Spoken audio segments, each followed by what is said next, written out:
The optimist is right. The pessimist is right. The one differs from the other as the light from the dark. Yet both are right. Each is right from his own particular point of view, and this point of view is the determining factor in the life of each. It determines as to whether it is a life of power or of impotence, of peace or of pain, of success or of failure. The optimist has the power of seeing things in their entirety and in their right relations. The pessimist looks from a limited and a one-sided point of view. The one has his understanding illumined by wisdom. The understanding of the other is darkened by ignorance. Each is building his world from within, and the result of the building is determined by the point of view of each. The optimist, by his superior wisdom and insight, is making his own heaven, and in the degree that he makes his own heaven is he helping to make one for all the world beside. The pessimist, by virtue of his limitations, is making his own hell, and in the degree that he makes his own hell is he helping to make one for all mankind. You and I have the predominating characteristics of an optimist or the predominating characteristics of a pessimist. We then are making, hour by hour, our own heaven or our own hell, and in the degree that we are making the one or the other for ourselves are we helping make it for all the world beside. The word heaven means harmony. The word hell is from the Old English hell, meaning to build a wall around, to separate. To be helled was to be shut off from. Now, if there is such a thing as harmony, there must be that something one can be in right relations with. For to be in right relations with anything is to be in harmony with it. Again, if there is such a thing as being helled, shut off, separated from, there must be that something from which one is held, shut off, or separated. The supreme fact of the universe. The great central fact of the universe is that spirit of infinite life and power that is behind all, that animates all, that manifests itself in and through all. That self-existent principle of life from which all has come, and not only from which all has come, but from which all is continually coming. If there is an individual life, there must of necessity be an infinite source of life from which it comes. If there is a quality or a force of love, there must of necessity be an infinite source of love whence it comes. If there is wisdom, there must be the all-wise source behind it from which it springs. The same is true in regard to peace, the same in regard to power, the same in regard to what we call material things.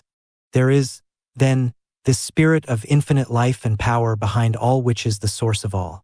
This infinite power is creating, working, ruling through the agency of great immutable laws and forces that run through all the universe, that surround us on every side. Every act of our everyday lives is governed by these same great laws and forces. Every flower that blooms by the wayside springs up, grows, blooms, fades according to certain great immutable laws.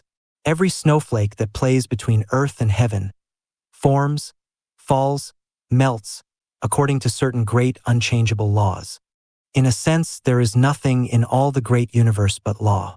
If this is true, there must of necessity be a force behind it all that is the maker of these laws and a force greater than the laws that are made. This spirit of infinite life and power that is behind all is what I call God. I care not what term you may use, be it kindly light, providence, the oversoul, omnipotence, or whatever term may be most convenient. I care not what the term may be as long as we are agreed in regard to the great central fact itself. God, then, is this infinite spirit which fills all the universe with himself alone, so that all is from him and in him, and there is nothing that is outside. Indeed and in truth, then, in him we live and move and have our being. He is the life of our very life itself. We have received, we are continually receiving our life from him. We are partakers of the life of God, and though we differ from him in that we are individualized spirits, while he is the infinite spirit including us as well as all else beside, yet in essence the life of God and the life of man are identically the same and so are one. They differ not in essence, in quality. They differ in degree. There have been and are highly illumined souls who believe that we receive our life from God after the manner of a divine inflow. And again, there have been and are those who believe that our life is one with the life of God, and so that God and man are one. Which is right? Both are right. Both right when rightly understood. In regard to the first, if God is the infinite spirit of life behind all, whence all comes, then clearly our life as individualized spirits is continually coming from this infinite source by means of this divine inflow. In the second place, if our lives as individualized spirits are directly from, are parts of this infinite spirit of life, then the degree of the infinite spirit that is manifested in the life of each must be identical in quality with that source, the same as a drop of water taken from the ocean is, in nature, in characteristics, identical with that ocean, its source. And how could it be otherwise? The liability to misunderstanding in this latter case, however, is this, in that although the life of God and the life of man in essence are identically the same, the life of God so far transcends the life of individual man that it includes all else beside. In other words, so far as the quality of life is concerned, in essence they are the same. So far as the degree of life is concerned, they are vastly different. In this light, is it not then evident that both conceptions are true? And more, that they are one and the same? Both conceptions may be typified by one and the same illustration.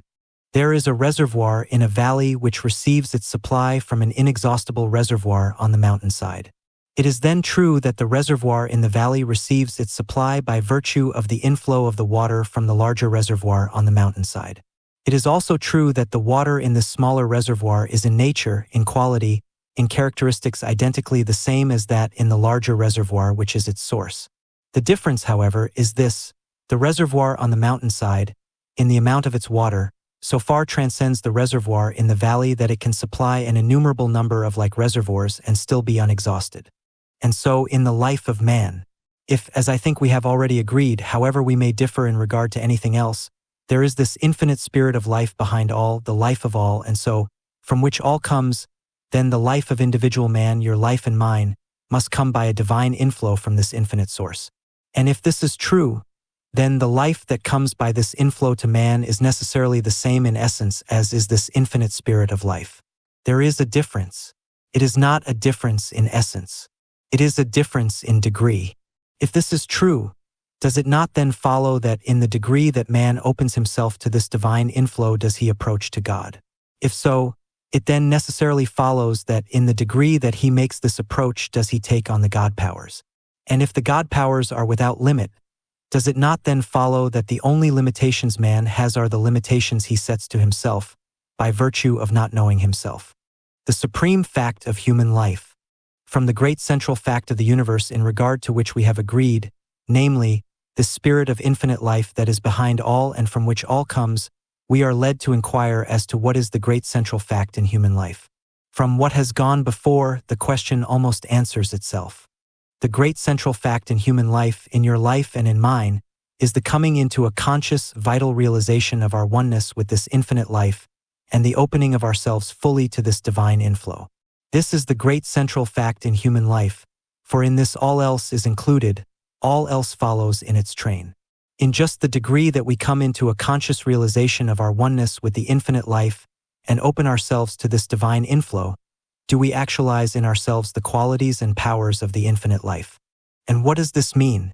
It means simply this, that we are recognizing our true identity, that we are bringing our lives into harmony with the same great laws and forces, and so opening ourselves to the same great inspirations, as have all the prophets, seers, sages, and saviors in the world's history, all men of truly great and mighty power.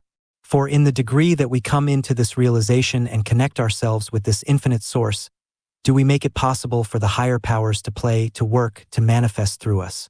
We can keep closed to this divine inflow, to these higher forces and powers, through ignorance, as most of us do, and thus hinder or even prevent their manifesting through us. Or we can intentionally close ourselves to their operations and thus deprive ourselves of the powers to which, by the very nature of our being, we are rightful heirs. On the other hand, we can come into so vital a realization of the oneness of our real selves with this infinite life, and can open ourselves so fully to the incoming of this divine inflow, and so to the operation of these higher forces, inspirations, and powers, that we can indeed and in truth become what we may well term God-men. And what is a God-man? One in whom the powers of God are manifesting, though yet a man. No one can set limitations to a man or a woman of this type, for the only limitations he or she can have are those set by the self. Ignorance is the most potent factor in setting limitations to the majority of mankind, and so the great majority of people continue to live their little, dwarfed, and stunted lives simply by virtue of the fact that they do not realize the larger life to which they are heirs. They have never as yet come into a knowledge of the real identity of their true selves. Mankind has not yet realized that the real self is one with the life of God. Through its ignorance, it has never yet opened itself to the divine inflow, and so has never made itself a channel through which the infinite powers and forces can manifest. When we know ourselves merely as men, we live accordingly, and have merely the powers of men. When we come into the realization of the fact that we are God-men, then again we live accordingly and have the powers of God-men. In the degree that we open ourselves to this divine inflow are we changed from mere men into God-men. A friend has a beautiful lotus pond, a natural basin on his estate. His farm, as he always calls it, is supplied with water from a reservoir in the foothills some distance away. A gate regulates the flow of the water from the main that conducts it from the reservoir to the pond. It is a spot of transcendent beauty. There, through the days of the perfect summer weather, the lotus flowers lie full-blown upon the surface of the clear, transparent water. The June roses and other wild flowers are continually blooming upon its banks. The birds come here to drink and to bathe, and from early until late one can hear the melody of their song. The bees are continually at work in this garden of wild flowers. A beautiful grove, in which many kinds of wild berries and many varieties of brakes and ferns grow, stretches back of the pond as far as the eye can reach. Our friend is a man, nay more, a God-man, a lover of his kind, and as a consequence no notice bearing such words as private grounds, no trespassing allowed, or trespassers will be prosecuted, stands on his estate. But at the end of a beautiful byway that leads through the wildwood up to this enchanting spot, stands a notice bearing the words, "All are welcome to the lotus pond. All love our friend." Why? They can't help it. He so loves them, and what is his is theirs. Here one may often find merry groups of children at play. Here many times tired and weary-looking men and women come, and somehow, when they go, their faces wear a different expression. The burden seems to be lifted, and now and then I have heard them when leaving, sometimes in a faint murmur, as if uttering a benediction, say, "God bless our brother friend."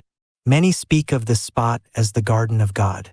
My friend calls it his soul garden, and he spends many hours in quiet here. Often have I seen him after the others have gone, walking to and fro, or sitting quietly in the clear moonlight on an old rustic bench, drinking in the perfume of the wild flowers. He is a man of a beautifully simple nature. He says that here the real things of life come to him, and that here his greatest and most successful plans, many times as by a flash of inspiration, suggest themselves to him. Everything in the immediate vicinity seems to breathe a spirit of kindliness, comfort, goodwill, and good cheer. The very cattle and sheep, as they come to the old stone fence at the edge of the grove and look across to this beautiful spot, seem, indeed, to get the same enjoyment that the people are getting. They seem almost to smile in the realization of their contentment and enjoyment. Or perhaps it seems so to the looker-on, because he can scarcely help smiling as he sees the manifested evidence of their contentment and pleasure. The gate of the pond is always open wide enough to admit a supply of water so abundant that it continually overflows a quantity sufficient to feed a stream that runs through the fields below, giving the pure mountain water in drink to the cattle and flocks that are grazing there. The stream then flows on through the neighbors' fields. Not long ago our friend was absent for a year. He rented his estate during his absence to a man who, as the world goes, was of a very practical turn of mind. He had no time for anything that did not bring him direct practical returns. The gate connecting the reservoir with the lotus pond was shut down, and no longer had the crystal mountain water the opportunity to feed and overflow it.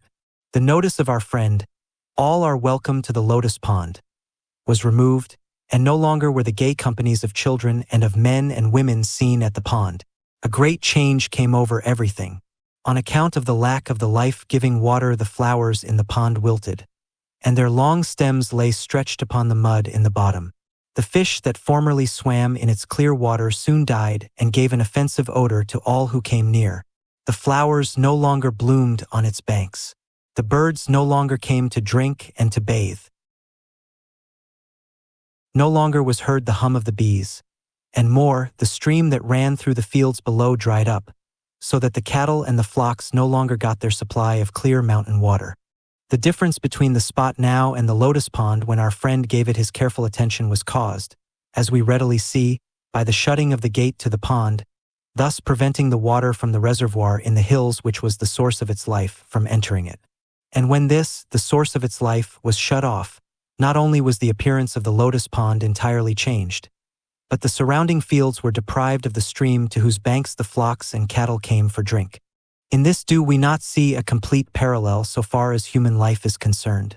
In the degree that we recognize our oneness, our connection with the infinite spirit which is the life of all, and in the degree that we open ourselves to this divine inflow, do we come into harmony with the highest, the most powerful, and the most beautiful everywhere.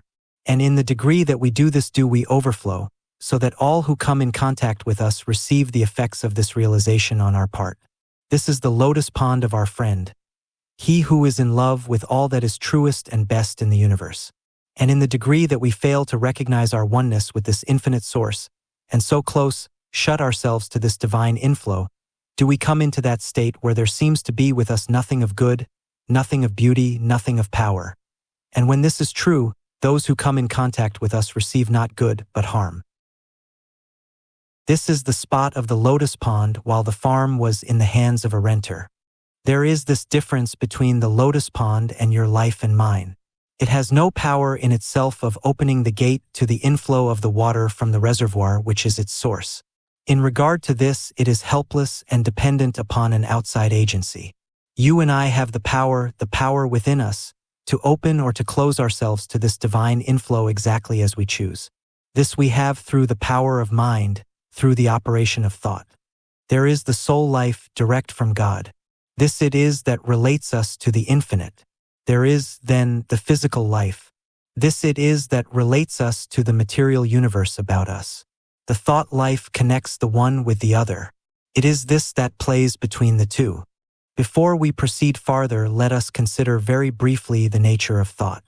Thought is not, as is many times supposed, a mere indefinite abstraction, or something of a like nature. It is, on the contrary, a vital, living force, the most vital, subtle, and irresistible force there is in the universe. In our very laboratory experiments, we are demonstrating the great fact that thoughts are forces. They have form and quality and substance and power, and we are beginning to find that there is what we may term a science of thought. We are beginning also to find that through the instrumentality of our thought forces we have creative power, not merely in a figurative sense, but creative power in reality. Everything in the material universe about us, everything the universe has ever known, had its origin first in thought. From this it took its form.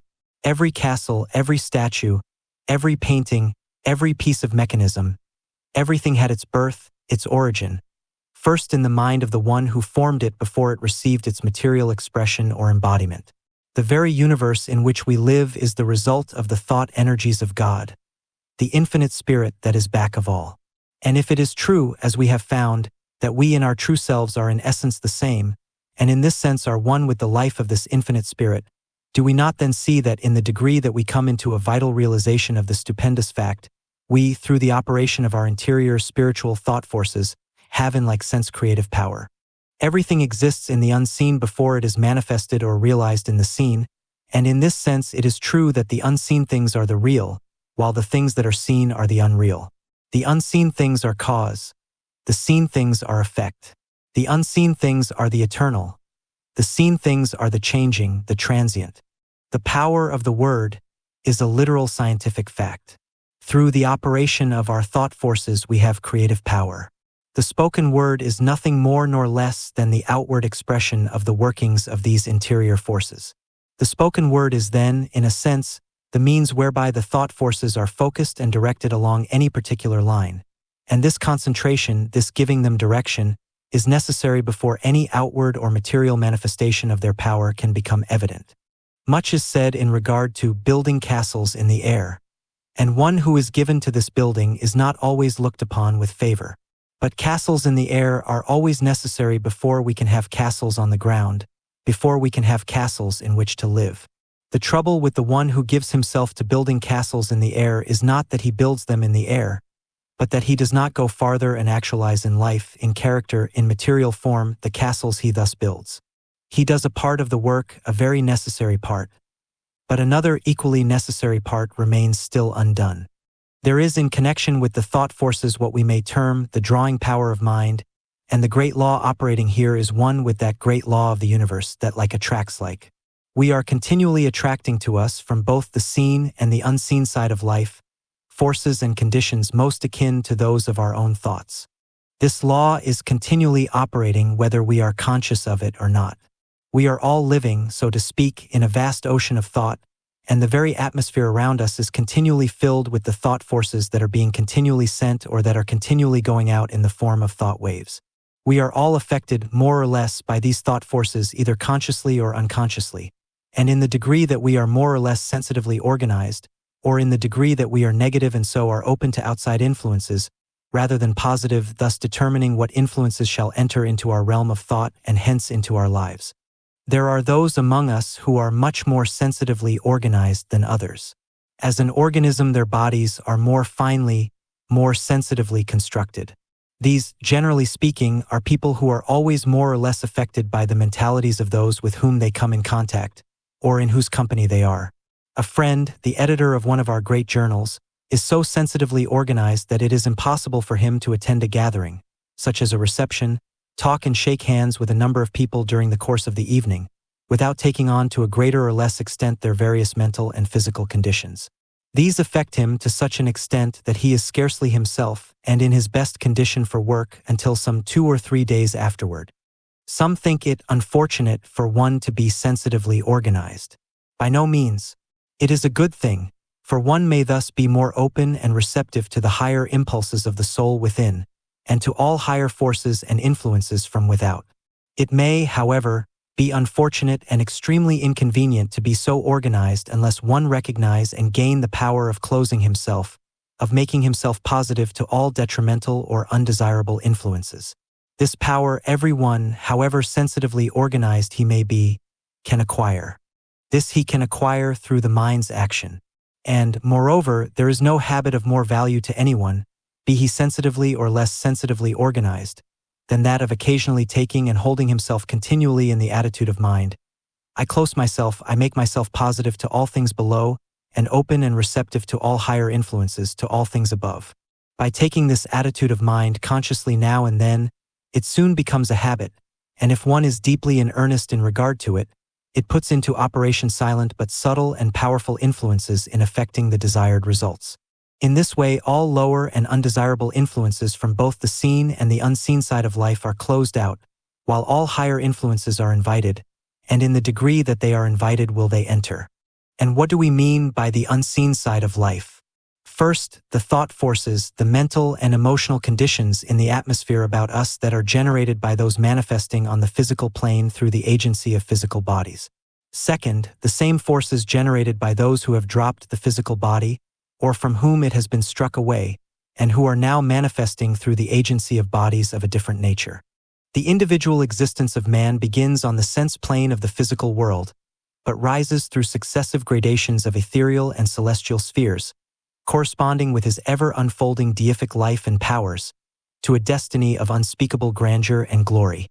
Within and above every physical planet is a corresponding ethereal planet or soul world, as within and above every physical organism is a corresponding ethereal organism or soul body, of which the physical is but the external counterpart and materialized expression.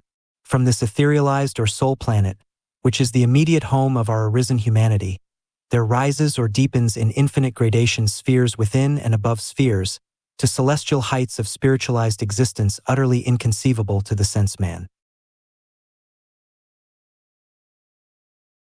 Embodiment, accordingly, is twofold, the physical being but the temporary husk, so to speak, in and by which the real and permanent ethereal organism is individualized and perfected, somewhat as the full corn in the ear is reached by means of its husk, for which there is no further use.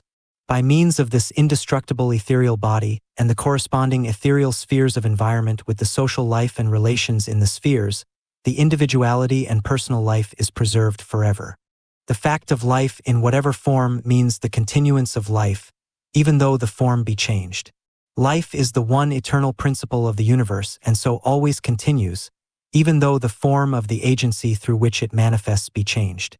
In my Father's house are many mansions, and surely because the individual has dropped, has gone out of the physical body, There is no evidence at all that the life does not go right on the same as before, not commencing. For there is no cessation, but commencing in the other form exactly where it has left off here. For all life is a continuous evolution, step by step. There one neither skips nor jumps. There are in the other form, then, mentalities and hence lives of all grades and influences. In our mental lives, we can either keep hold of the rudder and so determine exactly what course we take, what points we touch, or we can fail to do this, and failing, we drift and are blown hither and thither by every passing breeze. And so, on the contrary, welcome should be the thought, for thus we may draw to us the influence and the aid of the greatest, the noblest, and the best who have lived on the earth, whatever the time, wherever the place.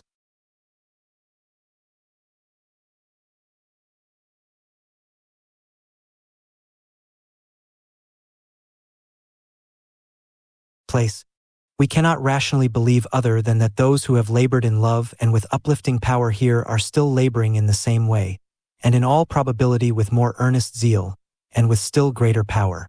And Elisha prayed, and said, Lord, I pray thee, open his eyes, that he may see. And the Lord opened the eyes of the young man. And he saw, and, behold, the mountain was full of horses and chariots of fire round about Elisha. While riding with a friend a few days ago, we were speaking of the great interest people are everywhere taking in the more vital things of life, the eagerness with which they are reaching out for a knowledge of the interior forces, their ever-increasing desire to know themselves and to know their true relations with the infinite. And in speaking of the great spiritual awakening that is so rapidly coming all over the world, the beginnings of which we are so clearly seeing during the closing years of this, and whose ever-increasing proportions we are to witness during the early years of the coming century, I said, how beautiful if Emerson, the illumined one so far in advance of his time, who labored so faithfully and so fearlessly to bring about these very conditions, how beautiful if he were with us today to witness it. All, how he would rejoice. How do we know, was the reply, that he is not witnessing it all, and more, that he is not having a hand in it all, a hand even greater, perhaps, than when we saw him here. Thank you, my friend, for this reminder.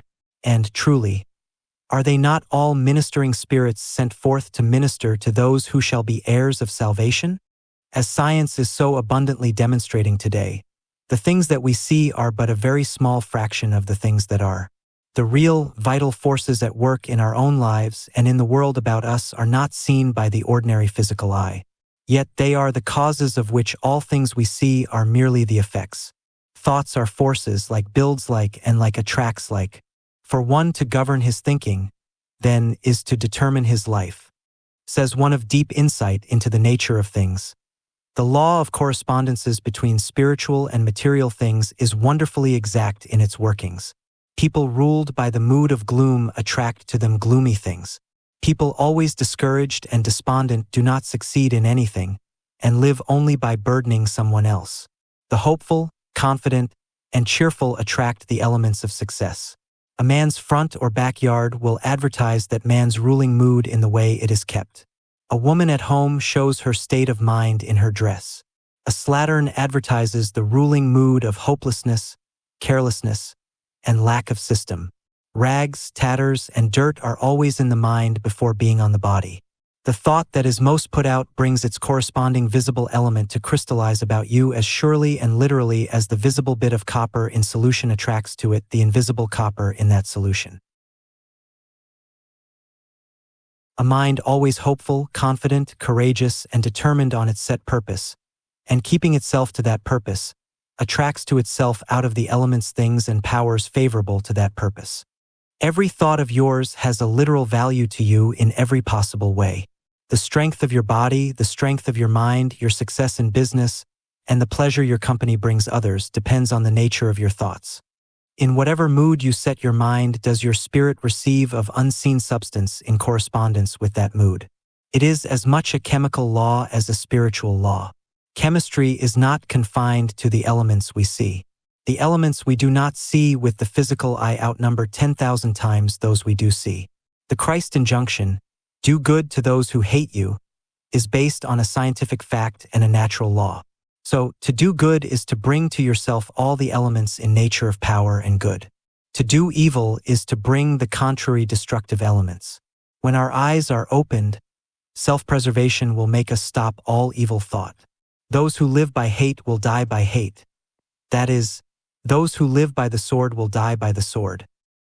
Every evil thought is as a sword drawn on the person to whom it is directed. If a sword is drawn in return, so much the worse for both. And says another who knows full well whereof he speaks. The law of attraction works universally on every plane of action, and we attract whatever we desire or expect. If we desire one thing and expect another, we become like houses divided against themselves, which are quickly brought to desolation. Determine resolutely to expect only what you desire, then you will attract only what you wish for. Carry any kind of thought you please about with you, and so long as you retain it, no matter how you roam over land or sea, you will unceasingly attract to yourself, knowingly or inadvertently, exactly and only what corresponds to your own dominant quality of thought. Thoughts are our private property, and we can regulate them to suit our taste entirely by steadily recognizing our ability so to do. We have just spoken of the drawing power of mind. Faith is nothing more nor less than the operation of the thought forces in the form of an earnest desire, coupled with expectation as to its fulfillment. And in the degree that faith, the earnest desire thus sent out, is continually held to and watered by firm expectation, in just that degree does it either draw to itself, or does it change from the unseen into the visible, from the spiritual into the material, that for which it is sent. Let the element of doubt or fear enter in, and what would otherwise be a tremendous force will be so neutralized that it will fail of its realization. Continually held to and continually watered by firm expectation, it becomes a force, a drawing power, that is irresistible and absolute, and the results will be absolute in direct proportion as it is absolute. We shall find, as we are so rapidly beginning to find today, that the great things said in regard to faith, the great promises made in connection with it, are not mere vague sentimentalities, but are all great scientific facts, and rest upon great immutable laws. Even in our very laboratory experiments, we are beginning to discover the laws underlying and governing these forces. We are now beginning, some at least, to use them understandingly and not blindly, as has so often and so long been the case. Much is said today in regard to the will. It is many times spoken of as if it were a force in itself. But will is a force, a power, only insofar as it is a particular form of the manifestation of the thought forces. For it is by what we call the will that thought is focused and given a particular direction, and in the degree that thought is thus focused and given direction, is it effective in the work it is sent out to accomplish. In a sense, there are two kinds of will, the human and the divine. The human will is the will of what, for convenience sake, we may term the lower self. It is the will that finds its life merely in the realm of the mental and the physical, the sense will. It is the will of the one who is not yet awake to the fact that there is a life that far transcends the life of merely the intellect and the physical senses, and which, when realized and lived, does not do away with or minify these, but which, on the contrary, brings them to their highest perfection and to their powers of keenest enjoyment. The divine will is the will of the higher self, the will of the one who recognizes his oneness with the divine, and who consequently brings his will to work in harmony, in conjunction with the divine will. The Lord thy God in the midst of thee is mighty. The human will has its limitations. So far and no farther, says the law. The divine will has no limitations. It is supreme. All things are open and subject to you, says the law, and so, in the degree that the human will is transmuted into the divine, in the degree that it comes into harmony with and so acts in conjunction with the divine, does it become supreme. Then it is that thou shalt decree a thing, and it shall be established unto thee. The great secret of life and of power, then, is to make and to keep one's conscious connection with this infinite source. The power of every life, the very life itself, is determined by what it relates itself to. God is immanent as well as transcendent. He is creating, working, ruling in the universe today, in your life and in mine, just as much as he ever has been. We are too apt to regard him after the manner of an absentee landlord, one who has set into operation the forces of this great universe, and then taken himself away. In the degree, however, that we recognize him as immanent as well as transcendent, are we able to partake of his life and power. For in the degree that we recognize him as the infinite spirit of life and power that is today, at this very moment, working and manifesting in and through all, and then, in the degree that we come into the realization of our oneness with this life, do we become partakers of, and so do we actualize in ourselves the qualities of his life. In the degree that we open ourselves to the inflowing tide of this immanent and transcendent life, do we make ourselves channels through which the infinite intelligence and power can work. It is through the instrumentality of the mind that we are enabled to connect the real soul life with the physical life, and so enable the soul life to manifest and work through the physical. The thought life needs continually to be illumined from within.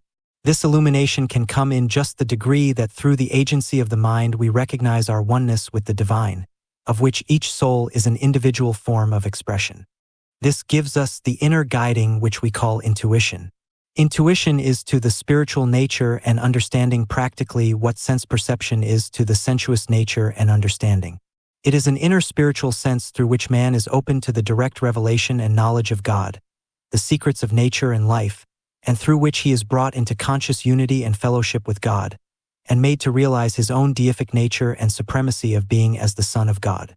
Spiritual supremacy and illumination thus realized through the development and perfection of intuition under divine inspiration gives the perfect inner vision and direct insight into the character, properties, and purpose of all things to which the attention and interest are directed. It is, we repeat, a spiritual sense opening inwardly, as the physical senses open outwardly, and because it has the capacity to perceive, grasp, and know the truth at first hand, independent of all external sources of information, we call it intuition. All inspired teaching and spiritual revelations are based upon the recognition of this spiritual faculty of the soul and its power to receive and appropriate them. Conscious unity of man in spirit and purpose with the Father, born out of his supreme desire and trust, opens his soul through this inner sense to immediate inspiration and enlightenment from the divine omniscience and the cooperative energy of the divine omnipotence, under which he becomes a seer and a master. On this higher plane of realized spiritual life in the flesh, the mind holds the impersonal attitude and acts with unfettered freedom and unbiased vision, grasping truth at first hand, independent of all external sources of information. Approaching all beings and things from the divine side, they are seen in the light of the divine omniscience. God's purpose in them, and so the truth concerning them, as it rests in the mind of God, are thus revealed by direct illumination from the divine mind, to which the soul is opened inwardly through this spiritual sense we call intuition. Some call it the voice of the soul. Some call it the voice of God. Some call it the sixth sense. It is our inner spiritual sense. In the degree that we come into the recognition of our own true selves, into the realization of the oneness of our life with the infinite life, and in the degree that we open ourselves to this divine inflow, does this voice of intuition, this voice of the soul, this voice of God speak clearly. And in the degree that we recognize, listen to, and obey it, does it speak ever more clearly, until by and by there comes the time when it is unerring, absolutely unerring in its guidance. Fullness of life, bodily health and vigor. God is the spirit of infinite life. If we are partakers of this life and have the power of opening ourselves fully to its divine inflow, it means more, so far as even the physical life is concerned, than we may at first think. For very clearly, the life of this infinite spirit, from its very nature, can admit of no disease. And if this is true, no disease can exist in the body where it freely enters, through which it freely flows. Let us recognize at the outset that, so far as the physical life is concerned, all life is from within out.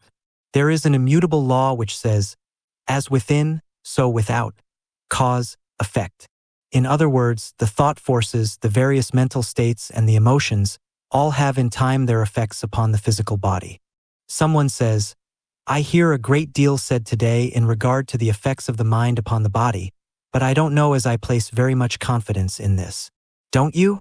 Someone brings you sudden news. You grow pale, you tremble, or perhaps you fall into a faint. It is, however, through the channel of your mind that the news is imparted to you. A friend says something to you, perhaps at the table, something that seems very unkind. You are hurt by it, as we say.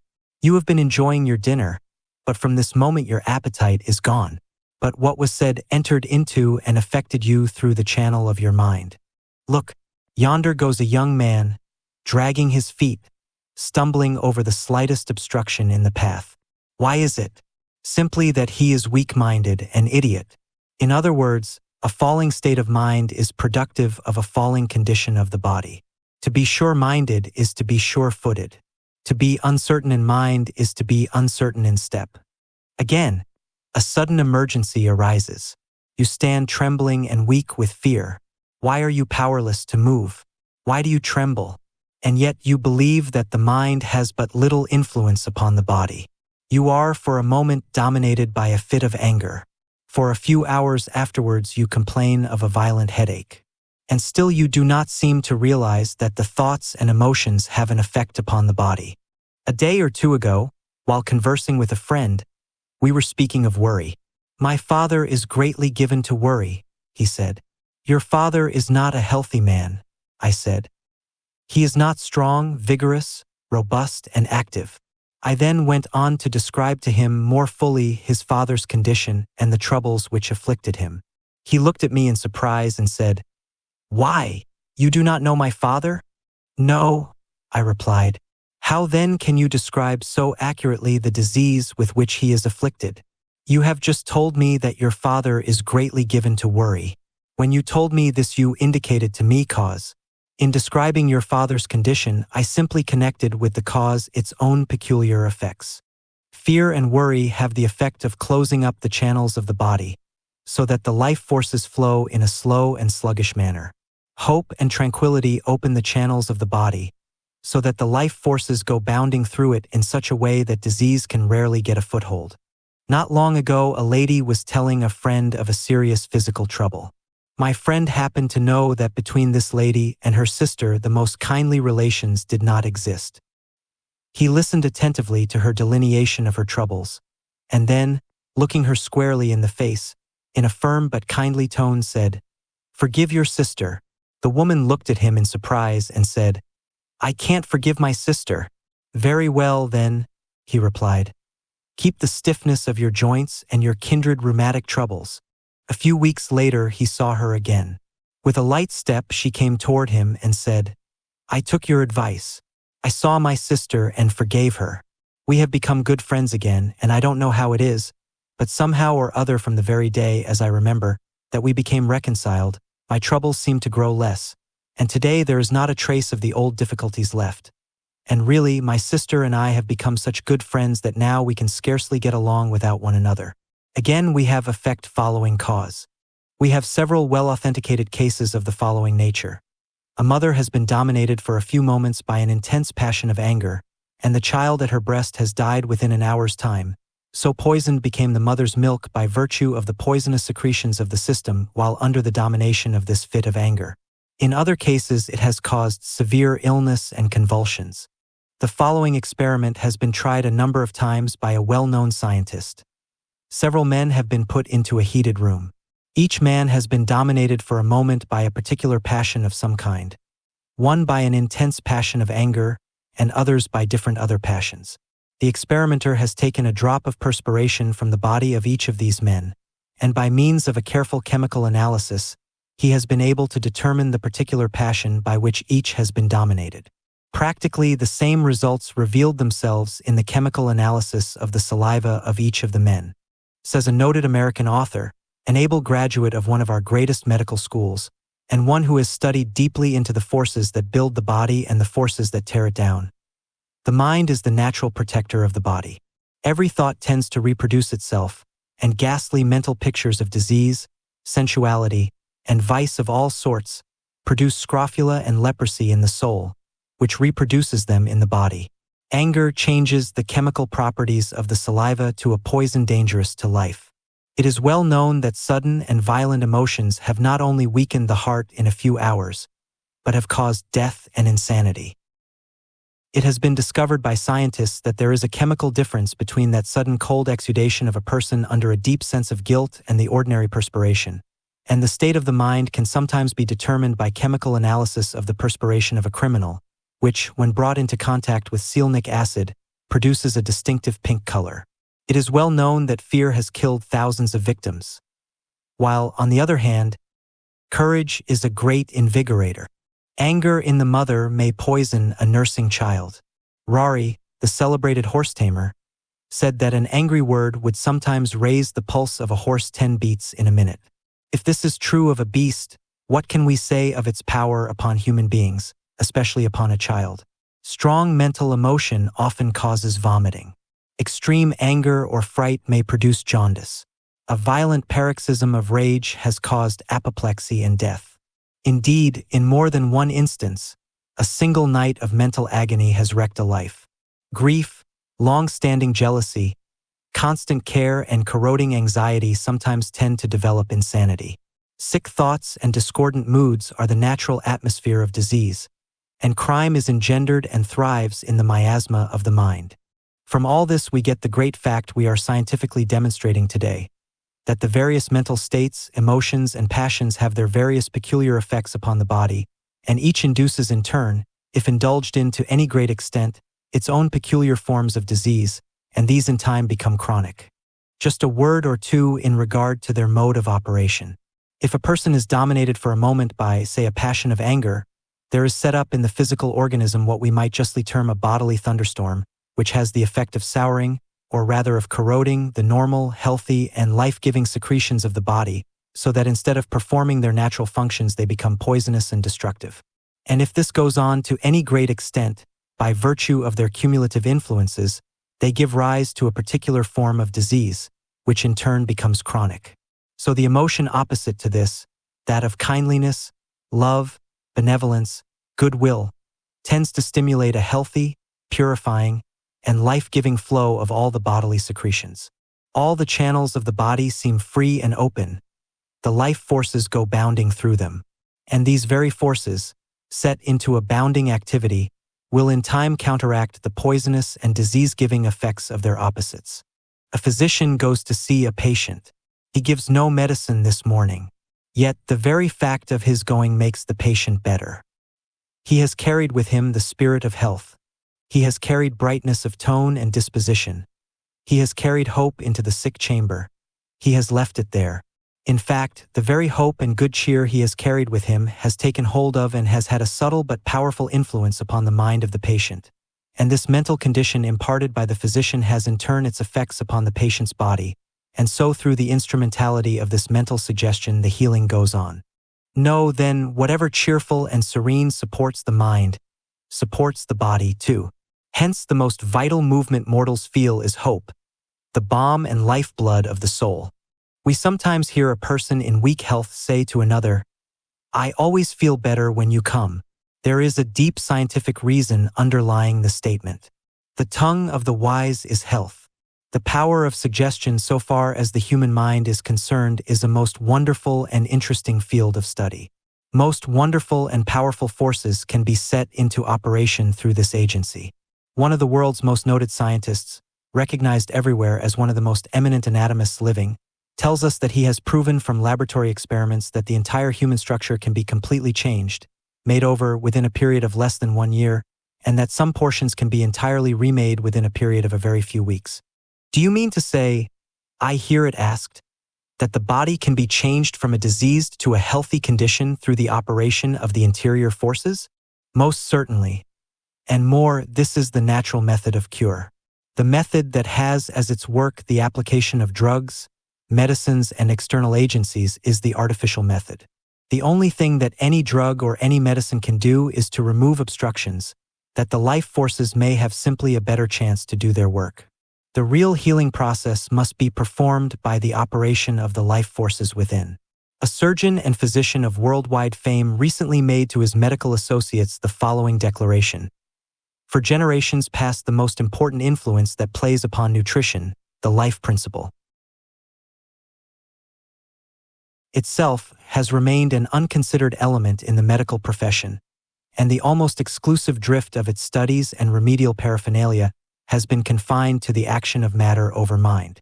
This has seriously interfered with the evolutionary tendencies of the doctors themselves, and consequently the psychic factor in professional life is still in a rudimentary or comparatively undeveloped state.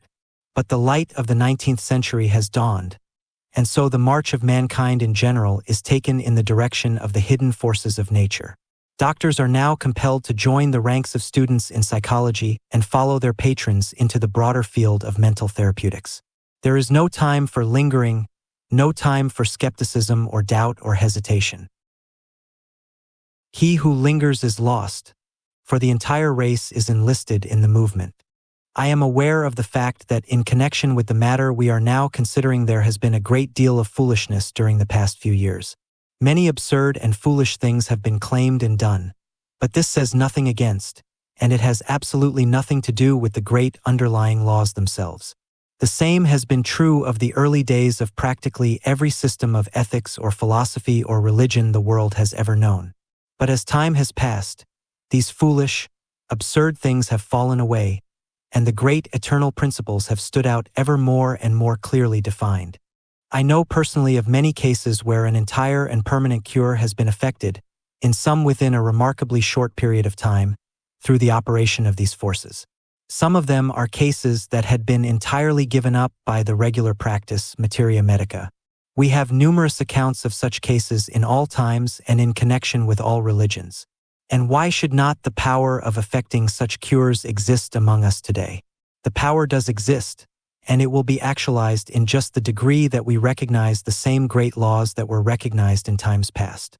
One person may do a very great deal in connection with the healing of another, but this almost invariably implies cooperation on the part of the one who is thus treated.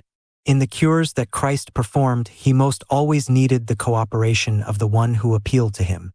His question almost invariably was, "Dost thou believe?" He thus stimulated into activity the life-giving forces within the one cured. If one is in a very weak condition, or if his nervous system is exhausted, or if his mind through the influence of the disease is not so strong in its workings, it may be well for him for a time to seek the aid and cooperation of another. But it would be far better for such a one could he bring himself to a vital realization of the omnipotence of his own interior powers. One may cure another, but to be permanently healed one must do it himself. In this way, another may be most valuable as a teacher by bringing one to a clear realization of the power of the forces within, but in every case, in order to have a permanent cure, the work of the self is necessary. Christ's words were almost invariably, "Go and sin no more," or "Thy sins are forgiven thee," thus pointing out the one eternal and never-changing fact, that all disease and its consequent suffering is the direct or the indirect result of the violation of law, either consciously or unconsciously, either intentionally or unintentionally. Suffering is designed to continue only so long as sin continues, sin not necessarily in the theological, but always in the philosophical sense, though many times in the sense of both. The moment the violation ceases, the moment one comes into perfect harmony with the law, the cause of the suffering ceases. And though there may be residing within the cumulative effects of past violation, the cause is removed, and consequently there can be no more effects in the form of additions, and even the diseased condition that has been induced from past violation will begin to disappear as soon as the right forces are set into activity. There is nothing that will more quickly and more completely bring one into harmony with the laws under which he lives than this vital realization of his oneness with the infinite spirit, which is the life of all life. In this there can be no disease, and nothing will more readily remove from the organism the obstructions that have accumulated there, or in other words, the disease that resides there, than this full realization and the complete opening of oneself to this divine inflow. "I shall put my spirit in you, and ye shall live." The moment a person realizes his oneness with the infinite spirit, he recognizes himself as a spiritual being, and no longer as a mere physical, material being. He then no longer makes the mistake of regarding himself as body, subject to ills and diseases, but he realizes the fact that he is spirit now as much as he ever will or can be, and that he is the builder and so the master of the body, the house in which he lives. And the moment he thus recognizes his power as master, he ceases in any way to allow it the mastery over him. He no longer fears the elements or any of the forces that he now, in his ignorance, allows to take hold of and affect the body. The moment he realizes his own supremacy, instead of fearing them as he did when he was out of harmony with them, he learns to love them. He thus comes into harmony with them, or rather, he so orders them that they come into harmony with him. He who formerly was the slave has now become the master. The moment we come to love a thing, it no longer carries harm for us. There are almost countless numbers today, weak and suffering in body, who would become strong and healthy if they would only give God an opportunity to do His work. To such I would say, don't shut out the divine inflow. Do anything else rather than this. Open yourselves to it. Invite it. In the degree that you open yourselves to it, its inflowing tide will course through your bodies, a force so vital that the old obstructions that are dominating them today will be driven out before it. My words are life to them that find them, and health to all their flesh. There is a trough through which a stream of muddy water has been flowing for many days. The dirt has gradually collected on its sides and bottom, and it continues to collect as long as the muddy water flows through it. Change this. Open the trough to a swift-flowing stream of clear, crystal water, and in a very little while even the very dirt that has collected on its sides and bottom will be carried away. The trough will be entirely cleansed. It will present an aspect of beauty and no longer an aspect of ugliness. And more, the water that now courses through it will be of value. It will be an agent of refreshment, of health and of strength to those who use it. Yes, in just the degree that you realize your oneness with this infinite spirit of life, and thus actualize your latent possibilities and powers, you will exchange dis-ease for ease, inharmony for harmony, suffering and pain for abounding health and strength. And in the degree that you realize this wholeness, this abounding health and strength in yourself, will you carry it to all with whom you come in contact. For we must remember that health is contagious as well as disease. I hear it asked, what can be said in a concrete way in regard to the practical application of these truths, so that one can hold himself in the enjoyment of perfect bodily health, and more, that one may heal himself of any existing disease? In reply, let it be said that the chief thing that can be done is to point out the great underlying principle, and that each individual must make his own application. One person cannot well make this for another. First, let it be said that the very fact of one's holding the thought of perfect health sets into operation vital forces which will in time be more or less productive of the effect. Perfect health.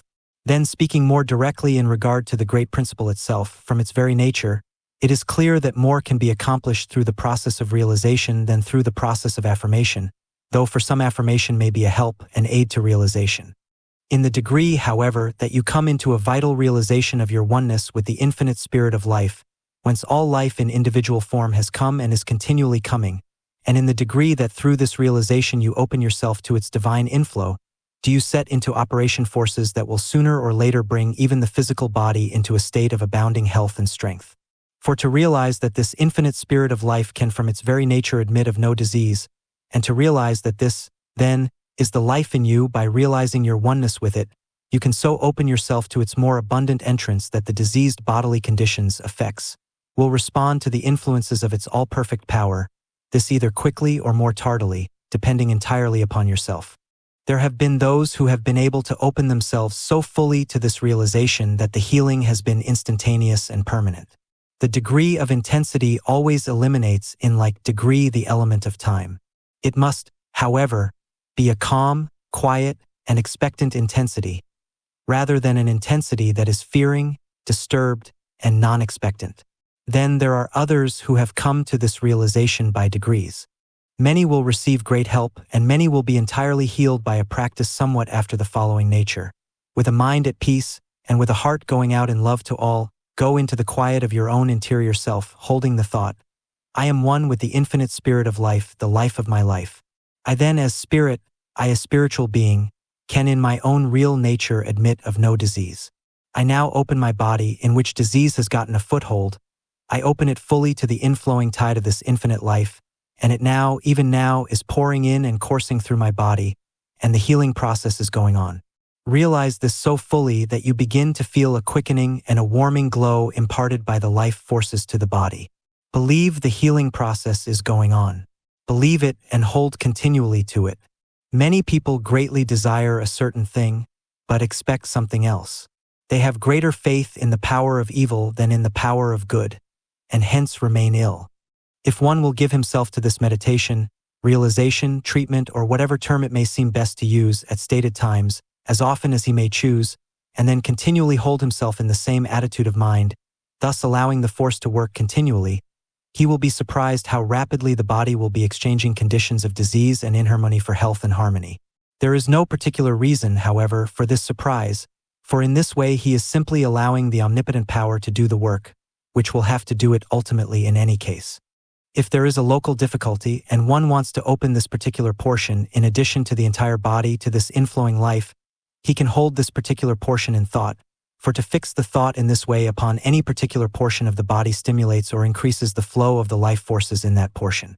It must always be borne in mind, however, that whatever healing may be thus accomplished, effects will not permanently cease until causes have been removed. In other words, as long as there is the violation of law, so long disease and suffering will result. This realization that we are considering will have an influence not only where there is a diseased condition of the body, but even where there is not this condition it will give an increased bodily life, vigor, and power. We have had many cases, in all times and in all countries, of healing through the operation of the interior forces, entirely independent of external agencies. Various have been the methods, or rather, various have been the names applied to them, but the great law underlying all is one and the same today. When the Master sent his followers forth, his injunction to them was to heal the sick and the afflicted, as well as to teach the people. The early church fathers had the power of healing. In short, it was a part of their work. And why should we not have the power today, the same as they had it then? Are the laws at all different? Identically the same. Why then? Simply because, with a few rare exceptions here and there, we are unable to get beyond the mere letter of the law into its real vital spirit and power. It is the letter that killeth. It is the spirit that giveth life and power. Every soul who becomes so individualized that he breaks through the mere letter and enters into the real vital spirit will have the power, as have all who have gone before, and when he does, he will also be the means of imparting it to others, for he will be one who will move and who will speak with authority. We are rapidly finding today, and we shall find even more and more, as time passes, that practically all disease, with its consequent suffering, has its origin in perverted mental and emotional states and conditions. The mental attitude we take toward anything determines to a greater or less extent its effects upon us. If we fear it or if we antagonize it, the chances are that it will have detrimental or even disastrous effects upon us.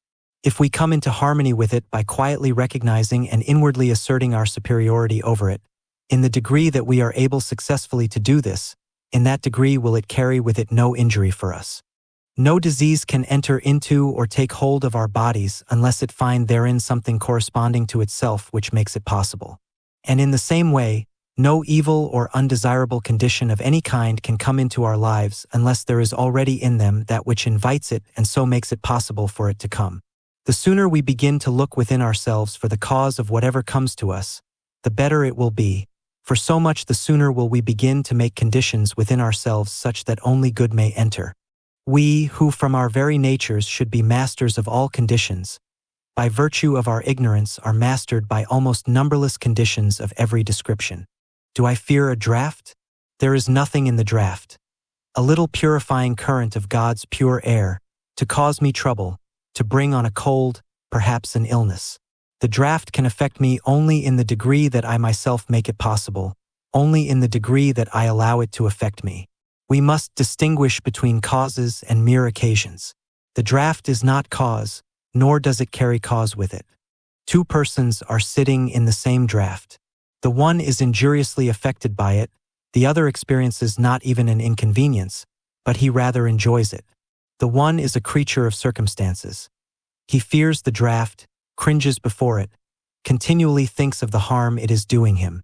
In other words, he opens every avenue for it to enter and take hold of him, and so it, harmless and beneficent in itself, brings to him exactly what he has empowered it to bring. The other recognizes himself as the master over and not the creature of circumstances. He is not concerned about the draught. He puts himself into harmony with it, makes himself positive to it, and instead of experiencing any discomfort, he enjoys it, and in addition to its doing him a service by bringing the pure fresh air from without to him, it does him the additional service of hardening him even more to any future conditions of a like nature. But if the draught was cause, it would bring the same results to both. The fact that it does not shows that it is not a cause, but a condition, and it brings to each effects which correspond to the conditions it finds within each. Poor draught! How many thousands, nay millions of times it is made the scapegoat by those who are too ignorant or too unfair to look their own weaknesses square in the face, and who instead of becoming imperial masters, remain cringing slaves. Think of it, what it means. A man created in the image of the eternal God, sharer of his life and power, born to have dominion, fearing, shaking, cringing before a little draught of pure life-giving air. But scapegoats are convenient things, even if the only thing they do for us is to aid us in our constant efforts at self-delusion. The best way to disarm a draft of the bad effects it has been accustomed to bring one is first to bring about a pure and healthy set of conditions within, then to change one's mental attitude toward it.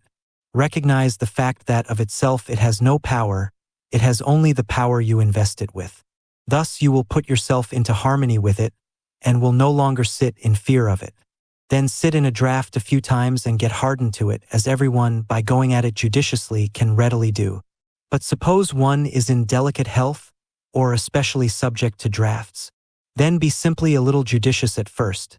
Don't seek the strongest that can be found, especially if you do not as yet in your own mind feel equal to it. For if you do not, it signifies that you still fear it. That supreme regulator of all life, good common sense, must be used here the same as elsewhere.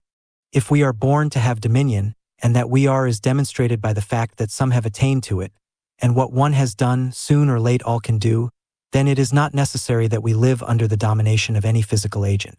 In the degree that we recognize our own interior powers, then are we rulers and able to dictate. In the degree that we fail to recognize them, we are slaves and are dictated to. We build whatever we find within us. We attract whatever comes to us, and all in accordance with spiritual law, for all natural law is spiritual law. The whole of human life is cause and effect. There is no such thing in it as chance, nor is there even in all the wide universe. Are we not satisfied with whatever comes into our lives?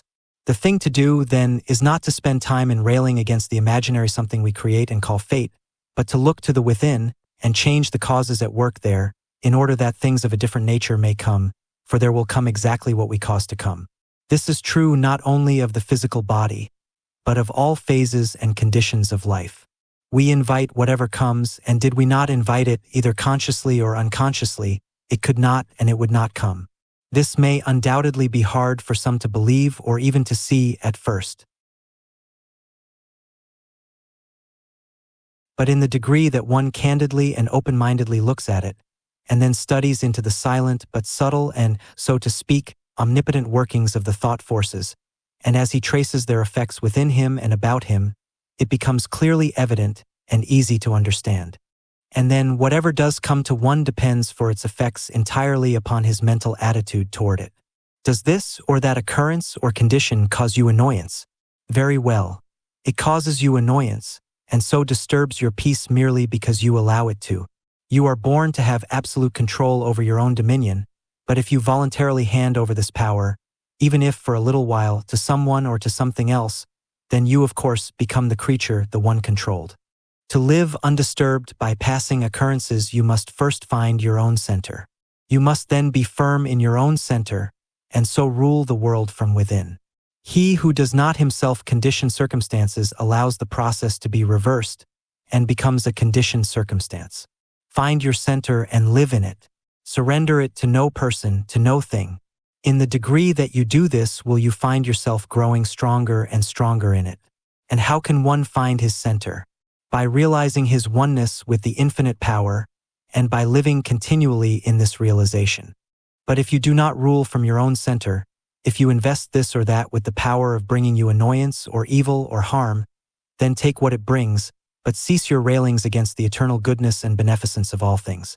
I swear the earth shall surely be complete to him or her who shall be complete. The earth remains jagged and broken only to him who remains jagged and broken. If the windows of your soul are dirty and streaked, covered with matter foreign to them, then the world as you look out of them will be to you dirty and streaked and out of order. Cease your complainings, however. Keep your pessimism, your poor, unfortunate me, to yourself, lest you betray the fact that your windows are badly in need of something. But know that your friend, who keeps his windows clean, that the eternal sun may illumine all within and make visible all without. Know that he lives in a different world from yours. Then, Go wash your windows, and instead of longing for some other world, you will discover the wonderful beauties of this world. And if you don't find transcendent beauties on every hand here, the chances are that you will never find them anywhere. The poem hangs on the berry bush when comes the poet's eye, and the whole street is a masquerade when Shakespeare passes by. This same Shakespeare, whose mere passing causes all this commotion, is the one who put into the mouth of one of his creations the words, "The fault, dear Brutus, is not in our stars, but in ourselves, that we are underlings."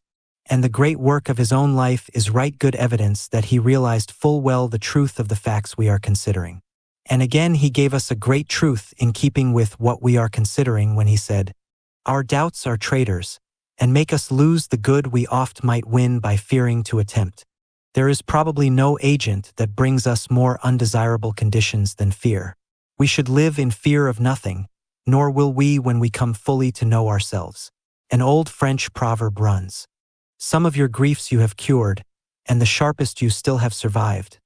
But what torments of pain you endured from evils that never arrived." Fear and lack of faith go hand in hand. The one is born of the other. Tell me how much one is given to fear, and I will tell you how much he lacks in faith. Fear is a most expensive guest to entertain, the same as worry is. So expensive are they that no one can afford to entertain them. We invite what we fear, the same as, by a different attitude of mind, we invite and attract the influences and conditions we desire. The mind dominated by fear opens the door for the entrance of the very things, for the actualization of the very conditions it fears. "Where are you going?" asked an Eastern pilgrim on meeting the plague one day. "I am going to Baghdad to kill 5,000 people," was the reply. A few days later, the same pilgrim met the plague returning. "You told me you were going to Baghdad to kill 5,000 people," said he, "but instead you killed 50,000. "No," said the plague, "I killed only 5,000, as I told you I would. The others died of fright." Fear can paralyze every muscle in the body. Fear affects the flow of the blood, likewise the normal and healthy action of all the life forces. Fear can make the body rigid, motionless, and powerless to move. Not only do we attract to ourselves the things we fear, but we also aid in attracting to others the conditions we in our own minds hold them in fear of. This we do in proportion to the strength of our own thought, and in the degree that they are sensitively organized and so influenced by our thought, and this although it be unconscious both on their part and on ours. Children, and especially when very young, are, generally speaking, more sensitive to their surrounding influences than grown people are.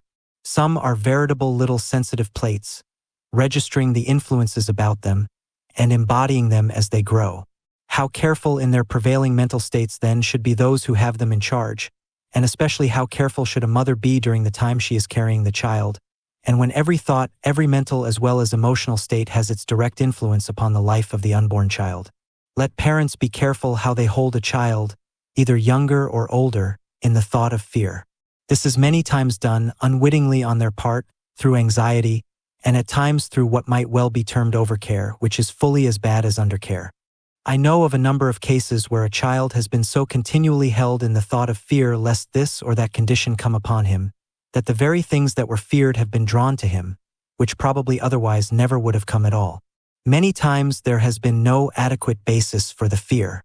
In case there is a basis, then far wiser is it to take exactly the opposite attitude, so as to neutralize the force at work, and then to hold the child in the thought of wisdom and strength that it may be able to meet the condition and master it, instead of being mastered by it. But a day or two ago, a friend was telling me of an experience of his own life in this connection. At a period when he was having a terrific struggle with a certain habit, he was so continually held in the thought of fear by his mother and the young lady to whom he was engaged, the engagement to be consummated at the end of a certain period, the time depending on his proving his mastery, that he, very sensitively organized, continually felt the depressing and weakening effects of their negative thoughts. He could always tell exactly how they felt toward him. He was continually influenced and weakened by their fear, by their questionings, by their suspicions, all of which had the effect of lessening the sense of his own power, all of which had an endeavor-paralyzing influence upon him. And so instead of their begetting courage and strength in him, they brought him to a still greater realization of his own weakness and the almost worthless use of struggle.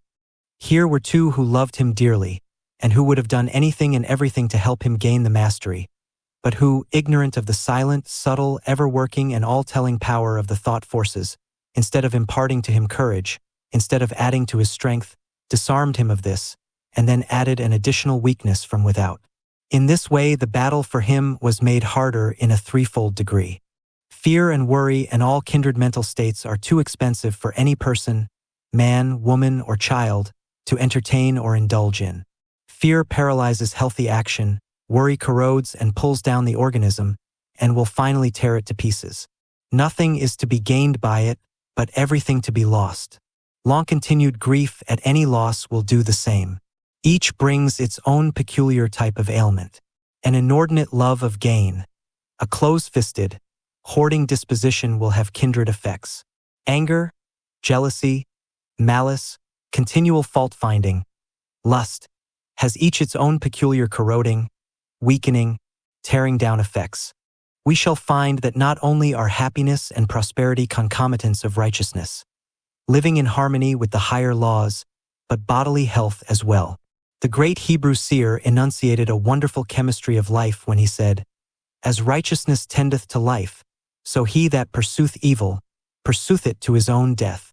On the other hand, in the way of righteousness is life, and in the pathway thereof there is no death."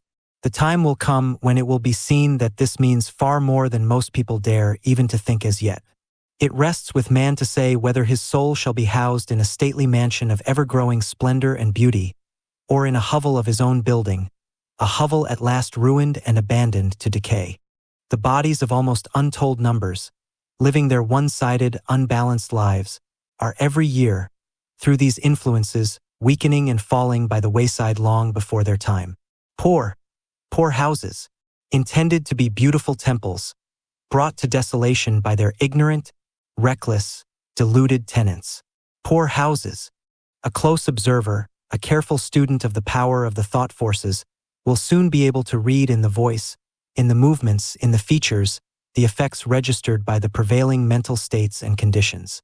Or, if he is told the prevailing mental states and conditions, he can describe the voice, the movements, the features, as well as describe, in a general way, the peculiar physical ailments their possessor is heir to. We are told by good authority that a study of the human body, its structure, and the length of time it takes it to come to maturity, in comparison with the time it takes the bodies of various animals and their corresponding longevity, reveals the fact that its natural age should be nearer 120 years than what we commonly find it today. But think of the multitudes all about us whose bodies are aging, weakening, breaking, so that they have to abandon them long before they reach what ought to be a long period of strong, vigorous middle life. Then, the natural length of life being thus shortened, it comes to be what we might term a race belief that this shortened period is the natural period. And as a consequence, many, when they approach a certain age, seeing that as a rule people at this period of life begin to show signs of age, to break and go downhill, as we say, they, thinking it a matter of course and that it must be the same with them, by taking this attitude of mind, many times bring upon themselves these very conditions long before it is necessary. Subtle and powerful are the influences of the mind in the building and rebuilding of the body. As we understand them better, it may become the custom for people to look forward with pleasure to the teens of their second century. There comes to mind at this moment a friend, a lady well on to 80 years of age. An old lady, most people in fact, would call her, especially those who measure age by the number of the seasons that have come and gone since one's birth. But to call our friend old would be to call black white. She is no older than a girl of 25, and indeed younger, I am glad to say, or I am sorry to say, depending upon the point of view, than many a girl of this age. Seeking for the good in all people and in all things, she has found the good everywhere. The brightness of disposition and a voice that is hers today, that attracts all people to her and that makes her so beautifully attractive to all people, has characterized her all through life. It has in turn carried brightness and hope and courage and strength to hundreds and thousands of people through all these years, and will continue to do so, apparently, for many years yet to come. No fears, no worryings, no hatreds, no jealousies, no sorrowings, no grievings, no sordid graspings after inordinate, transcriber's note, inordinate gain have found entrance into her realm of thought. As a consequence, her mind, free from these abnormal states and conditions, has not externalized in her body the various physical ailments that the great majority of people are lugging about with them, thinking in their ignorance that they are natural, and that it is all in accordance with the eternal order of things that they should have them.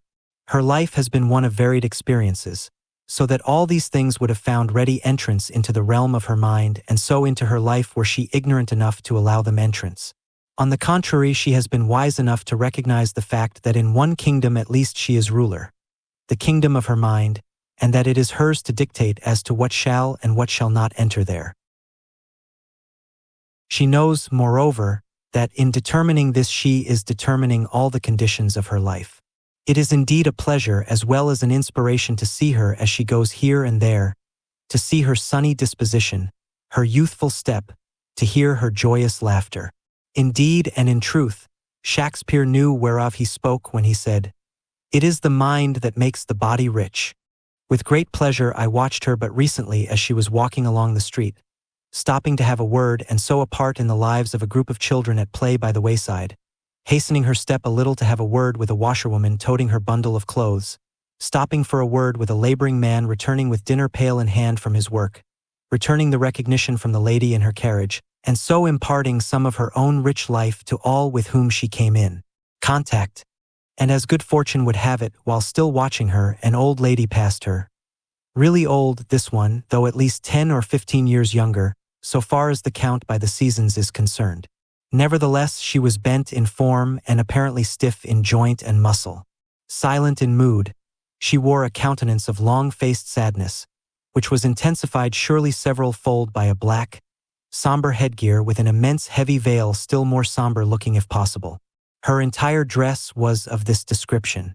By this relic of barbarism garb, combined with her own mood and expression, she continually proclaimed to the world two things: her own personal sorrows and woes, which by this very method she kept continually fresh in her mind, and also her lack of faith in the eternal goodness of things, her lack of faith in the love and eternal goodness of the infinite Father. Wrapped only in the thoughts of her own ailments and sorrows and woes, she received and she gave nothing of joy, nothing of hope, nothing of courage, nothing of value to those whom she passed or with whom she came in contact. But on the contrary, she suggested to all and helped to intensify in many those mental states all too prevalent in our common human life.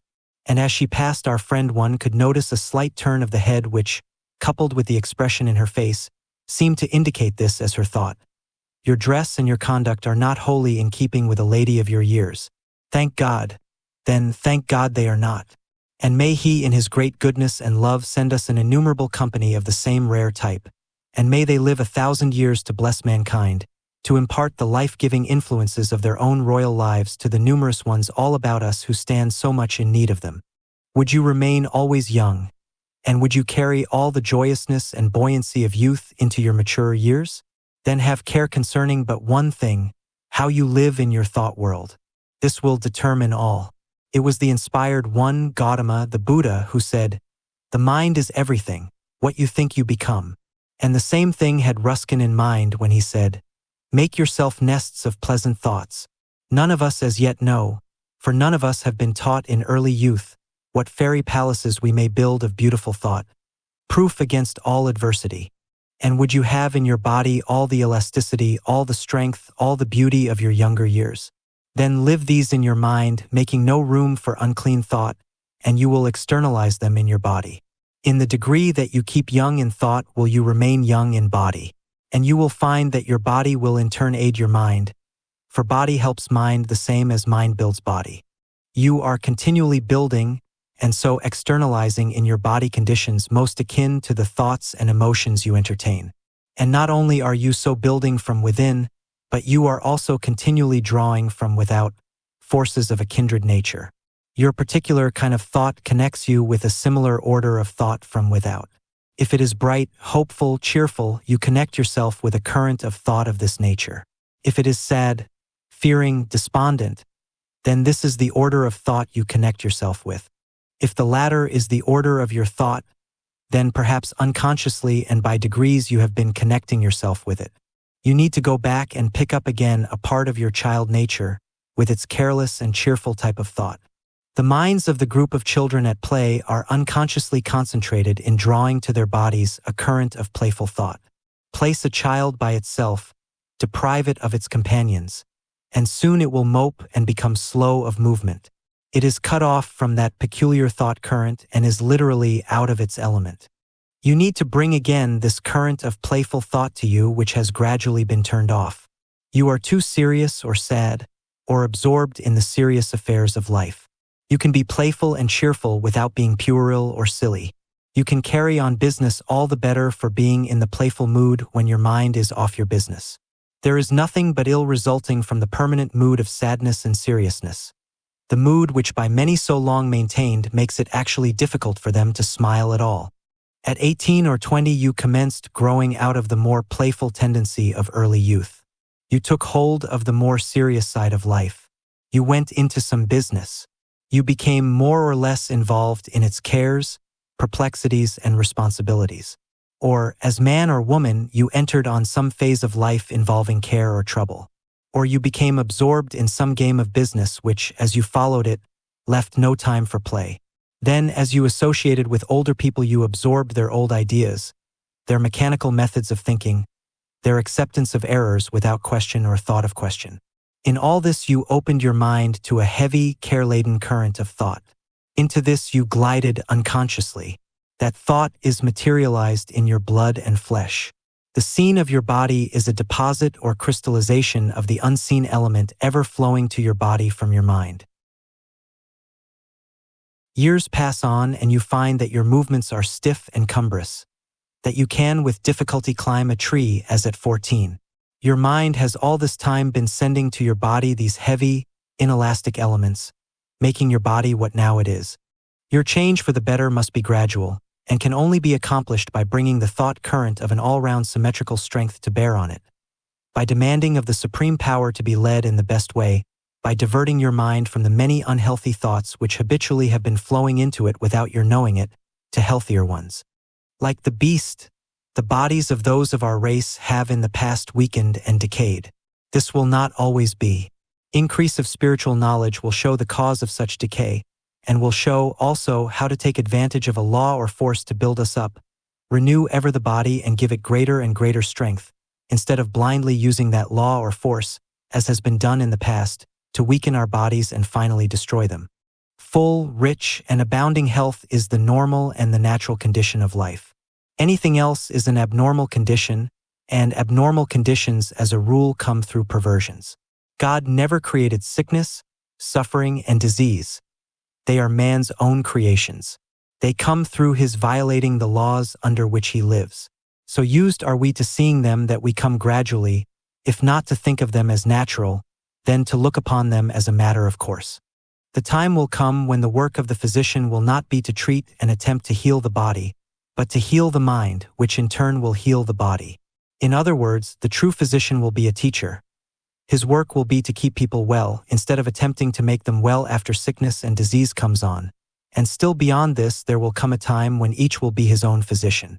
In the degree that we live in harmony with the higher laws of our being, and so, in the degree that we become better acquainted with the powers of the mind and spirit, will we give less attention to the body, no less care but less attention. The bodies of thousands today would be much better cared for if their owners gave them less thought and attention. As a rule, those who think least of their bodies enjoy the best health. Many are kept in continual ill health by the abnormal thought and attention they give them. Give the body the nourishment, the exercise, the fresh air, the sunlight it requires, keep it clean, and then think of it as little as possible. In your thoughts and in your conversation, never dwell upon the negative side. Don't talk of sickness and disease. By talking of these, you do yourself harm, and you do harm to those who listen to you. Talk of those things that will make people the better for listening to you. Thus you will infect them with health and strength and not with weakness and disease. To dwell upon the negative side is always destructive. This is true of the body the same as it is true of all other things. The following from one whose thorough training as a physician has been supplemented by extensive study and observations along the lines of the powers of the interior forces are of special significance and value in this connection. We can never gain health by contemplating disease, any more than we can reach perfection by dwelling upon imperfection or harmony through discord. We should keep a high ideal of health and harmony constantly before the mind. Never affirm or repeat about your health what you do not wish to be true. Do not dwell upon your ailments, nor study your symptoms. Never allow yourself to be convinced that you are not complete master of yourself. Stoutly affirm your superiority over bodily ills, and do not acknowledge yourself the slave of any inferior power. I would teach children early to build a strong barrier between themselves and disease by healthy habits of thought, high thinking, and purity of life. I would teach them to expel all thoughts of death, all images of disease, all discordant emotions, like hatred, malice, revenge, envy, and sensuality, as they would banish a temptation to do evil. I would teach them that bad food, bad drink, or bad air makes bad blood, that bad blood makes bad tissue, and bad flesh bad morals. I would teach them that healthy thoughts are as essential to healthy bodies as pure thoughts to a clean life. I would teach them to cultivate a strong willpower and to brace themselves against life's enemies in every possible way. I would teach the sick to have hope, confidence, cheer. Our thoughts and imaginations are the only real limits to our possibilities. No man's success or health will ever reach beyond his own confidence. As a rule, we erect our own barriers. Like the universe through hatred, envy, malice, jealousy, and revenge all have children. Every bad thought breeds others, and each of these goes on, ever reproducing itself until our world is peopled with their offspring. The true physician and parent of the future will not medicate the body with drugs so much as the mind with principles.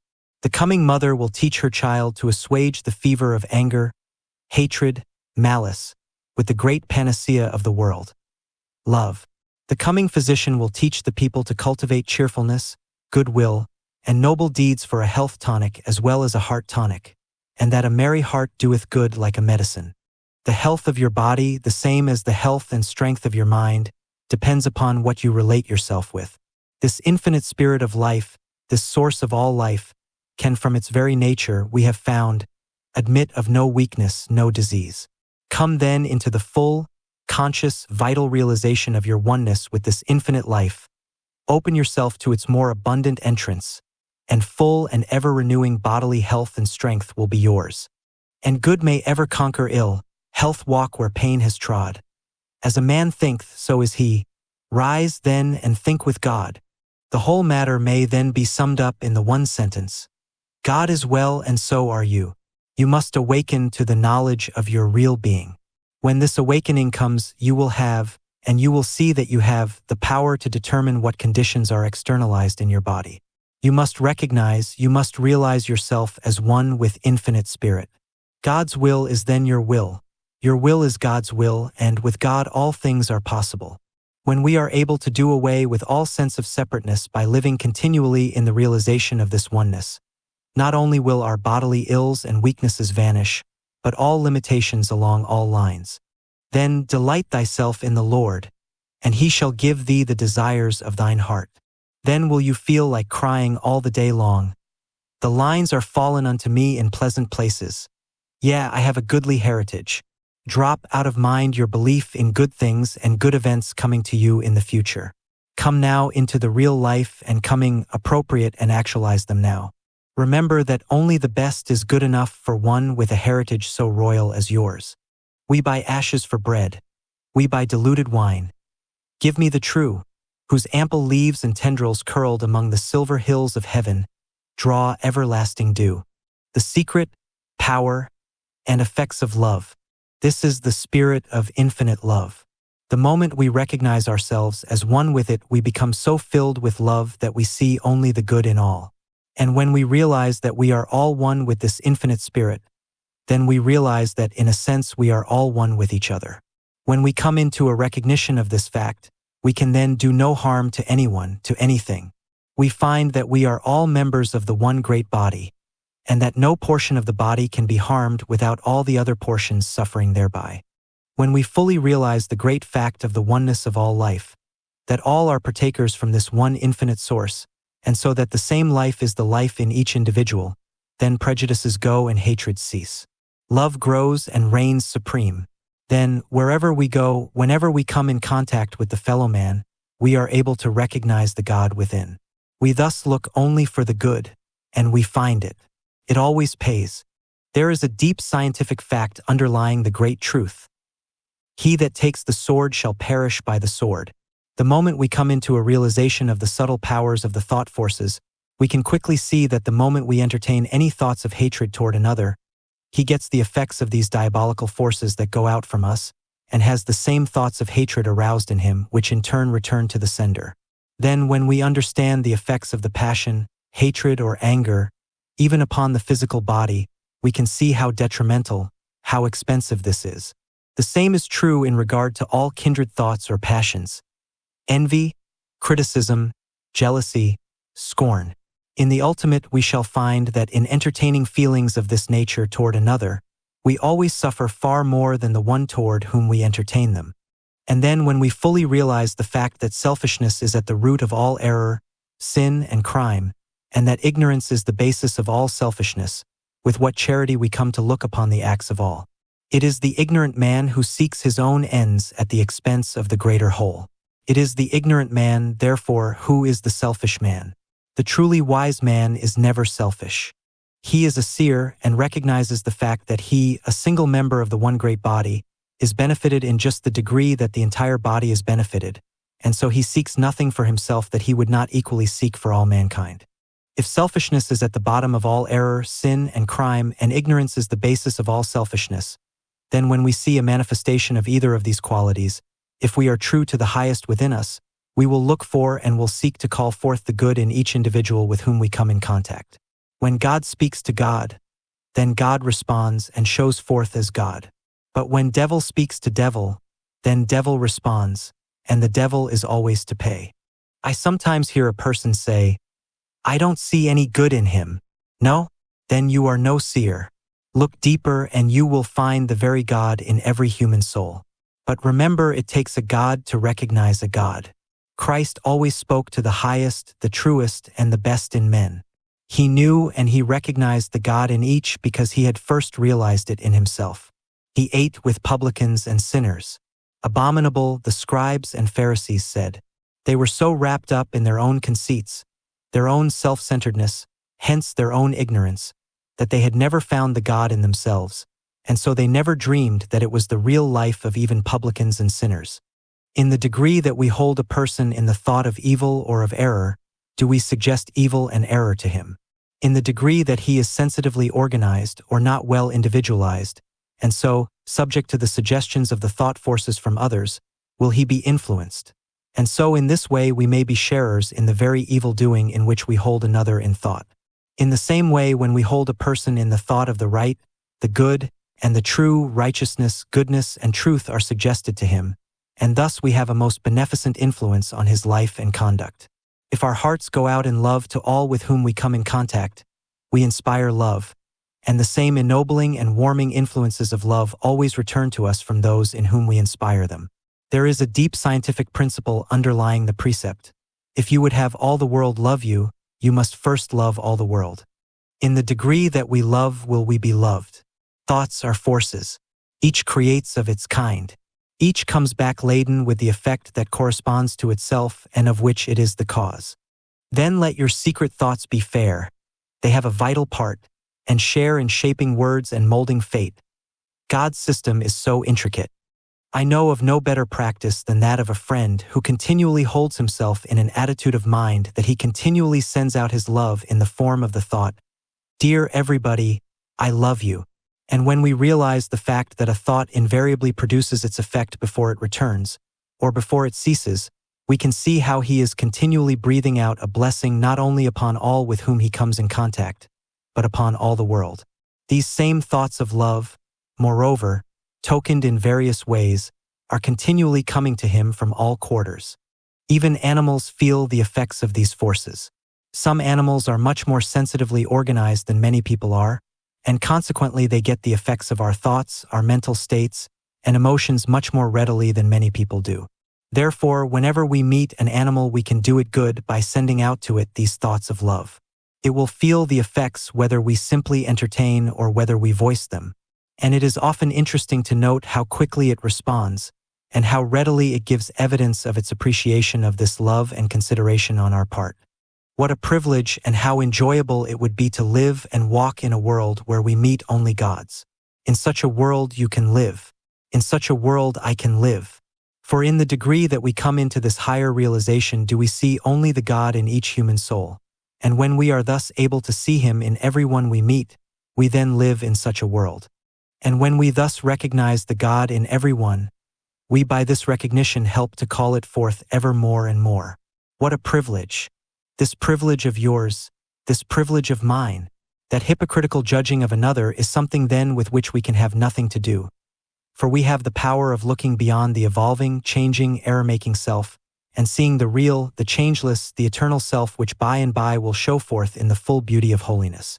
We are then large enough also to realize the fact that when we condemn another, by that very act we condemn ourselves. This realization so fills us with love that we continually overflow it, and all with whom we come in contact feel its warming and life-giving power.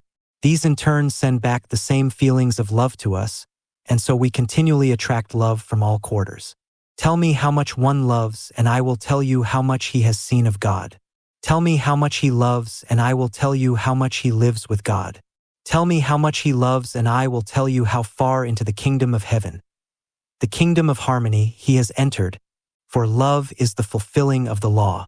And in a sense, love is everything. It is the key to life, and its influences are those that move the world.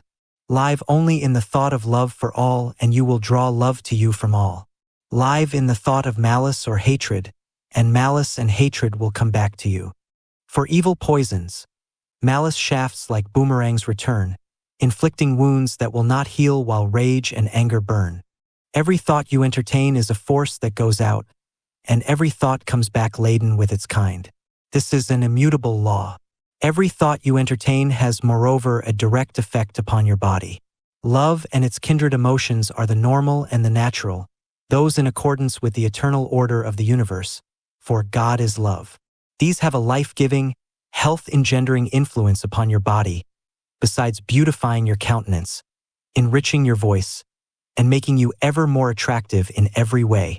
And as it is true that in the degree that you hold thoughts of love for all, you call the same from them in return, and as these have a direct effect upon your mind, and through your mind upon your body, it is as so much life force added to your own from without. You are then continually building this into both your mental and your physical life, and so your life is enriched by its influence. Hatred and all its kindred emotions are the unnatural, the abnormal, the perversions, and so, out of harmony with the eternal order of the universe. For if love is the fulfilling of the law, then these, its opposites, are direct violations of law, and there can never be a violation of law without its attendant pain and suffering in one form or another. There is no escape from this. And what is the result of this particular form of violation? When you allow thoughts of anger, hatred, malice, jealousy, envy, criticism, or scorn to exercise sway, they have a corroding and poisoning effect upon the organism. They pull it down, and if allowed to continue will eventually tear it to pieces by externalizing themselves in the particular forms of disease they give rise to. And then, in addition to the destructive influences from your own mind, you are continually calling the same influences from other minds, and these come as destructive forces augmenting your own, thus aiding in the tearing down process. And so love inspires love. Hatred breeds hatred. Love and good will stimulate and build up the body. Hatred and malice corrode and tear it down. Love is a savor of life unto life. Hatred is a savor of death unto death. There are loyal hearts, there are spirits brave, there are souls that are pure and true. Then give to the world the best you have, and the best will come back to you. Give love, and love to your heart will flow, a strength in your utmost need. Have faith, and a score of hearts will show their faith in your word and deed. I hear it said, "How in regard to one who bears me hatred, towards whom I have entertained no such thoughts and feelings, and so have not been the cause of his becoming my enemy." This may be true, but the chances are that you will have but few enemies if there is nothing of an antagonistic nature in your own mind and heart. Be sure there is nothing of this nature. But if hatred should come from another without apparent cause on your part, Then meet it from first to last with thoughts of love and goodwill. In this way you can, so to speak, so neutralize its effects that it cannot reach you and so cannot harm you. Love is positive and stronger than hatred. Hatred can always be conquered by love. On the other hand, if you meet hatred with hatred, you simply intensify it. You add fuel to the flame already kindled, upon which it will feed and grow, and so you increase and intensify the evil conditions. Nothing is to be gained by it, everything is to be lost. By sending love for hatred you will be able so to neutralize it that it will not only have no effect upon you, but will not be able even to reach you. But more than this, you will by this course sooner or later be able literally to transmute the enemy into the friend. Meet hatred with hatred and you degrade yourself. Meet hatred with love and you elevate not only yourself but also the one who bears you hatred. The Persian sage has said, "Always meet petulance with gentleness, and perverseness with kindness. A gentle hand can lead even an elephant by a hair. Reply to thine enemy with gentleness. Opposition to peace is sin." The Buddhist says, "If a man foolishly does me wrong, I will return him the protection of my ungrudging love. The more evil comes from him, the more good shall go from me. The wise man avenges injuries by benefits," says the Chinese. "Return good for evil, overcome anger by love. Hatred never ceases by hatred, but by love," says the Hindu. The truly wise man or woman will recognize no one as an enemy. Occasionally we hear the expression, "Never mind, I'll get even with him." Will you? And how will you do it? You can do it in one of two ways. You can, as you have in mind, deal with him as he deals or apparently deals with you, pay him, as we say, in his own coin. If you do this, you will get even with him by sinking yourself to his level, and both of you will suffer by it. Or you can show yourself the larger, you can send him love for hatred, kindness for ill treatment, and so get even with him by raising him to the higher level. But remember that you can never help another without by that very act helping yourself.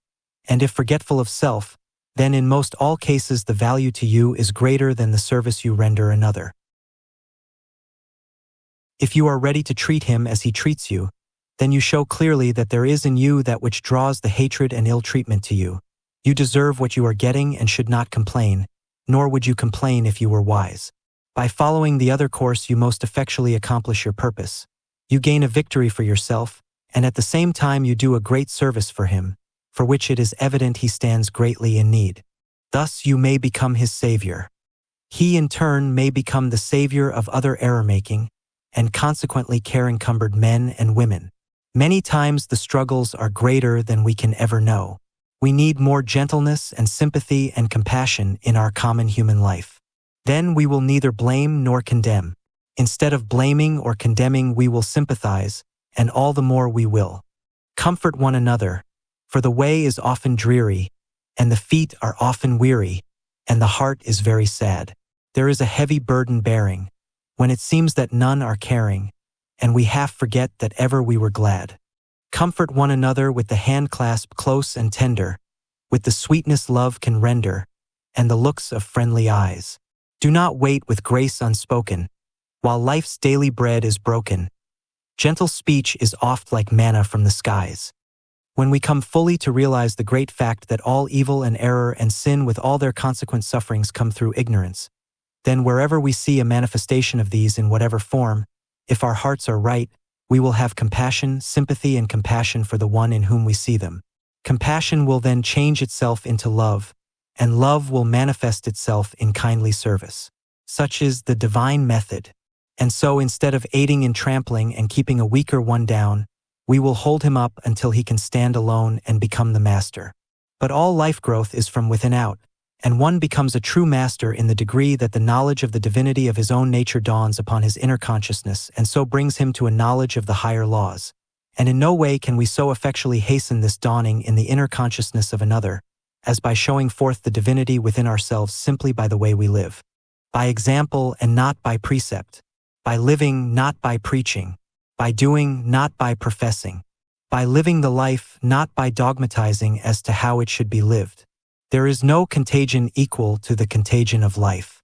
Whatever we sow, that shall we also reap, and each thing sown produces of its kind.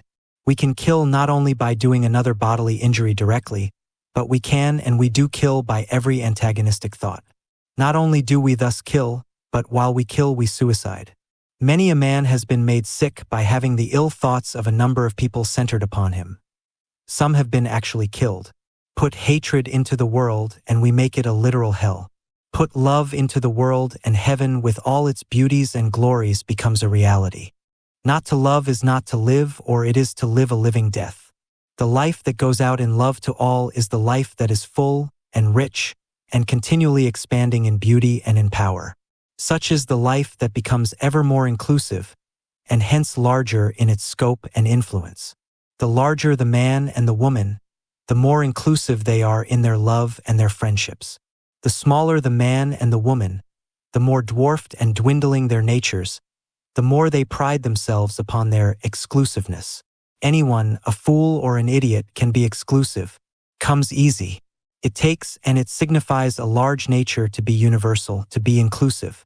Only the man or the woman of a small, personal, self-centered, self-seeking nature is exclusive. The man or the woman of a large, royal, unself-centered nature never is.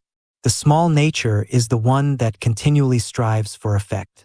The larger nature never does. The one goes here and there in order to gain recognition, in order to attach himself to the world. The other stays at home and draws the world to him. The one loves merely himself. The other loves all the world. But in his larger love for all the world he finds himself included. Verily, then, the more one loves the nearer he approaches to God, for God is the spirit of infinite love. And when we come into the realization of our oneness with this infinite spirit, then divine love so fills us that, enriching and enrapturing our own lives, from them it flows out to enrich the life of all the world. In coming into the realization of our oneness with the infinite life, we are brought at once into right relations with our fellow men. We are brought into harmony with the great law, that we find our own lives in losing them in the service of others. We are brought to a knowledge of the fact that all life is one, and so that we are all parts of the one great whole. We then realize that we can't do for another without at the same time doing for ourselves. We also realize that we cannot do harm to another without by that very act doing harm to ourselves. We realize that the man who lives to himself alone lives a little, dwarfed and stunted life, because he has no part in this larger life of humanity.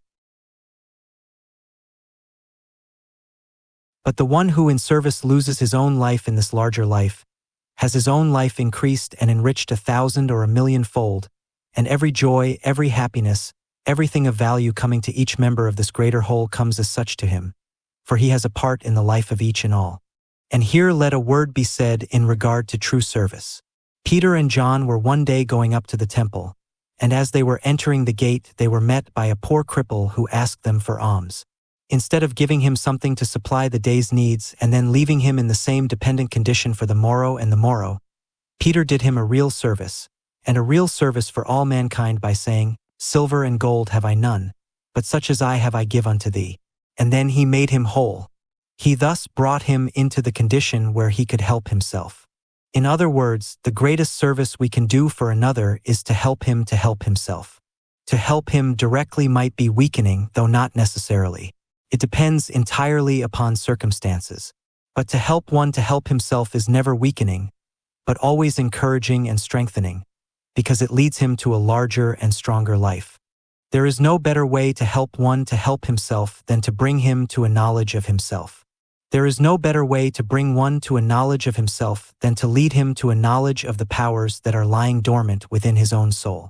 There is nothing that will enable him to come more readily or more completely into an awakened knowledge of the powers that are lying dormant within his own soul than to bring him into the conscious, vital realization of his oneness with the infinite life and power, so that he may open himself to it in order that it may work and manifest through him. We will find that these same great truths lie at the very bottom of the solution of our social situation, and we will also find that we will never have a full and permanent solution of it until they are fully recognized and built upon. Wisdom and interior illumination. This is the spirit of infinite wisdom, and in the degree that we open ourselves to it does the highest wisdom manifest itself to and through us. We can in this way go to the very heart of the universe itself and find the mysteries hidden to the majority of mankind. Hidden to them, though not hidden of themselves. In order for the highest wisdom and insight, we must have absolute confidence in the divine guiding us, but not through the channel of someone else. And why should we go to another for knowledge and wisdom? With God is no respect of persons. Why should we seek these things second-hand? Why should we thus stultify our own innate powers? Why should we not go direct to the infinite source itself? If any man lack wisdom, let him ask of God. Before they call, I will answer, and while they are yet speaking, I will hear. When we thus go directly to the infinite source itself, we are no longer slaves to personalities, institutions, or books. We should always keep ourselves open to suggestions of truth from these agencies. We should always regard them as agencies, however, and never as sources. We should never recognize them as masters, but simply as teachers. With Browning, we must recognize the great fact that truth is within ourselves. It takes no rise from outward things, whatever you may believe. There is an inmost center in us all, where truth abides in fullness. There is no more important injunction in all the world, nor one with a deeper interior meaning, than to thine own self be true. In other words, be true to your own soul, for it is through your own soul that the voice of God speaks to you. This is the interior guide. This is the light that lighteth every man that cometh into the world. This is conscience. This is intuition. This is the voice of the higher self, the voice of the soul, the voice of God. Thou shalt hear a voice behind thee, saying, This is the way, walk ye in it. When Moses was on the mountain, it was after the various physical commotions and manifestations that he heard the still, small voice, the voice of his own soul, through which the infinite God was speaking. If we will but follow this voice of intuition, it will speak ever more clearly and more plainly, until by and by it will be absolute and unerring in its guidance. The great trouble with us is that we do not listen to and do not follow this voice within our own souls, and so we become as a house divided against itself. We are pulled this way and that, and we are never certain of anything. I have a friend who listens so carefully to this inner voice, who, in other words, always acts so quickly and so fully in accordance with his intuitions, and whose life as a consequence is so absolutely guided by them, that he always does the right thing at the right time and in the right way. He always knows when to act and how to act, and he is never in the condition of a house divided against itself. But someone says, may it not be dangerous for us to act always upon our intuitions?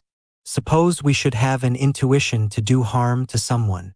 We need not be afraid of this, however, for the voice of the soul, this voice of God speaking through the soul, will never direct one to do harm to another, nor to do anything that is not in accordance with the highest standards of right and truth and justice. And if you at any time have a prompting of this kind, know that it is not the voice of intuition. It is some characteristic of your lower self that is prompting you. Reason is not to be set aside, but it is to be continually illumined by this higher spiritual perception, and in the degree that it is thus illumined will it become an agent of light and power. When one becomes thoroughly individualized, he enters into the realm of all knowledge and wisdom, and to be individualized is to recognize no power outside of the infinite power that is back of all. When one recognizes this great fact and opens himself to this spirit of infinite wisdom, he then enters upon the road to the true education, and mysteries that before were closed now reveal themselves to him.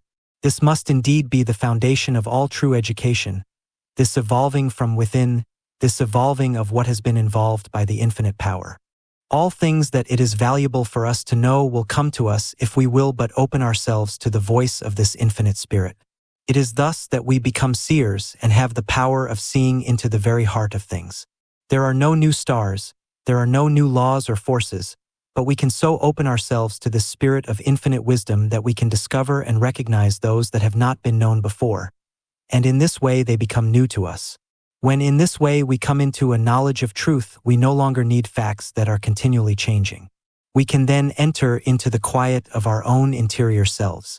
We can open the window and look out, and thus gather the facts as we choose. This is true wisdom.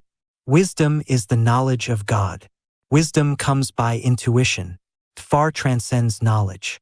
Great knowledge, knowledge of many things, may be had by virtue simply of a very retentive memory, comes by tuition. But wisdom far transcends knowledge, in that knowledge is a mere incident of this deeper wisdom.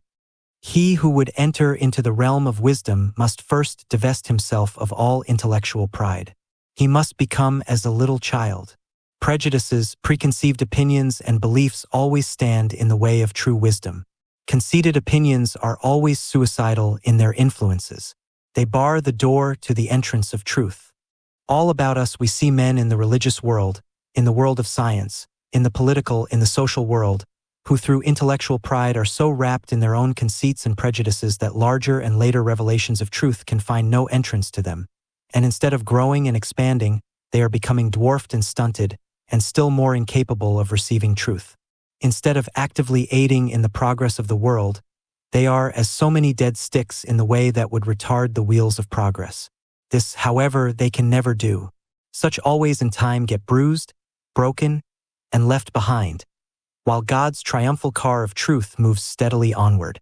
When the steam engine was still being experimented with, and before it was perfected sufficiently to come into practical use, a well-known Englishman, well known then in scientific circles, wrote an extended pamphlet proving that it would be impossible for it ever to be used in ocean navigation, that is, in a trip involving the crossing of the ocean, because it would be utterly impossible for any vessel to carry with it sufficient coal for the use of its furnace. And the interesting feature of the whole matter was that the very first steam vessel that made the trip from England to America had among its cargo a part of the first edition of this carefully prepared pamphlet. There was only the one edition. Many editions might be sold now. This seems indeed an amusing fact, but far more amusing is the man who voluntarily closes himself to truth because, forsooth, it does not come through conventional or orthodox or heretofore accepted channels, or because it may not be in full accord with or possibly may be opposed to established usages or beliefs. On the contrary, let there be many windows in your soul, that all the glory of the universe may beautify it. Not the narrow pane of one poor creed can catch the radiant rays that shine from countless sources. Tear away the blinds of superstition. Let the light pour through fair windows, broad as truth itself and high as heaven. Tune your ear to all the worldless music of the stars and to the voice of nature, and your heart shall turn to truth and goodness as the plant turns to the sun. 1,000 unseen hands reach down to help you to their peace-crowned heights, and all the forces of the firmament shall fortify your strength. Be not afraid to thrust aside half-truths and grasp the whole. There is a great law in connection with the coming of truth. It is this: whenever a man or a woman shuts himself or herself to the entrance of truth on account of intellectual pride, preconceived opinions, prejudices, or for whatever reason, there is a great law which says that truth in its fullness will come to that one from no source. And on the other hand, when a man or a woman opens himself or herself fully to the entrance of truth from whatever source it may come, there is an equally great law which says that truth will flow into him or to her from all sources, from all quarters. Such becomes the free man, the free woman, for it is the truth that makes us free. The other remains in bondage, for truth has had no invitation and will not enter where it is not fully and freely welcomed.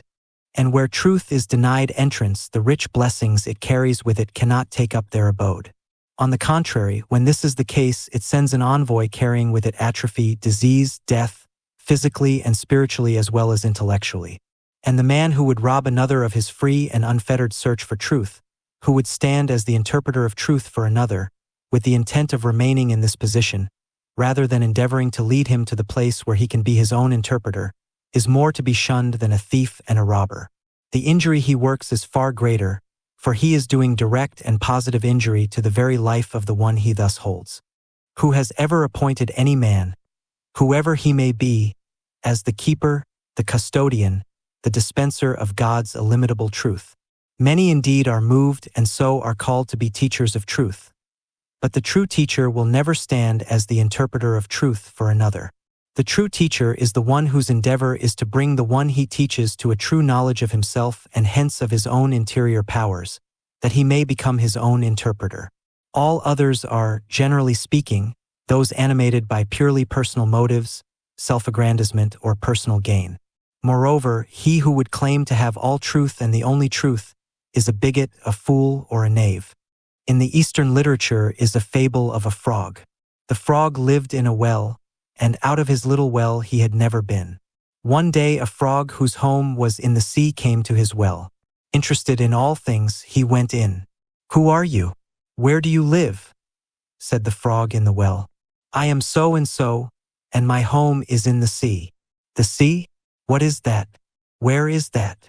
"It is a very large body of water, and not far away." "How big is your sea?" "Oh, very big." "As big as this?" pointing to a little stone lying near. "Oh, much bigger." "As big as this?" pointing to the board upon which they were sitting. "Oh, much bigger." "How much bigger, then?" "Why, the sea in which I live is bigger than your entire well. It would make millions of wells such as yours." "Nonsense, nonsense. You are a deceiver and a falsifier. Get out of my well. Get out of my well. I want nothing to do with any such frogs as you. Ye shall know the truth, and the truth shall make you free, is the promise. Ye shall close yourselves to truth, ye shall live in your own conceits, and your own conceits shall make fools and idiots of you, would be a statement applicable to not a few, and to not a few who pride themselves upon their superior intellectual attainments. Idiocy is arrested mental growth. Closing oneself for whatever reason to truth and hence to growth brings a certain type of idiocy, though it may not be called by this name. And on the other hand, another type is that arrested growth caused by taking all things for granted, without proving them for oneself, merely because they come from a particular person, a particular book, a particular institution. This is caused by one's always looking without instead of being true to the light within, and carefully tending it that it may give an ever clearer light.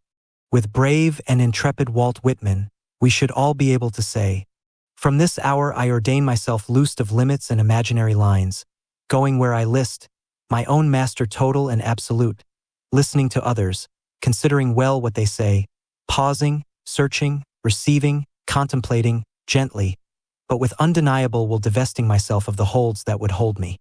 Great should be the joy that God's boundless truth is open to all, open equally to all, and that it will make each one its dwelling place in proportion as he earnestly desires it and opens himself to it. And in regard to the wisdom that guides us in our daily life, there is nothing that it is right and well for us to know that may not be known when we recognize the law of its coming, and are able wisely to use it. Let us know that all things are ours as soon as we know how to appropriate them.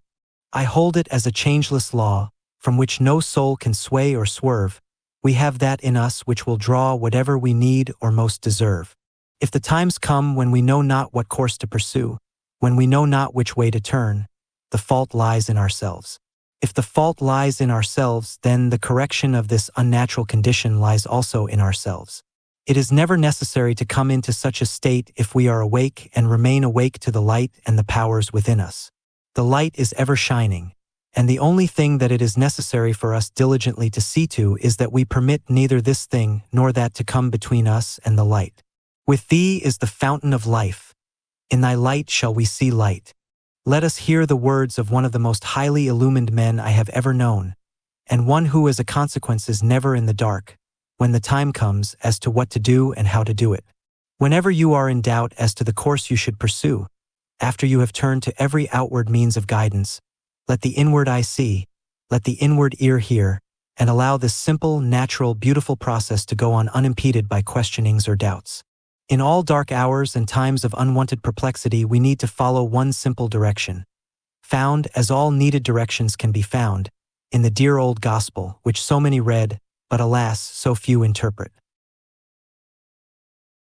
Enter into thine inner chamber and shut the door. Does this mean that we must literally betake ourselves to a private closet with a key in the door? If it did, then the command could never be obeyed in the open air, on land or sea, and the Christ loved the lakes and the forests far better than the cramping rooms of city-dwelling houses. Still his counsels are so wide-reaching that there is no spot on earth and no conceivable situation in which any of us may be placed where we cannot follow them. One of the most intuitive men we ever met had a desk in a city office where several other gentlemen were doing business constantly and often talking loudly. Entirely undisturbed by the many various sounds about him, this self-centered, faithful man would, in any moment of perplexity, draw the curtains of privacy so completely about him that he would be as fully enclosed in his own psychic aura, and thereby as effectually removed from all distractions as though he were alone in some primeval wood. Taking his difficulty with him into the mystic silence in the form of a direct question, to which he expected a certain answer, he would remain utterly passive until the reply came, and never once through many years' experience did he find himself disappointed or misled. Intuitive perceptions of truth are the daily bread to satisfy our daily hunger. They come like the manna in the desert day by day. Each day brings adequate supply for that day's need only. They must be followed instantly, for dalliance with them means their obscuration, and the more we dally, the more we invite erroneous impressions to cover intuition with a pall of conflicting moral fantasy born of illusions of the tyrant's will. One condition is imposed by universal law, and this we must obey. Put all wishes aside save the one desire to know truth. Couple with this one demand the fully consecrated determination to follow what is distinctly perceived as truth immediately it is revealed. No other affection must be permitted to share the field with this all-absorbing love of truth for its own sake. Obey this one direction and never forget that expectation and desire are bride and bridegroom and forever inseparable, and you will soon find your hitherto darkened way grow luminous with celestial radiance, for with the heaven within, all heavens without incessantly cooperate. This may be termed going into the silence. This it is to perceive and to be guided by the light that lighteth every man that cometh into the world. This it is to listen to and be guided by the voice of your own soul, the voice of your higher self. The soul is divine, and in allowing it to become translucent to the infinite spirit, it reveals all things to us. As man turns away from the divine light, do all things become hidden. There is nothing hidden of itself. When the spiritual sense is opened, then it transcends all the limitations of the physical senses and the intellect. And in the degree that we are able to get away from the limitations set by them, and realize that so far as the real life is concerned it is one with the infinite life, then we begin to reach the place where this voice will always speak, where it will never fail us if we follow it, and as a consequence where we will always have the divine illumination and guidance. To know this and to live in this realization is not to live in heaven hereafter, but to live in heaven here and now, today and every day. No human soul need be without it. When we turn our face in the right direction, it comes as simply and as naturally as the flower blooms and the winds blow. It is not to be bought with money or with price. It is a condition waiting simply to be realized, by rich and by poor, by king and by peasant, by master and by servant the world over. All are equal heirs to it. And so the peasant, if he find it first, lives a life far transcending in beauty and in real power the life of his king. The servant, if he find it first, lives a life surpassing the life of his master. If you would find the highest, the fullest, and the richest life that not only this world but that any world can know, then do away with the sense of the separateness of your life from the life of God. Hold to the thought of your oneness. In the degree that you do this, you will find yourself realizing it more and more, and as this life of realization is lived, you will find that no good thing will be withheld, for all things are included in this. Then it will be yours, without fears or forebodings, simply to do today what your hands find to do, and so be ready for tomorrow when it comes, knowing that tomorrow will bring tomorrow's supplies for the mental, the spiritual, and the physical life. Remember, however, that tomorrow's supplies are not needed until tomorrow comes. If one is willing to trust himself fully to the law will never fail him. It is the half-hearted trusting to it that brings uncertain, and so unsatisfactory results. Nothing is firmer and surer than deity. It will never fail the one who throws himself wholly upon it.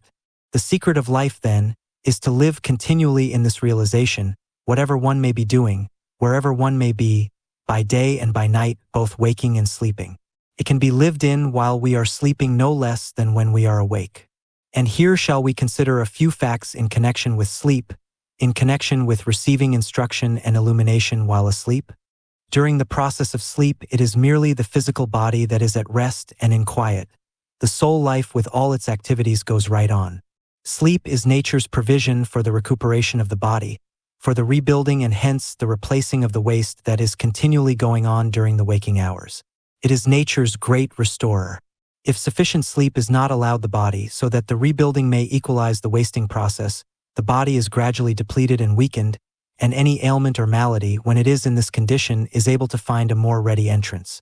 It is for this reason that those who are subject to it will take a cold, as we term it, more readily when the body is tired or exhausted through loss of sleep than at most any other time.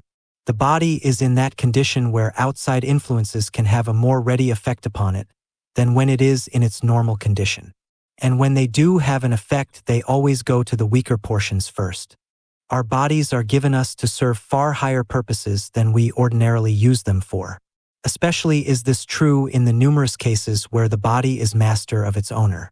In the degree that we come into the realization of the higher powers of the mind and spirit, in that degree does the body, through their influence upon it, become less gross and heavy, finer in its texture and form. And then, because the mind finds a kingdom of enjoyment in itself, and in all the higher things it becomes related to excesses. In eating and drinking, as well as all others, naturally and of their own accord fall away. There also falls away the desire for the heavier, grosser, less valuable kinds of food and drink, such as the flesh of animals, alcoholic drinks, and all things of the class that stimulate the body and the passions rather than build the body and the brain into a strong, clean, well-nourished, enduring, and fibrous condition. In the degree that the body thus becomes less gross and heavy, finer in its texture and form, is there less waste, and what there is more easily replaced, so that it keeps in a more regular and even condition. When this is true, less sleep is actually required. And even the amount that is taken does more for a body of this finer type than it can do for one of the other nature. As the body in this way grows finer, in other words, as the process of its evolution is thus accelerated, it in turn helps the mind and the soul in the realization of ever higher perceptions, and thus body helps mind the same as mind builds body. It was undoubtedly this fact that Browning had in mind when he said, "Let us cry, all good things are ours, nor soul helps flesh, more now than flesh helps soul." Sleep, then, is for the resting and the rebuilding of the body. The soul needs no rest, and while the body is at rest and sleep, the soul life is active the same as when the body is in activity. There are some, having a deep insight into the soul's activities, who say that we travel when we sleep. Some are able to recall and bring over into the conscious, waking life the scenes visited, the information gained, and the events that have transpired. Most people are not able to do this, and so much that might otherwise be gained is lost. They say, however, that it is in our power, in proportion as we understand the laws, to go where we will, and to bring over into the conscious, waking life all the experiences thus gained. Be this, however, as it may, it certainly is true that while sleeping we have the power, in a perfectly normal and natural way, to get much of value by way of light, instruction, and growth that the majority of people now miss. If the soul life, that which relates us to infinite spirit, is always active, even while the body is at rest, why may not the mind so direct conditions as one falls asleep, that while the body is at rest, it may continually receive illumination from the soul and bring what it thus receives over into the conscious, waking life? This, indeed, can be done, and is done by some to great advantage, and many times the highest inspirations from the soul come in this way, as would seem most natural, since at this time all communications from the outer, material world no longer enter. I know those who do much work during sleep, the same as they get much light along desired lines. By charging the mind on going to sleep as to a particular time for waking, it is possible, as many of us know, to wake on the very minute. Not infrequently we have examples of difficult problems that defied solution during waking hours, being solved during sleep. A friend, a well-known journalist, had an extended newspaper article clearly and completely worked out for her in this way. She frequently calls this agency to her aid. She was notified by the managing editor one evening to have the article ready in the morning. An article requiring more than ordinary care, and one in which quite a knowledge of facts was required. It was a matter in connection with which she knew scarcely anything, and all her efforts at finding information regarding it seemed to be of no avail. She set to work, but it seemed as if even her own powers defied her. Failure seemed imminent. Almost in desperation she decided to retire, and putting the matter into her mind in such a way that she would be able to receive the greatest amount of aid while asleep, she fell asleep and slept soundly until morning. When she awoke, her work of the previous evening was the first thing that came into her mind. She lay quietly for a few minutes, and as she lay there, the article, completely written, seemed to stand before her mind. She ran through it, arose, and without dressing took her pen and transcribed it onto paper, literally acting simply as her own amanuensis. The mind acting intently along a particular line will continue so to act until some other object of thought carries it along another line. And since in sleep only the body is in quiet while the mind and soul are active, then the mind, on being given a certain direction when one drops off to sleep, will take up the line along which it is directed, and can be made, in time, to bring over into consciousness the results of its activities. Some will be able very soon to get results of this kind. For some it will take longer.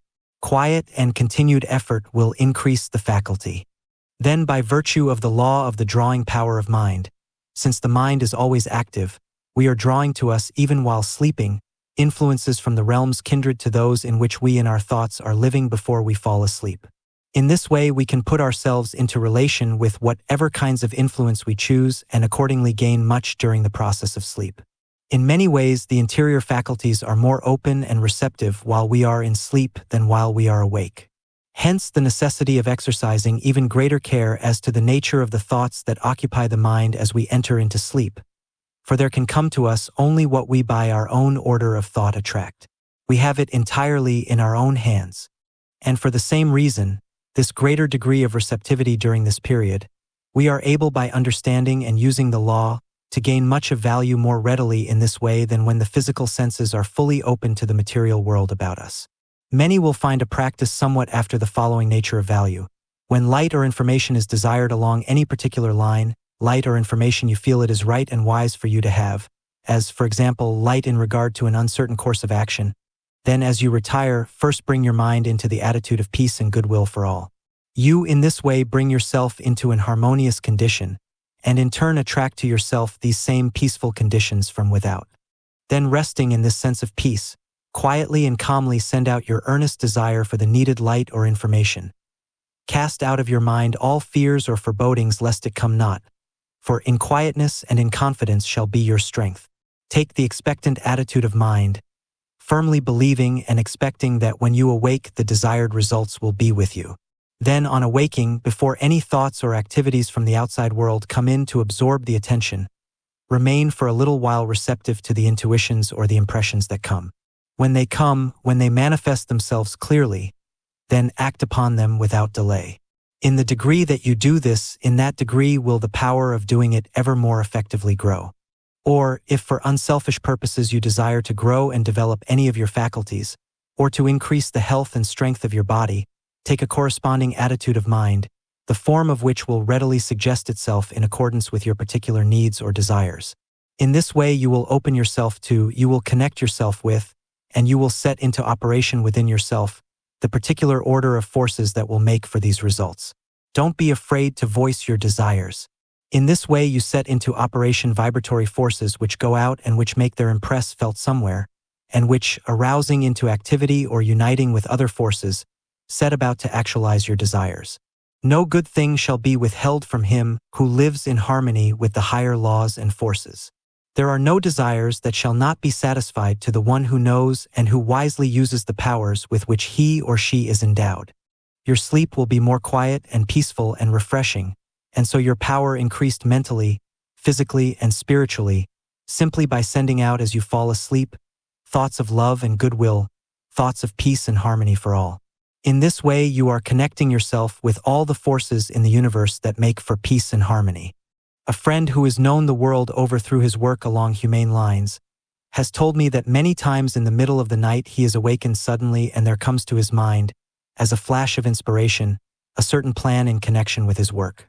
And as he lays there quietly and opens himself to it, the methods for its successful carrying out all reveal themselves to him clearly. In this way many plans are entered upon and brought to a successful culmination that otherwise would never be thought of, plans that seem, indeed, marvelous to the world at large. He is a man with a sensitive organism, his life in thorough harmony with the higher laws, and given wholly and unreservedly to the work to which he has dedicated it. Just how and from what source these inspirations come he does not fully know. Possibly no one does, though each may have his theory. But this we do know, and it is all we need to know now at least, that to the one who lives in harmony with the higher laws of his being, and who opens himself to them, they come. Visions and inspirations of the highest order will come in the degree that we make for them the right conditions. One who has studied deeply into the subject in hand has said, "To receive education spiritually while the body is resting in sleep is a perfectly normal and orderly experience, and would occur definitely and satisfactorily in the lives of all of us, if we paid more attention to internal and consequently less to external states with their supposed but unreal necessities. Our thoughts make us what we are here and hereafter, and our thoughts are often busier by night than by day, for when we are asleep to the exterior we can be wide awake to the interior world.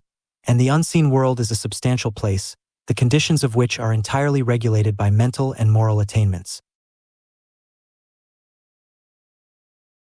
When we are not deriving information through outward avenues of sensation, we are receiving instruction through interior channels of perception, and when this fact is understood for what it is worth, it will become a universal custom for persons to take to sleep with them the special subject on which they most earnestly desire particular instruction. The Pharaoh type of person dreams, and so does his butler and baker. But the Joseph type, which is that of the truly gifted seer, both dreams and interprets. But why had not Pharaoh the power of interpreting his dreams? Why was Joseph the type of the truly gifted seer? Why did he not only dream, but had also the power to interpret both his own dreams and the dreams of others? Simply read the lives of the two. He who runs may read. In all true power it is, after all, living the life that tells. And in proportion as one lives the life does he not only attain to the highest power and joy for himself, but he also becomes of ever greater service to all the world.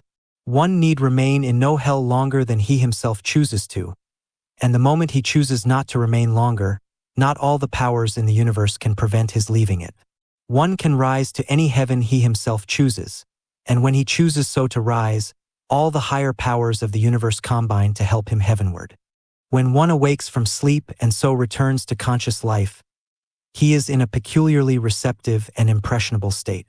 All relations with the material world have for a time been shut off. The mind is in a freer and more natural state, resembling somewhat a sensitive plate, where impressions can readily leave their traces. This is why many times the highest and truest impressions come to one in the early morning hours, before the activities of the day and their attendant distractions have exerted an influence. This is one reason why many people can do their best work in the early hours of the day. But this fact is also a most valuable one in connection with the molding of everyday life. The mind is at this time as a clean sheet of paper. We can most valuably use this quiet, receptive, impressionable period by wisely directing the activities of the mind along the highest and most desirable paths, and thus, so to speak, set the pace for the day. Each morning is a fresh beginning. We are, as it were, just beginning life. We have it entirely in our own hands. And when the morning with its fresh beginning comes, all yesterdays should be yesterdays, with which we have nothing to do. Sufficient is it to know that the way we lived our yesterday has determined for us our today. And, again, when the morning with its fresh beginning comes, all tomorrows should be tomorrows, with which we have nothing to do. Sufficient to know that the way we live our today determines our tomorrow. Every day is a fresh beginning. Every morn is the world made new. You who are weary of sorrow and sinning, here is a beautiful hope for you, a hope for me and a hope for you. All the past things are past and over, the tasks are done, and the tears are shed. Yesterday's errors let yesterday cover. Yesterday's wounds, which smarted and bled, are healed with the healing which might has shed. Asterisk, asterisk, asterisk, asterisk, asterisk, asterisk. Let them go, since we cannot relieve them, cannot undo and cannot atone. God in His mercy receive.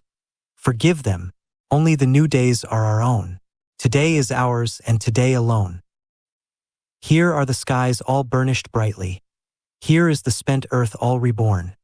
Here are the tired limbs springing lightly to face the sun and to share with the morn in the chrism of dew and the cool of dawn. Every day is a fresh beginning. Listen, my soul, to the glad refrain, and, spite of old sorrow and older sinning, and puzzles forecasted, and possible pain, take heart with the day and begin again. Simply the first hour of this new day, with all its richness and glory, with all its sublime and eternity-determining possibilities, and each succeeding hour as it comes, but not before it comes. This is the secret of character building. This simple method will bring anyone to the realization of the highest life that can be even conceived of, and there is nothing in this connection that can be conceived of that cannot be realized somehow, someone, somewhere. This brings such a life within the possibilities of all, for there is no one, if really in earnest and if he really desires it, who cannot live to his highest for a single hour. But even though there should be, if he is only earnest in his endeavor, then, through the law that like builds like, he will be able to come a little nearer to it the next hour and still nearer the next and the next until sooner or later comes the time when it becomes the natural and any other would require the effort. In this way one becomes in love and in league with the highest and best in the universe, and as a consequence the highest and best in the universe becomes in love and in league with him. They aid him at every turn. They seem literally to move all things his way, because forsooth, he has first moved their way. The realization of perfect peace. This is the spirit of infinite peace, and the moment we come into harmony with it, there comes to us an inflowing tide of peace, for peace is harmony. A deep interior meaning underlies the great truth. To be spiritually minded is life and peace. To recognize the fact that we are spirit and to live in this thought is to be spiritually minded and so to be in harmony and peace. Oh, the thousands of men and women all about us weary with care, troubled and ill at ease, running hither and thither to find peace, weary in body, soul, and mind. Going to other countries, traveling the world over, coming back and still not finding it. Of course they have not found it and they never will find it in this way, because they are looking for it where it is not. They are looking for it without when they should look within. Peace is to be found only within, and unless one find it there, he will never find it at all. Peace lies not in the external world. It lies within one's own soul. We may travel over many different avenues in pursuit of it. We may seek it through the channels of the bodily appetites and passions. We may seek it through all the channels of the external. We may chase for it hither and thither, but it will always be just beyond our grasp, because we are searching for it where it is not. In the degree, however, that we order the bodily appetites and passions in accordance with the promptings of the soul within will the higher forms of happiness and peace enter our lives. But in the degree that we fail in doing this will disease, suffering, and discontent enter in. To be at one with God is to be at peace. The child's simplicity is the greatest agency in bringing this full and complete realization. The child's simplicity that recognizes its true relations with the Father's life. There are people I know who have come into such a conscious realization of their oneness with this infinite life, this spirit of infinite peace, that their lives are fairly bubbling over with joy. I have particularly in mind at this moment a comparatively young man who was an invalid for several years, his health completely broken with nervous exhaustion, who thought there was nothing in life worth living for, to whom everything and everybody presented a gloomy aspect, and he in turn presented a gloomy aspect to all with whom he came in contact. Not long ago he came into such a vital realization of his oneness with this infinite power. He opened himself so completely to its divine inflow, that today he is in perfect health, and frequently as I meet him now he cannot resist the impulse to cry out, "Oh, it is a joy to be alive." I know an officer on our police force who has told me that many times when off duty and on his way home in the evening, there comes to him such a vivid and vital realization of his oneness with this infinite power, and this spirit of infinite peace so takes hold of and so fills him, that it seems as if his feet could scarcely keep to the pavement, so buoyant and so exhilarated does he become by reason of this inflowing tide. He who comes into this higher realization never has any fear, for he has always with him a sense of protection, and the very realization of this makes his protection complete. Of him it is true, "No weapon that is formed against thee shall prosper. There shall no ill come nigh thy dwelling. Thou shalt be in league with the stones of the field, and the beasts of the field shall be at peace with thee." These are the men and the women who seem to live charmed lives. The moment we fear anything, we open the door for the entrance of the actualization of the very thing we fear. An animal will never harm a person who is absolutely fearless in regard to it. The instant he fears, he opens himself to danger. And some animals, the dog for example, can instantly detect the element of fear, and this gives them the courage to do harm. In the degree that we come into a full realization of our oneness with this infinite power do we become calm and quiet, undisturbed by the little occurrences that before so vex and annoy us. We are no longer disappointed in people, for we always read them aright. We have the power of penetrating into their very souls and seeing the underlying motives that are at work there. A gentleman approached a friend the other day, and with great show of cordiality grasped him by the hand and said, "Why, Mr. I am so glad to see you." Quick as a flash my friend read him, and looking him steadily in the eye, replied, "No, you are mistaken, you are not glad to see me. But you are very much disconcerted, so much so that you are now blushing in evidence of it."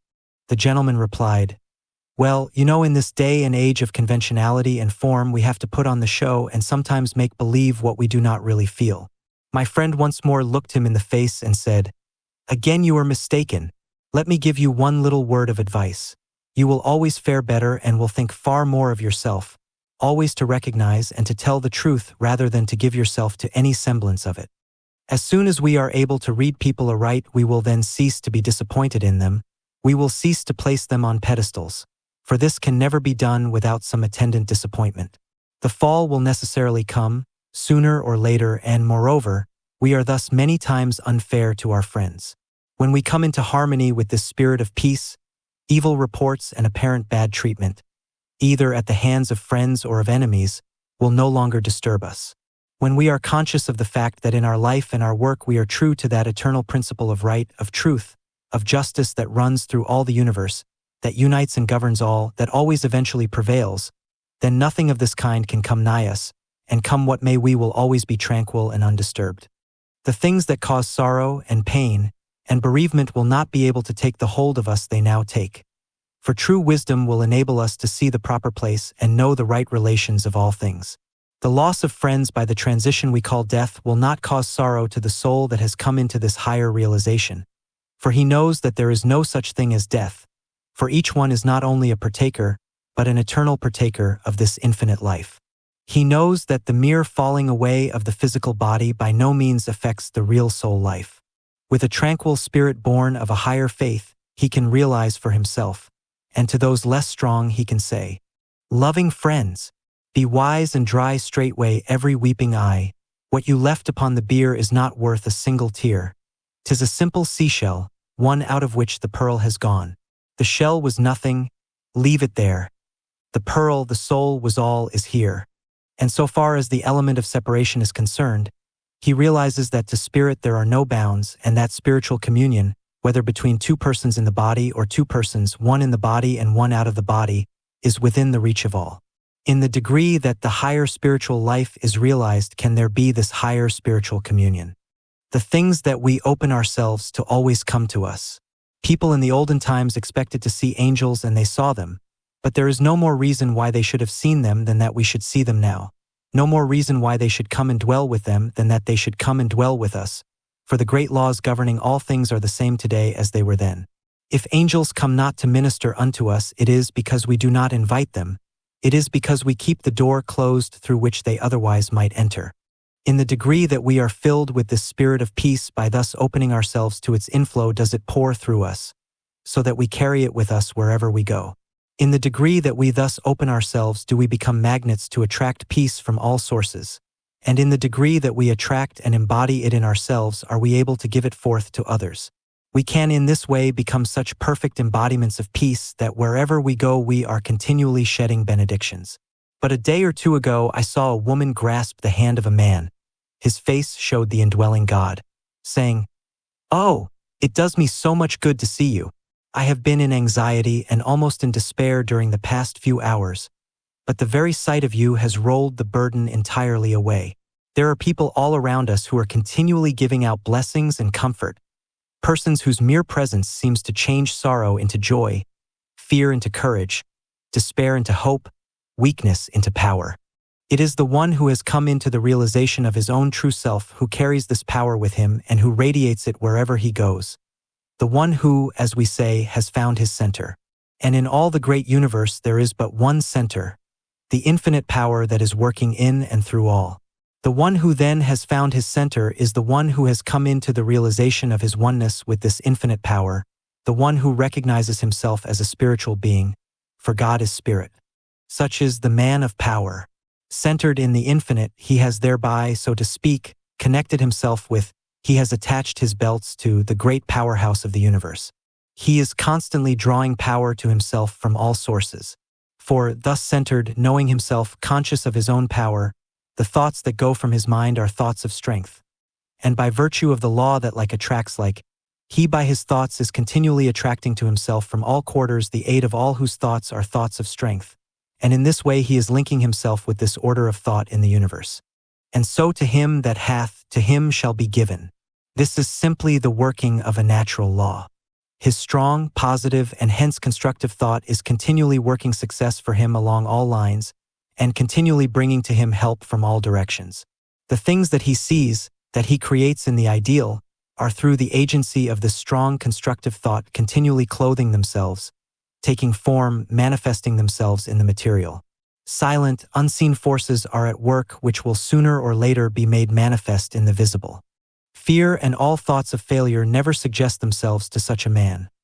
Or if they do, they are immediately sent out of his mind, and so he is not influenced by this order of thought from without. He does not attract it to him. He is in another current of thought. Consequently, the weakening, failure-bringing thoughts of the fearing, the vacillating, the pessimistic about him have no influence upon him. The one who is of the negative, fearing kind not only has his energies and his physical agents weakened, or even paralyzed through the influence of this kind of thought that is born within him, but he also in this way connects himself with this order of thought in the world about him. And in the degree that he does this does he become a victim to the weak, fearing, negative minds all around him. Instead of growing in power, he increases in weakness. He is in the same order of thought with those of whom it is true, and even that which they have shall be taken away from them. This again is simply the working of a natural law, the same as is its opposite.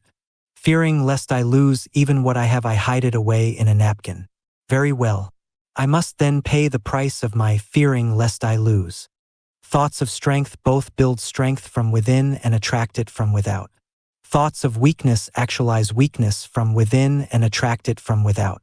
Courage begets strength, fear begets weakness, and so courage begets success, fear begets failure. It is the man or the woman of faith and hence of courage who is the master of circumstances and who makes his or her power felt in the world. It is the man or the woman who lacks faith and who as a consequence is weakened and crippled by fears and forebodings, who is the creature of all passing occurrences.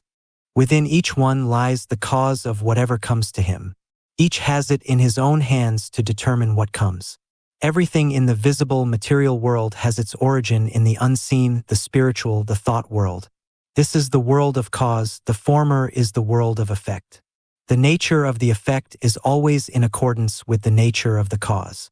What one lives in his invisible thought world, he is continually actualizing in his visible material world. If he would have any conditions different in the latter, he must make the necessary change in the former. A clear realization of this great fact would bring success to thousands of men and women who all about us are now in the depths of despair. It would bring health, abounding health and strength to thousands now diseased and suffering. It would bring peace and joy to thousands now unhappy and ill at ease. And oh, the thousands all about us who are continually living in the slavery of fear.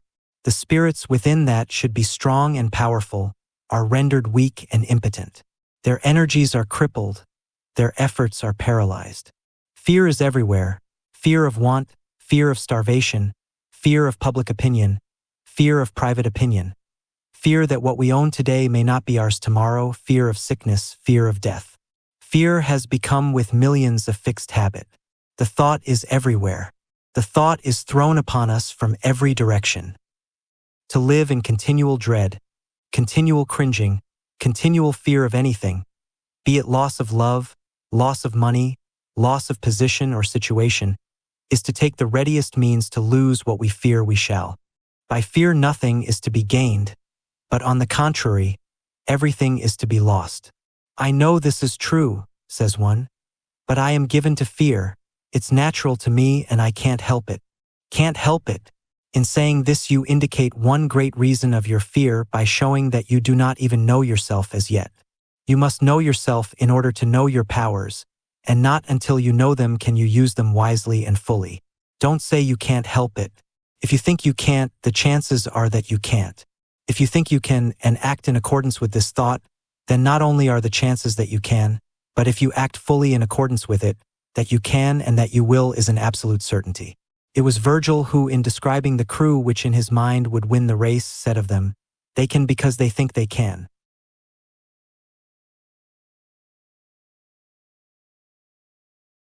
In other words, this very attitude of mind on their part will infuse a spiritual power into their bodies that will give them the strength and endurance which will enable them to win.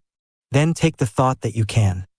Take it merely as a seed thought, if need be, plant it in your consciousness, tend it, cultivate it, and it will gradually reach out and gather strength from all quarters. It will focus and make positive and active the spiritual force within you that is now scattered and of little avail. It will draw to itself force from without. It will draw to your aid the influence of other minds of its own nature, minds that are fearless, strong, courageous. You will thus draw to yourself and connect yourself with this order of thought. If earnest and faithful, the time will soon come when all fear will loose its hold, and instead of being an embodiment of weakness and a creature of circumstances, you will find yourself a tower of strength and a master of circumstances. We need more faith in everyday life, faith in the power that works for good, faith in the infinite God, and hence faith in ourselves created in His image. And however things at times may seem to go, however dark at times appearances may be, the knowledge of the fact that the supreme power has us in its charge as it has the suns and endless systems of worlds in space, will give us the supreme faith that all is well with us, the same as all is well with the world. Thou wilt keep him in perfect peace whose mind is stayed on thee. There is nothing firmer and safer and surer than deity. Then, as we recognize the fact that we have it in our own hands to open ourselves ever more fully to this infinite power, and call upon it to manifest itself in and through us, we will find in ourselves an ever-increasing sense of power. For in this way we are working in conjunction with it, and it in turn is working in conjunction with us. We are then led into the full realization of the fact that all things work together for good to those that love the good. Then the fears and forebodings that have dominated us in the past will be transmuted into faith, and faith, when rightly understood and rightly used, is a force before which nothing can stand. Materialism leads naturally to pessimism. And how could it do otherwise? A knowledge of the spiritual power working in and through us as well as in and through all things, a power that works for righteousness, leads to optimism. Pessimism leads to weakness. Optimism leads to power.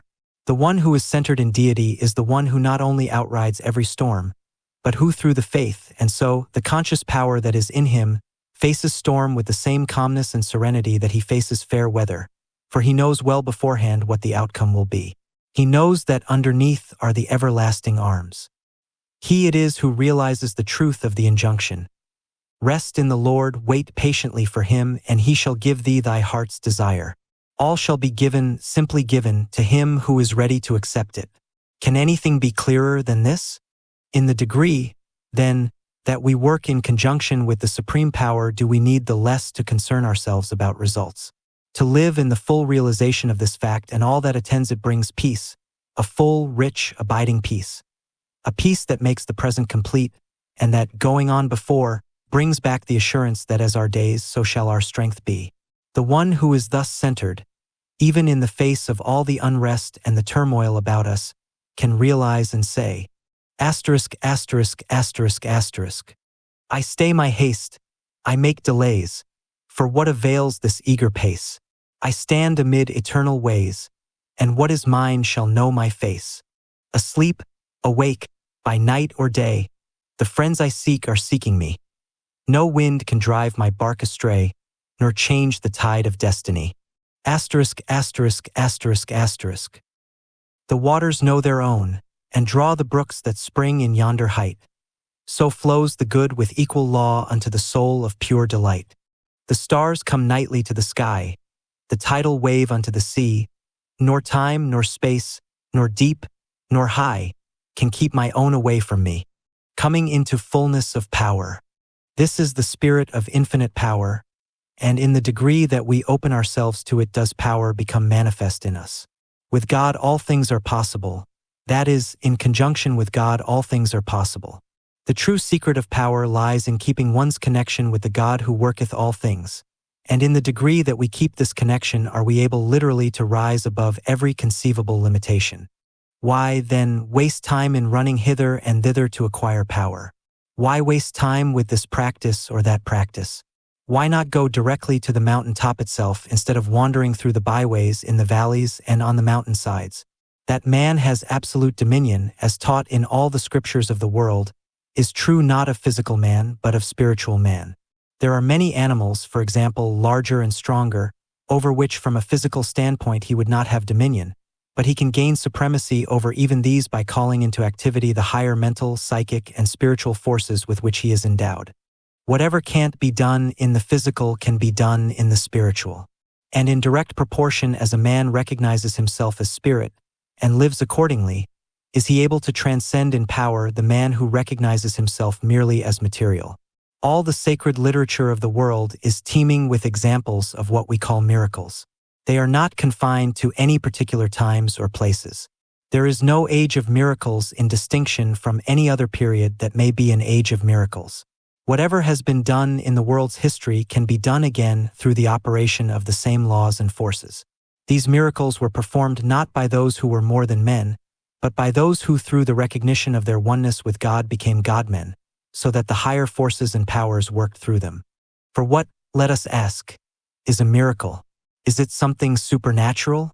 Supernatural only in the sense of being above the natural, or rather, above that which is natural to man in his ordinary state. A miracle is nothing more nor less than this. One who has come into a knowledge of his true identity, of his oneness with the all-pervading wisdom and power, thus makes it possible for laws higher than the ordinary mind knows of to be revealed to him. These laws he makes use of, the people see the results, and by virtue of their own limitations, call them miracles and speak of the person who performs these apparently supernatural works as a supernatural being. But they as supernatural beings could themselves perform these supernatural works if they would open themselves to the recognition of the same laws, and consequently to the realization of the same possibilities and powers. And let us also remember that the supernatural of yesterday becomes, as in the process of evolution we advance from the lower to the higher, from the more material to the more spiritual, the common and the natural of today, and what seems to be the supernatural of today becomes in the same way the natural of tomorrow, and so on through the ages. Yes, it is the God-man who does the things that appear supernatural, the man who by virtue of his realization of the higher powers transcends the majority and so stands out among them. But any power that is possible to one human soul is possible to another. The same laws operate in every life. We can be men and women of power, or we can be men and women of impotence. The moment one vitally grasps the fact that he can rise, he will rise, and he can have absolutely no limitations other than the limitations he sets to himself. Cream always rises to the top. It rises simply because it is the nature of cream to rise. We hear much said of environment. We need to realize that environment should never be allowed to make the man, but that man should always and always can condition the environment. When we realize this, we will find that many times it is not necessary to take ourselves out of any particular environment, because we may yet have a work to do there. But by the very force we carry with us, we can so affect and change matters that we will have an entirely new set of conditions in an old environment. The same is true in regard to hereditary traits and influences. We sometimes hear the question asked, can they be overcome? Only the one who doesn't yet know himself can ask a question such as this. If we entertain and live in the belief that they cannot be overcome, then the chances are that they will always remain. The moment, however, that we come into a realization of our true selves, and so of the tremendous powers and forces within, the powers and forces of the mind and spirit, hereditary traits and influences that are harmful in nature will begin to lessen, and will disappear with a rapidity directly in proportion to the completeness of this realization. There is no thing we cannot overcome. Say not thy evil instinct is inherited, or that some trait inborn makes thy whole life forlorn, and calls down punishment that is not merited. Back of thy parents and grandparents lies the great eternal will. That too is thine inheritance. Strong, beautiful, divine, sure lever of success for one who tries.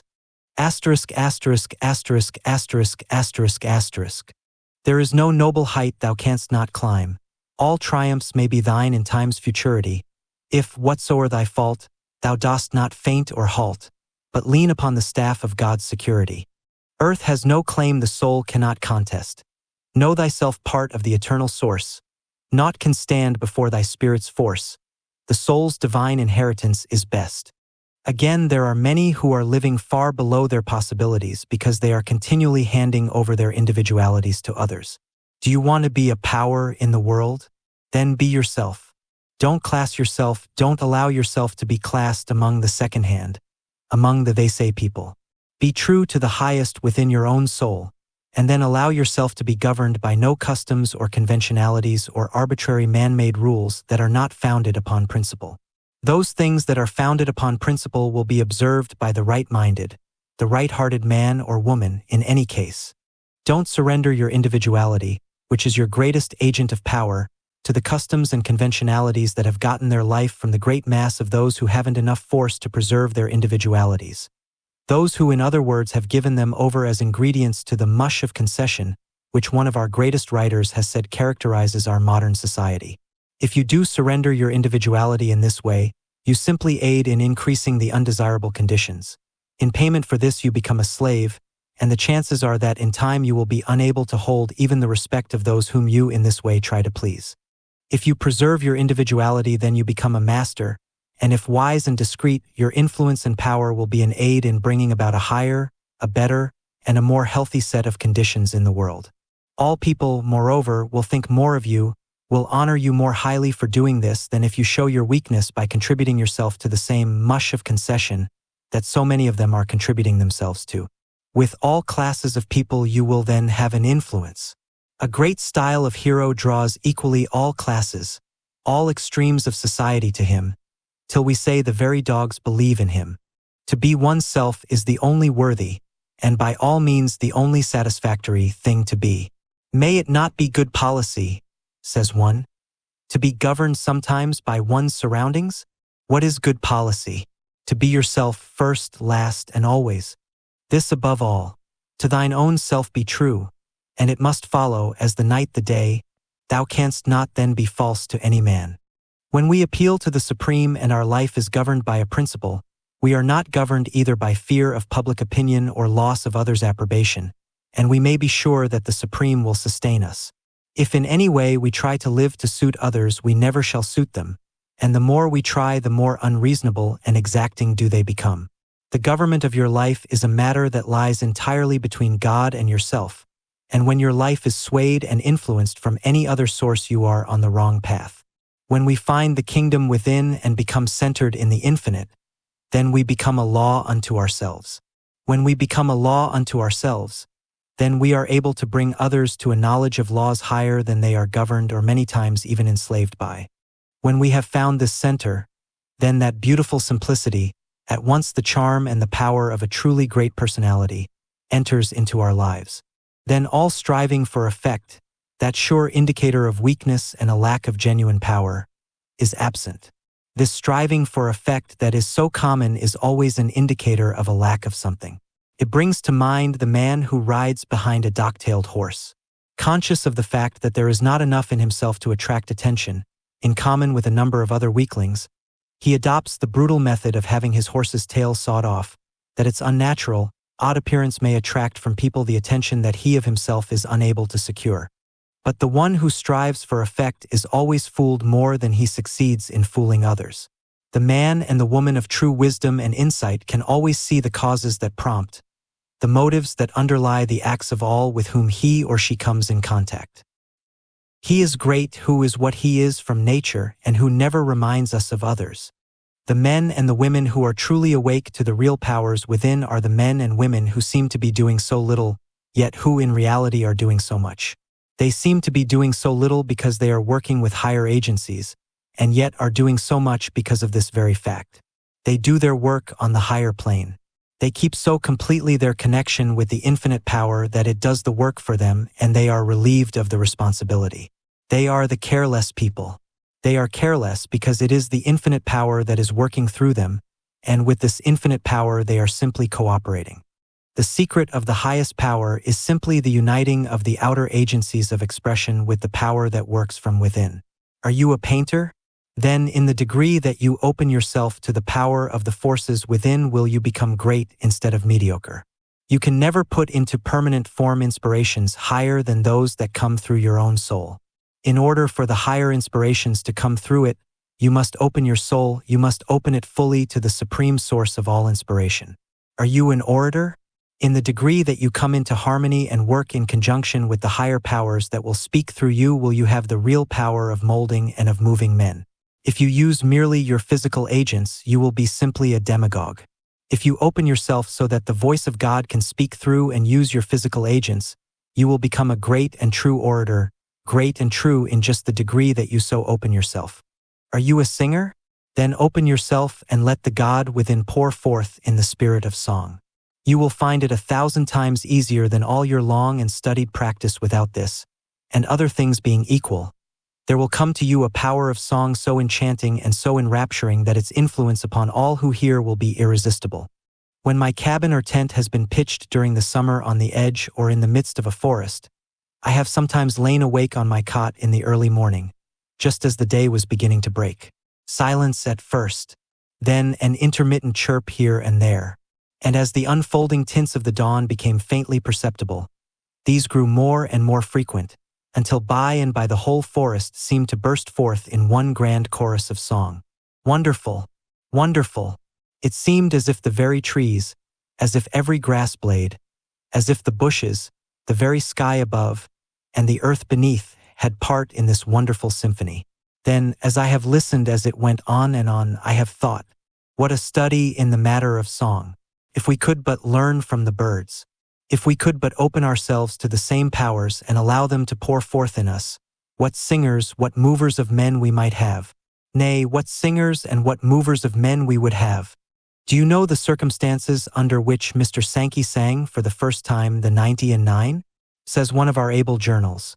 At a great meeting recently in Denver, Mr. Ira W. Sankey, before singing the 90 and 9, which perhaps of all his compositions is the one that has brought him the most fame, gave an account of its birth. Leaving Glasgow for Edinburgh with Mr. Moody, he stopped at a newsstand and bought a penny religious paper. Glancing over it as they rode on the cars, his eye fell on a few little verses in the corner of the page. Turning to Mr. Moody, he said, "I've found my hymn." But Mr. Moody was busily engaged and did not hear a word. Mr. Sankey did not find time to make a tune for the verses, so he pasted them in his music scrapbook. One day they had an unusually impressive meeting in Edinburgh, in which Dr. Bonner had spoken with great effect on the Good Shepherd. At the close of the address, Mr. Moody beckoned to his partner to sing. He thought of nothing but the 23rd Psalm, but that he had sung so often. His second thought was to sing the verses he had found in the newspaper, but the third thought was, how could it be done when he had no tune? Then a fourth thought came, and that was to sing them anyway. He put the verses before him, touched the keys of the organ, opened his mouth and sang, not knowing where he was going to come out. He finished the first verse amid profound silence. He took a long breath and wondered if he could sing the second the same way. He tried and succeeded. After that, it was easy to sing it. When he finished the hymn, the meeting was all broken down and the throngs were crying. Mr. Sankey says it was the most intense moment of his life. Mr. Moody said he never heard a song like it. It was sung at every meeting and was soon going over the world. When we open ourselves to the highest inspirations, they never fail us. When we fail to do this, we fail in attaining the highest results, whatever the undertaking. Are you a writer? Then remember that the one great precept underlying all successful literary work is, look into thine own heart and write. Be true. Be fearless. Be loyal to the promptings of your own soul. Remember that an author can never write more than he himself is. If he would write more, then he must be more. He is simply his own amanuensis. He, in a sense, writes himself into his book. He can put no more into it than he himself is. If he is one of a great personality, strong in purpose, deep in feeling, open always to the highest inspirations, a certain indefinable something gets into his pages that makes them breathe forth a vital, living power, a power so great that each reader gets the same inspirations as those that spoke through the author. That's written between the lines is many times more than that's written in the lines. It is the spirit of the author that engenders this power. It is this that gives that extra 25 or 30% that takes a book out of the class called medium and lifts it into the class called superior, that extra percent that makes it the one of the 100 that is truly successful, while the 99 never see more than their first edition. It is this same spiritual power that the author of a great personality puts into his work that causes it to go so rapidly from reader to reader. For the only way that any book circulates in the ultimate is from mouth to mouth, any book that reaches a large circulation. It is this that many times causes a single reader, in view of its value to himself, to purchase numbers of copies for others. A good poem, says Emerson, goes about the world offering itself to reasonable men, who read it with joy and carry it to their reasonable neighbors. Thus it draws to it the wise and generous souls, confirming their secret thoughts, and through their sympathy really publishing itself. This is the type of author who writes not with the thought of having what he writes become literature, but he writes with the sole thought of reaching the hearts of the people, giving them something of vital value, something that will broaden, sweeten, enrich, and beautify their lives, that will lead them to the finding of the higher life and with it the higher powers and the higher joys. It most always happens, however, that if he succeeds in thus reaching the people, the becoming literature part somehow takes care of itself, and far better than if he aimed for it directly. The one, on the other hand, who fears to depart from beaten paths, who allows himself to be bound by arbitrary rules, limits his own creative powers in just the degree that he allows himself so to be bound. My book, says one of the greatest of modern authors, shall smell of the pines and resound with the hum of insects. The swallow over my window shall interweave that thread or straw he carries in his bill into my web also. Far better, gentle sage, to have it smell of the pines and resound with the hum of insects than to have it sound of the rules that a smaller type of man gets by studying the works of a few great, fearless writers like yourself, and formulating from what he thus gains a handbook of rhetoric. Of no use are the men who study to do exactly as was done before, who can never understand that today is a new day. When Shakespeare is charged with debts to his authors, Landor replies, yet he was more original than his originals. He breathed upon dead bodies and brought them into life. This is the type of man who doesn't move the world's way, but who moves the world his way. I had rather be an amanuensis of the infinite God, as it is my privilege literally to be, than a slave to the formulated rules of any rhetorician, or to the opinions of any critic. Oh, the people over and over. Let me give something to them that will lighten the everyday struggles of our common life, something that will add a little sweetness here, a little hope there, something that will make more thoughtful, kind, and gentle this thoughtless, animal-natured man, something that will awaken into activity the dormant powers of this timid, shrinking little woman, powers that when awakened will be irresistible in their influence and that will surprise even herself. Let me give something that will lead each one to the knowledge of the divinity of every human soul, something that will lead each one to the conscious realization of his own divinity.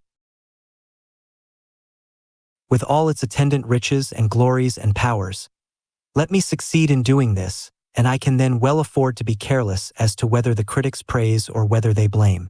If it is blame, then under these circumstances it is as the cracking of a few dead sticks on the ground below, compared to the matchless music that the soft spring gale is breathing through the great pine forest. Are you a minister or a religious teacher of any kind? Then in the degree that you free yourself from the man-made theological dogmas that have held and that are holding and limiting so many, and in the degree that you open yourself to the divine breath, will you be one who will speak with authority. In the degree that you do this, will you study the prophets less and be in the way of becoming a prophet yourself. The way is open for you exactly the same as it has ever been open for anyone. If when born into the world you came into a family of the English-speaking race, then in all probability you are a Christian. To be a Christian is to be a follower of the teachings of Jesus, the Christ, to live in harmony with the same laws he lived in harmony with, in brief, to live his life. The great central fact of his teaching was this conscious union of man with the Father. It was the complete realization of this oneness with the Father on his part that made Jesus the Christ. It was through this that he attained to the power he attained to, that he spake as never man spake. He never claimed for himself anything that he did not claim equally for all mankind. The mighty works performed by Jesus were not exceptional, they were the natural and necessary concomitants of his state. He declared them to be in accordance with unvarying order. He spoke of them as no unique performances, but as the outcome of a state to which all might attain if they chose. As a teacher and demonstrator of truth, according to his own confession, he did nothing for the purpose of proving his solitary divinity. The life and triumph of Jesus formed an epoch in the history of the race. His coming in victory marked a new era in human affairs. He introduced a new because a more complete ideal to the earth, and when his three most intimate companions saw in some measure what the new life really signified, they fell to the earth, speechless with awe and admiration. By coming into this complete realization of his oneness with the Father, by absolutely mastering every circumstance that crossed his path through life, even to the death of the body, and by pointing out to us the great laws which are the same for us as they were for him, he has given us an ideal of life, an ideal for us to attain to here and now, that we could not have without him. One has conquered first, all may conquer afterward. By completely realizing it first for himself, and then by pointing out to others this great law of the at-one-ment with the Father, he has become probably the world's greatest savior. Don't mistake his mere person for his life and his teachings, an error that has been made in connection with most all great teachers by their disciples over and over again. And if you have been among the number who have been preaching a dead Christ, then for humanity's sake, for Christ's sake, for God's sake, and I speak most reverently, don't steal the people's time any longer, don't waste your own time more, in giving them stones in place of bread, dead form for the spirit of living truth. In his own words, let the dead bury their dead. Come out from among them. Teach as did Jesus, the living Christ. Teach as did Jesus, the Christ within. Find this in all its transcendent beauty and power. Find it as Jesus found it. Then you also will be one who will speak with authority. Then you will be able to lead large numbers of others to its finding. This is the pearl of great price. It is the type of preacher whose soul has never as yet even perceived the vital spirit of the teachings of Jesus, and who, as a consequence, instead of giving this to the people, is giving them old forms and dogmas and speculations, who is emptying our churches. This is the type whose chief efforts seem to be in getting men ready to die. The Germans have a saying, never go to the second thing first. We need men who will teach us first how to live. Living quite invariably precedes dying. This also is true that when we once know how to live, and live in accordance with what we know, then the dying, as we term it, will in a wonderfully beautiful manner take care of itself. It is in fact the only way in which it can be taken care of. It is on account of this emptying of our churches, for the reason that the people are tiring of mere husks, that many short-sighted people are frequently heard to say that religion is dying out. Religion dying out? How can anything die before it is really born? And so far as the people are concerned, religion is just being born, or rather they are just awaking to a vital, everyday religion. We are just beginning to get beyond the mere letter into its real, vital spirit. Religion dying out? Impossible even to conceive of. Religion is as much a part of the human soul as the human soul is a part of God. And as long as God and the human soul exist, religion will never die. Much of the dogma, the form, the ceremony, the mere letter that has stood as religion. And honestly, many times, let us be fair enough to say, this, thank God, is rapidly dying out, and never so rapidly as it is today. By two methods it is dying. There is, first, a large class of people tired of or even nauseated with it all, who conscientiously prefer to have nothing rather than this. They are simply abandoning it, the same as a tree abandons its leaves when the early winter comes. There is, second, a large class in whom the divine breath is stirring, who are finding the Christ within in all its matchless beauty and redeeming power. And this new life is pushing off the old. The same as in the spring the newly awakened life in the tree pushes off the old, lifeless leaves that have clung on during the winter, to make place for the new ones. And the way this old dead leaf religion is being pushed off on every hand is indeed most interesting and inspiring to witness. Let the places of those who have been emptying our churches by reason of their attempts to give stones for bread, husks and chaff for the life-giving grain, let their places be taken even for but a few times by those who are open and alive to these higher inspirations, and then let us again question those who feel that religion is dying out. It is the live coal that kindles others, not the dead. Let their places be taken by those who have caught the inspiration of the divine breath, who as a consequence have a message of mighty value and import for the people, who by virtue of this same fact are able to present it with a beauty and a power so enrapturing that it takes captive the soul. Then we will find that the churches that today are dotted here and there with a few dozen people will be filled to overflowing, and there will not be even room enough for all who would enter. Let the shell perish that the pearl may appear. We need no new revelations as yet. We need simply to find the vital spirit of those we already have. Then in due time, when we are ready for them, new ones will come, but not before. What the human soul all the world over needs, says John Pulsford, is not to be harangued, however eloquently, about the old accepted religion, but to be permeated, charmed, and taken captive by a warmer and more potent breath of God than they ever felt before. And I should not be true to my personal experience if I did not bear testimony that this divine breath is as exquisitely adapted to the requirements of the soul's nature as a June morning to the planet. Nor does the morning breath leave the trees freer to delight themselves and develop themselves under its influence than the breath of God allows each human mind to unfold according to its genius. Nothing stirs the central wheel of the soul like the breath of God. The whole man is quickened, his senses are new senses, his emotions new emotions.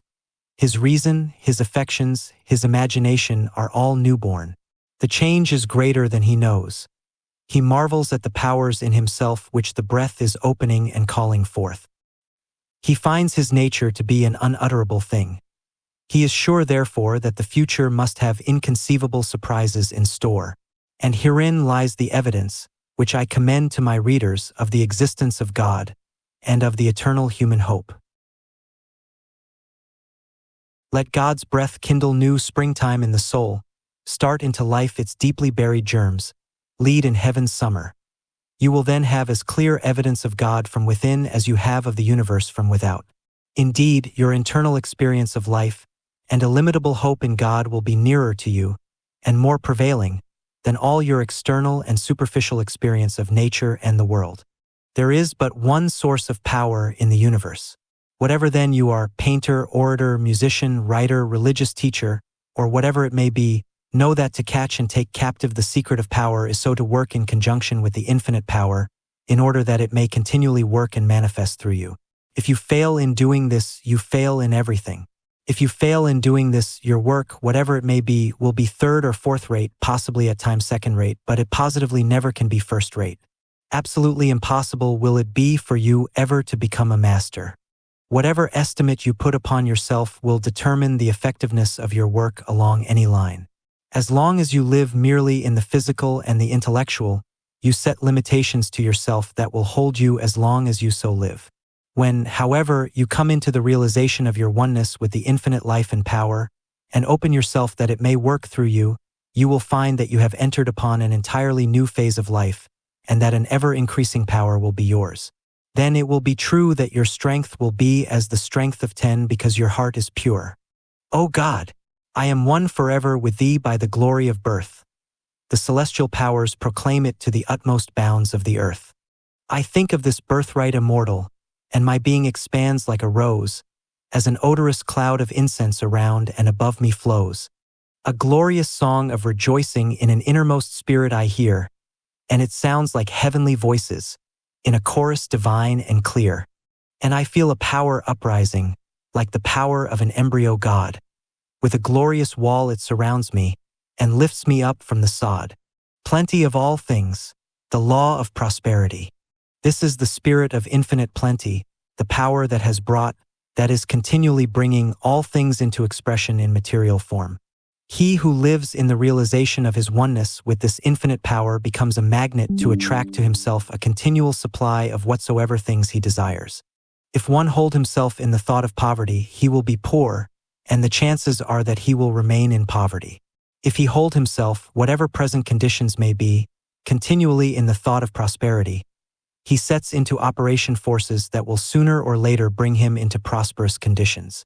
The law of attraction works unceasingly throughout the universe, and the one great and never-changing fact in connection with it is, as we have found, that like attracts like. If we are one with this infinite power, this source of all things, then in the degree that we live in the realization of this oneness, in that degree do we actualize in ourselves a power that will bring to us an abundance of all things that it is desirable for us to have. In this way, we come into possession of a power whereby we can actualize at all times those conditions that we desire. As all truth exists now, and awaits simply our perception of it, so all things necessary for present needs exist now, and await simply the power in us to appropriate them. God holds all things in His hands. His constant word is, "My child, acknowledge me in all your ways, and in the degree that you do this, in the degree that you live this, then what is mine is yours." Jehovah Jireh, the Lord will provide. He giveth to all men liberally and upbraideth not. He giveth liberally to all men who put themselves in the right attitude to receive from Him. He forces no good things upon anyone. The old and somewhat prevalent idea of godliness and poverty has absolutely no basis for its existence, and the sooner we get away from it, the better. It had its birth in the same way that the idea of asceticism came into existence, when the idea prevailed that there was necessarily a warfare between the flesh and the spirit.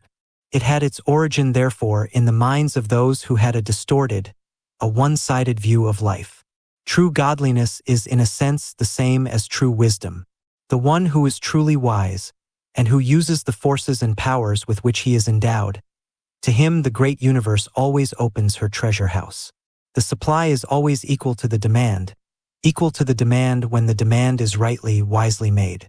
When one comes into the realization of these higher laws, then the fear of want ceases to tyrannize over him. Are you out of a situation? Let the fear that you will not get another take hold of and dominate you, and the chances are that it may be a long time before you will get another, or the one that you do get may be a very poor one indeed. Whatever the circumstances, you must realize that you have within you forces and powers that you can set into operation that will triumph over any and all apparent or temporary losses. Set these forces into operation, and you will then be placing a magnet that will draw to you a situation that may be far better than the one you have lost, and the time may soon come when you will be even thankful that you lost the old one. Recognize, working in and through you, the same infinite power that creates and governs all things in the universe, the same infinite power that governs the endless systems of worlds in space. Send out your thought. Thought is a force, and it has occult power of unknown proportions when rightly used and wisely directed. Send out your thought that the right situation or the right work will come to you at the right time in the right way, and that you will recognize it when it comes. Hold to this thought. Never allow it to weaken. Hold to it, and continually water it with firm expectation. You in this way put your advertisement into a psychical, a spiritual newspaper, a paper that has not a limited circulation, but one that will make its way not only to the utmost bounds of the earth, but of the very universe itself. It is an advertisement, moreover, which if rightly placed on your part, will be far more effective than any advertisement you could possibly put into any printed sheet, no matter what claims are made in regard to its being the great advertising medium. In the degree that you come into this realization and live in harmony with the higher laws and forces, in that degree will you be able to do this effectively. If you wish to look through the want columns of the newspapers, then do it not in the ordinary way. Put the higher forces into operation and thus place it on a higher basis. As you take up the paper, take this attitude of mind. If there is here an advertisement that it will be well for me to reply to, the moment I come to it I will recognize it. Affirm this, believe it, expect it. If you do this in full faith, you will somehow feel the intuition the moment you come to the right one, and this intuition will be nothing more nor less than your own soul speaking to you. When it speaks, then act at once. If you get the situation and it does not prove to be exactly what you want, if you feel that you are capable of filling a better one, then the moment you enter upon it, take the attitude of mind that this situation is the stepping stone that will lead you to one that will be still better. Hold this thought steadily, affirm it, believe it, expect it, and all the time be faithful, absolutely faithful to the situation in which you are at present placed. If you are not faithful to it, then the chances are that it will not be the stepping stone to something better, but to something poorer. If you are faithful to it, the time may soon come when you will be glad and thankful, when you will rejoice that you lost your old position. This is the law of prosperity. When apparent adversity comes, be not cast down by it, but make the best of it, and always look forward for better things, for conditions more prosperous. To hold yourself in this attitude of mind is to set into operation subtle, silent, and irresistible forces that sooner or later will actualize in material form that which is today merely an idea. But ideas have occult power, and ideas, when rightly planted and rightly tended, are the seeds that actualize material conditions. Never give a moment to complaint, but utilize the time that would otherwise be spent in this way in looking forward and actualizing the conditions you desire. Suggest prosperity to yourself. See yourself in a prosperous condition. Affirm that you will before long be in a prosperous condition. Affirm it calmly and quietly, but strongly and confidently. Believe it absolutely. Expect it. Keep it continually watered with expectation. You thus make yourself a magnet to attract the things that you desire. Don't be afraid to suggest, to affirm these things, for by so doing you put forth an ideal which will begin to clothe itself in material form. In this way you are utilizing agents among the most subtle and powerful in the universe. If you are particularly desirous for anything that you feel it is good and right for you to have, something that will broaden your life or that will increase your usefulness to others, simply hold the thought that at the right time, in the right way, and through the right instrumentality, there will come to you or there will open up for you the way whereby you can attain what you desire. I know of a young lady who a short time ago wanted some money very badly. She wanted it for a good purpose. She saw no reason why she shouldn't have it. She is one who has come into an understanding of the power of the interior forces. She took and held herself in the attitude of mind we have just pointed out.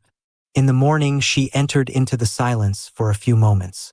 In this way she brought herself into a more complete harmony with the higher powers. Before the day closed a gentleman called, a member of a family with which she was acquainted. He asked her if she would do for the family some work that they wanted done. She was a little surprised that they should ask her to do this particular kind of work, but she said to herself, "Here is a call. I will respond and see what it will lead to." She undertook the work. She did it well. When she had completed it, there was put into her hands an amount of money far beyond what she had expected. She felt that it was an amount too large for the work she had done. She protested. They replied, "No. You have done us a service that transcends in value the amount we offer to pay you." The sum thus received was more than sufficient for the work she wished to accomplish. This is but one of many instances in connection with the wise and effective use of the higher powers.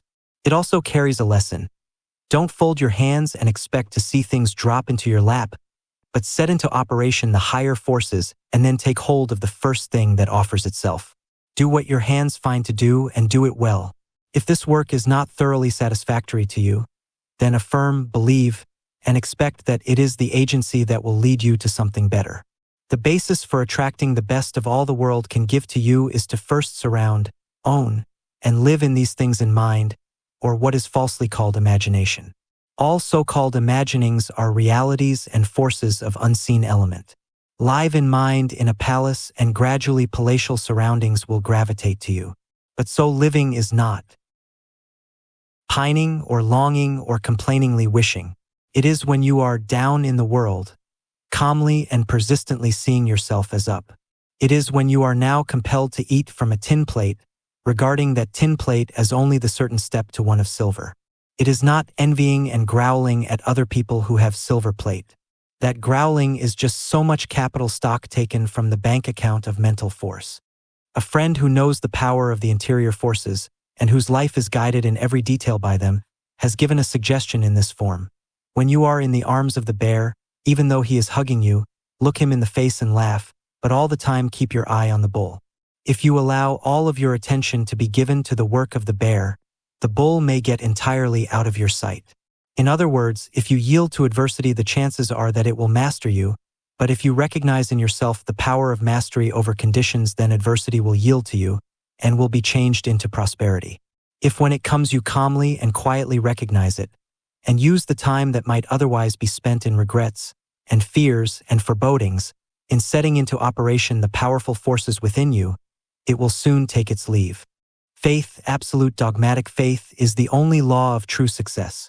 When we recognize the fact that a man carries his success or his failure with him, and that it does not depend upon outside conditions, we will come into the possession of powers that will quickly change outside conditions into agencies that make for success.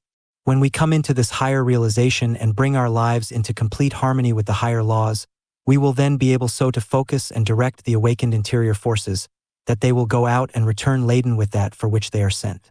We will then be great enough to attract success, and it will not always be apparently just a little ways ahead.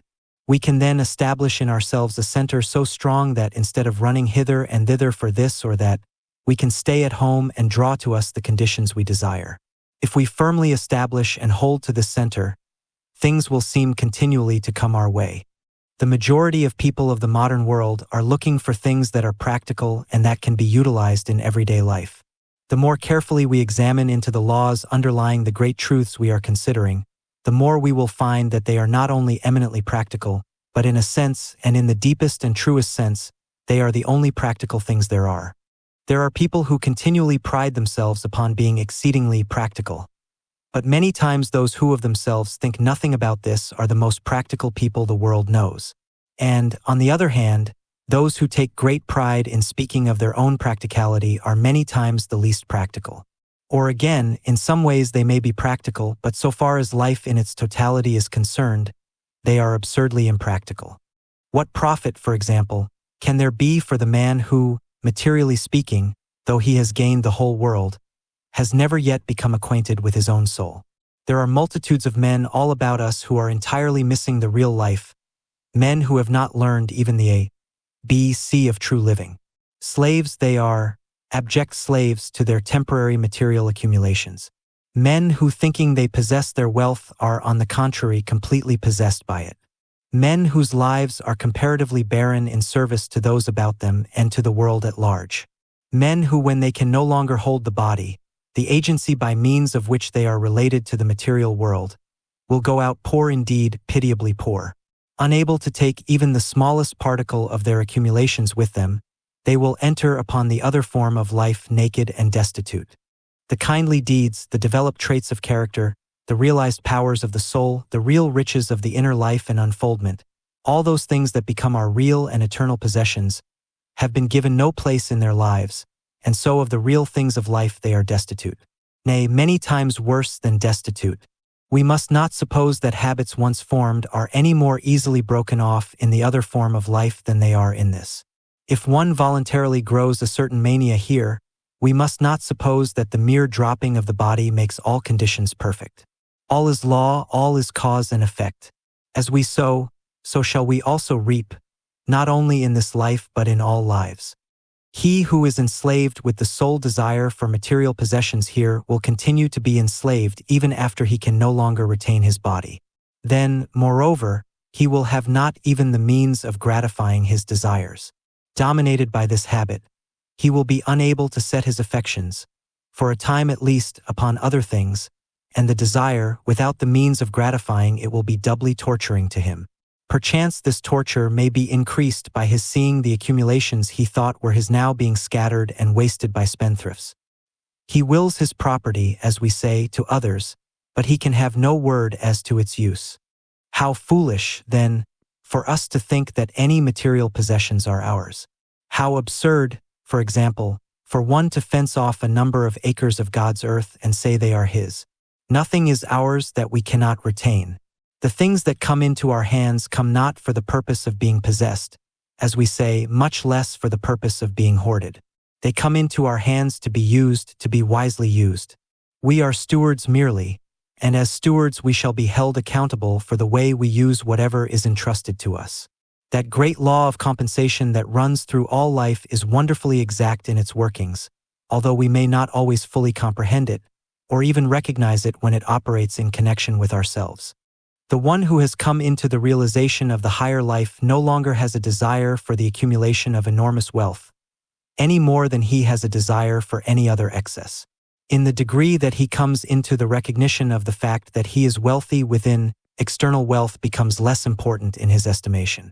When he comes into the realization of the fact that there is a source within from which he can put forth a power to call to him and actualize in his hands at any time a sufficient supply for all his needs, he no longer burdens himself with vast material accumulations that require his constant care and attention, and thus take his time and his thought from the real things of life.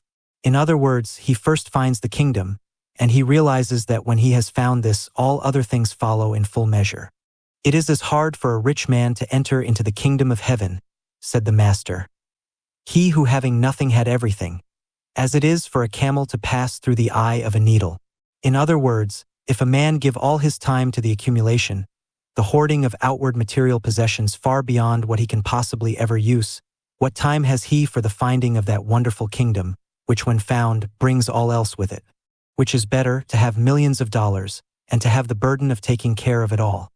For the one always involves the other, or to come into the knowledge of such laws and forces that every need will be supplied in good time, to know that no good thing shall be withheld, to know that we have it in our power to make the supply always equal to the demand. The one who enters into the realm of this higher knowledge never cares to bring upon himself the species of insanity that has such a firm hold upon so many in the world today. He avoids it as he would avoid any loathsome disease of the body.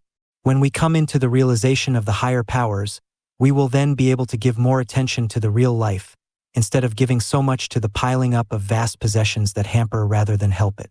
It is the medium ground that brings the true solution here, the same as it is in all phases of life. Wealth beyond a certain amount cannot be used, and when it cannot be used, it then becomes a hindrance rather than an aid, a curse rather than a blessing. All about us are persons with lives now stunted and dwarfed who could make them rich and beautiful, filled with a perennial joy, if they would begin wisely to use that which they have spent the greater portion of their lives in accumulating. The man who accumulates during his entire life, and who leaves even all when he goes out for benevolent purposes, comes far short of the ideal life. It is but a poor excuse of a life. It is not especially commendable in me to give a pair of old, worn-out shoes that I shall never use again to another who is in need of shoes. But it is commendable, if indeed doing anything we ought to do can be spoken of as being commendable, it is commendable for me to give a good pair of strong shoes to the man who in the midst of a severe winter is practically shoeless, the man who is exerting every effort to earn an honest living and thereby take care of his family's needs. And if in giving the shoes I also give myself, he then has a double gift and I a double blessing. There is no wiser use that those who have great accumulations can make of them than wisely to put them into life, into character, day by day while they live. In this way their lives will be continually enriched and increased. The time will come when it will be regarded as a disgrace for a man to die and leave vast accumulations behind him. Many a person is living in a palace today who in the real life is poorer than many a one who has not even a roof to cover him. A man may own and live in a palace, but the palace for him may be a pool house still. Moth and rust are nature's wise provisions, God's methods, for disintegrating and scattering, in this way getting ready for use in new forms, that which is hoarded and consequently serving no use. There is also a great law continually operating whose effects are to dwarf and deaden the powers of true enjoyment, as well as all the higher faculties of the one who hoards. Multitudes of people are continually keeping away from them higher and better things because they are forever clinging on to the old. If they would use and pass on the old, room would be made for new things to come. Hoarding always brings loss in one form or another. Wisely using, brings an ever-renewing gain. If the tree should as ignorantly and as greedily hold on to this year's leaves when they have served their purpose, where would be the full and beautiful new life that will be put forth in the spring? Gradual decay and finally death would be the result. If the tree is already dead, then it may perhaps be well enough for it to cling on to the old, for no new leaves will come. But as long as the life in the tree is active, it is necessary that it rid itself of the old ones, that room may be made for the new. Opulence is the law of the universe, an abundant supply for every need if nothing is put in the way of its coming. The natural and the normal life for us is this: to have such a fullness of life and power by living so continually in the realization of our oneness with the infinite life and power that we find ourselves in the constant possession of an abundant supply of all things needed. Then not by hoarding but by wisely using and ridding ourselves of things as they come, an ever-renewing supply will be ours, a supply far better adapted to present needs than the old could possibly be. In this way we not only come into possession of the richest treasures of the infinite good ourselves, but we also become open channels through which they can flow to others. How men have become prophets, seers, sages, and saviors. I have tried thus far to deal fairly with you in presenting these vital truths, and have spoken of everything on the basis of our own reason and insight. It has been my aim to base nothing on the teachings of others, though they may be the teachings of those inspired. Let us now look for a moment at these same great truths in the light of the thoughts and the teachings as put forth by some of the world's great thinkers and inspired teachers. The sum and substance of the thought presented in these pages is, you will remember, that the great central fact in human life is the coming into a conscious, vital realization of our oneness with the infinite life and the opening of ourselves fully to this divine inflow.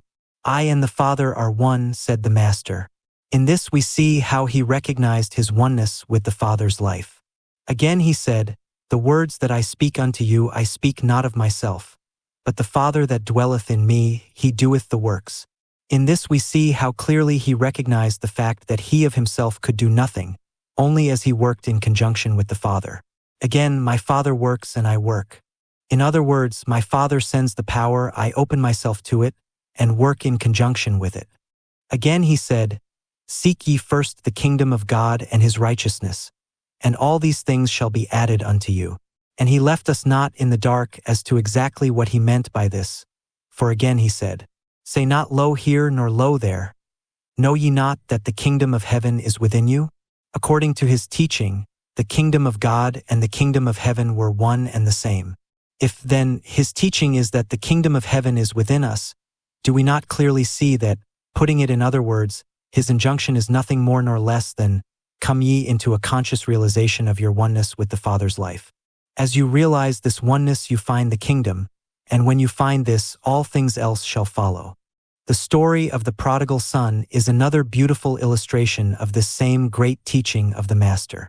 After the prodigal had spent everything, after he had wandered in all the realms of the physical senses in the pursuit of happiness and pleasure, and found that this did not satisfy but only brought him to the level of the animal creation, he then came to his senses and said, I will arise and go to my Father. In other words, after all these wanderings, his own soul at length spoke to him and said, you are not a mere animal. You are your Father's child. Arise and go to your Father, who holds all things in his hands. Again, the Master said, call no man your father upon the earth, for one is your Father which is in heaven. Here he recognized the fact that the real life is direct from the life of God. Our fathers and our mothers are the agents that give us the bodies, the houses in which we live, but the real life comes from the infinite source of life, God, who is our Father. One day word was brought to the Master that his mother and his brethren were without, wishing to speak with him. Who is my mother and who are my brethren? Said he. Whosoever shall do the will of my Father which is in heaven, the same is my brother, and my sister and mother. Many people are greatly enslaved by what we term ties of relationship. It is well, however, for us to remember that our true relatives are not necessarily those who are connected with us by ties of blood. Our truest relatives are those who are nearest akin to us in mind, in soul, in spirit. Our nearest relatives may be those living on the opposite side of the globe, people whom we may never have seen as yet, but to whom we will yet be drawn, either in this form of life or in another, through that ever-working and never-failing law of attraction. When the Master gave the injunction, call no man your father upon the earth, for one is your Father which is in heaven, he here gave us the basis for that grand conception of the fatherhood of God. And if God is equally the Father of all, then we have here the basis for the brotherhood of man. But there is, in a sense, a conception still higher than this, namely the oneness of man and God, and hence the oneness of the whole human race. When we realize this fact, then we clearly see how in the degree that we come into the realization of our oneness with the infinite life, and so, every step that we make Godward, we aid in lifting all mankind up to this realization, and enable them, in turn, to make a step Godward. The Master again pointed out our true relations with the infinite life when he said, except ye become as little children ye shall not enter into the kingdom of heaven. When he said, man shall not live by bread alone, but by every word that proceedeth out of the mouth of God, he gave utterance to a truth of far greater import than we have as yet commenced fully to grasp. Here he taught that even the physical life cannot be maintained by material food alone, but that one's connection with this infinite source determines to a very great extent the condition of even the bodily structure and activities. Blessed are the pure in heart, for they shall see God. In other words, blessed are they who in all the universe recognize only God, for by such God shall be seen. Said the great Hindu sage Manu, he who in his own soul perceives the supreme soul in all beings, and acquires equanimity toward them all, attains the highest bliss. It was Athanasius who said, even we may become gods walking about in the flesh.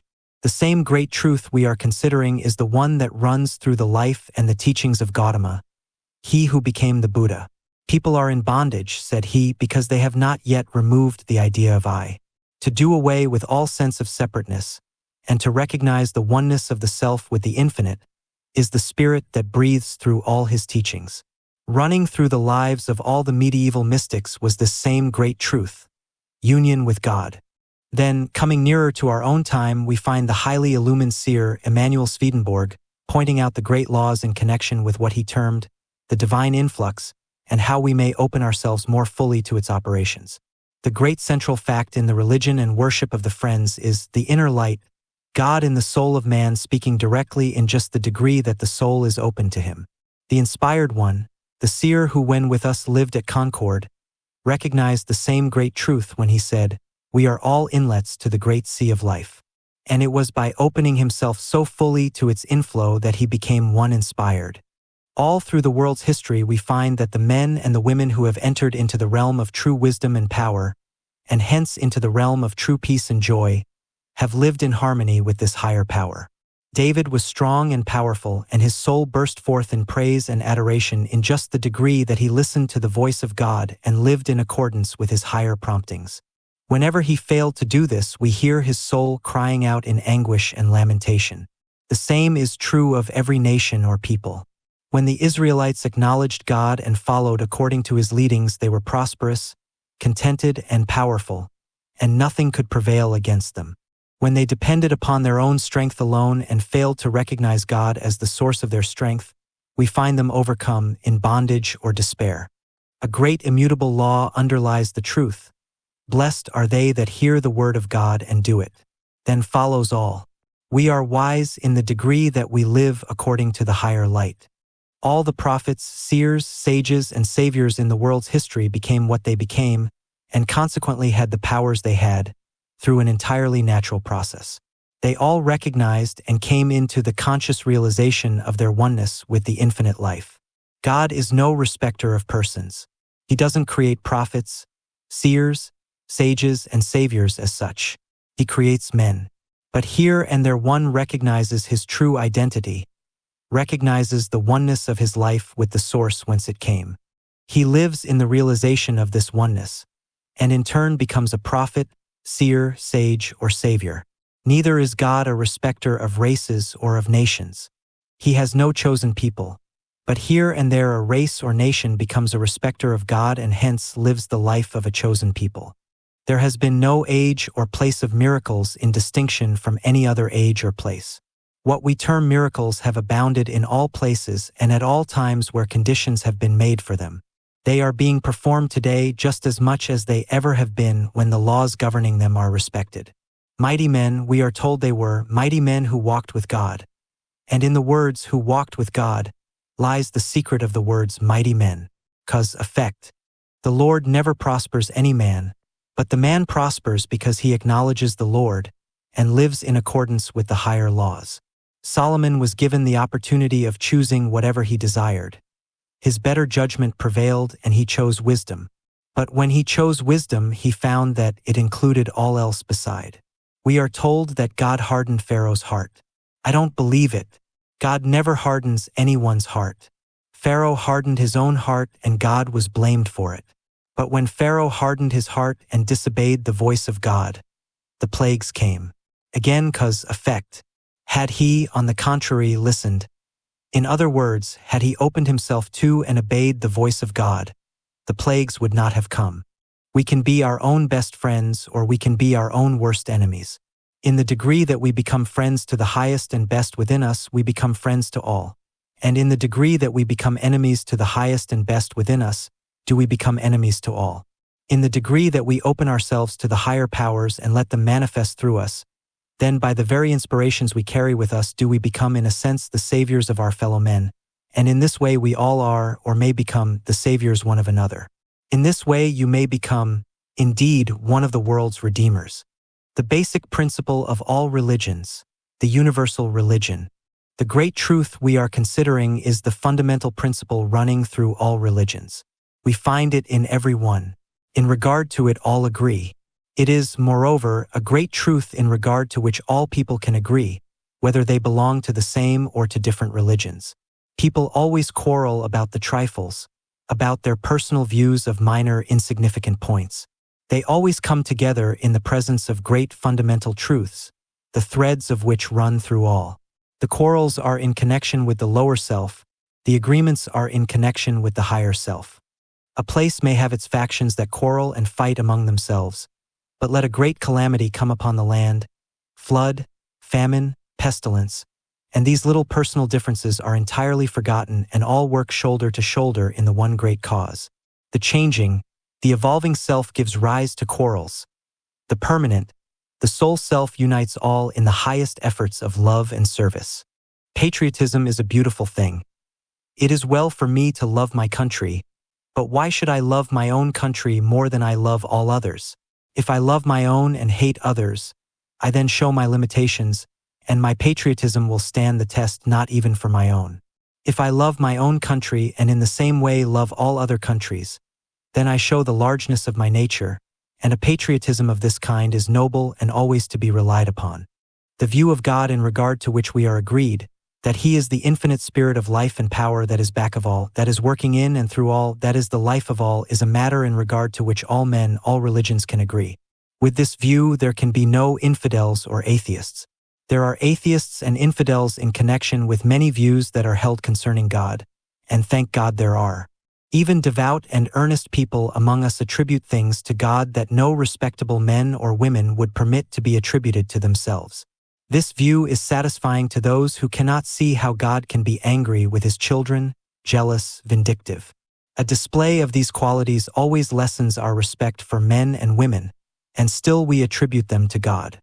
The earnest, sincere heretic is one of the greatest friends true religion can have. Heretics are among God's greatest servants. They are among the true servants of mankind. Christ was one of the greatest heretics the world has ever known. He allowed himself to be bound by no established or orthodox teachings or beliefs. Christ is preeminently a type of the universal. John the Baptist is a type of the personal. John dressed in a particular way, ate a particular kind of food, belonged to a particular order, lived and taught in a particular locality, and he himself recognized the fact that he must decrease while Christ must increase. Christ, on the other hand, gave himself absolutely no limitations. He allowed himself to be bound by nothing. He was absolutely universal and as a consequence taught not for his own particular day, but for all time. This mighty truth which we have agreed upon as the great central fact of human life is the golden thread that runs through all religions. When we make it the paramount fact in our lives, we will find that minor differences, narrow prejudices, and all these laughable absurdities will so fall away by virtue of their very insignificance, that a Jew can worship equally as well in a Catholic cathedral, a Catholic in a Jewish synagogue, a Buddhist in a Christian church, a Christian in a Buddhist temple. Or all can worship equally well about their own hearthstones, or out on the hillside, or while pursuing the avocations of everyday life. For true worship, only God and the human soul are necessary. It does not depend upon times, or seasons, or occasions. Anywhere and at any time God and man in the bush may meet. This is the great fundamental principle of the universal religion upon which all can agree. This is the great fact that is permanent. There are many things in regard to which all cannot agree. These are the things that are personal, non-essential, and so as time passes they gradually fall away. One who doesn't grasp this great truth, a Christian, for example, asks, but was not Christ inspired? Yes, but he was not the only one inspired. Another who is a Buddhist asks, was not Buddha inspired? Yes, but he was not the only one inspired. A Christian asks, but is not our Christian Bible inspired? Yes, but there are other inspired scriptures. A Brahmin or a Buddhist asks, are not the Vedas inspired? Yes, but there are other inspired sacred books. Your error is not in believing that your particular scriptures are inspired, but your error is, and you show your absurdly laughable limitations by it, your inability to see that other scriptures are also inspired. The sacred books, the inspired writings, all come from the same source. God speaking through the souls of those who open themselves that he may thus speak. Some may be more inspired than others. It depends entirely on the relative degree that this one or that one opens himself to the divine voice. Says one of the inspired writers in the Hebrew scriptures, "Wisdom is the breath of the power of God, and in all ages entering into holy souls she mocketh them friends of God and prophets." Let us not be among the number so dwarfed, so limited, so bigoted as to think that the infinite God has revealed himself to one little handful of his children, in one little quarter of the globe, and at one particular period of time. This isn't the pattern by which God works. Of a truth I perceive that God is no respecter of persons, but in every nation he that revereth God and worketh righteousness is accepted of him, says the Christian Bible. When we fully realize this truth, we will then see that it makes but little difference what particular form of religion one holds to, but it does make a tremendous difference how true he is to the vital principles of this one.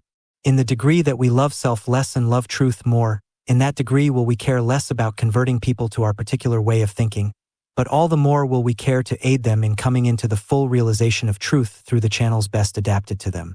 The doctrine of our master, says the Chinese, consisted solely in integrity of heart. We will find as we search that this is the doctrine of everyone who is at all worthy the name of master. The great fundamental principles of all religions are the same. They differ only in their minor details according to the various degrees of unfoldment of different people. I am sometimes asked, "To what religion do you belong?" "What religion?" Why, bless you, there is only one religion, the religion of the living God.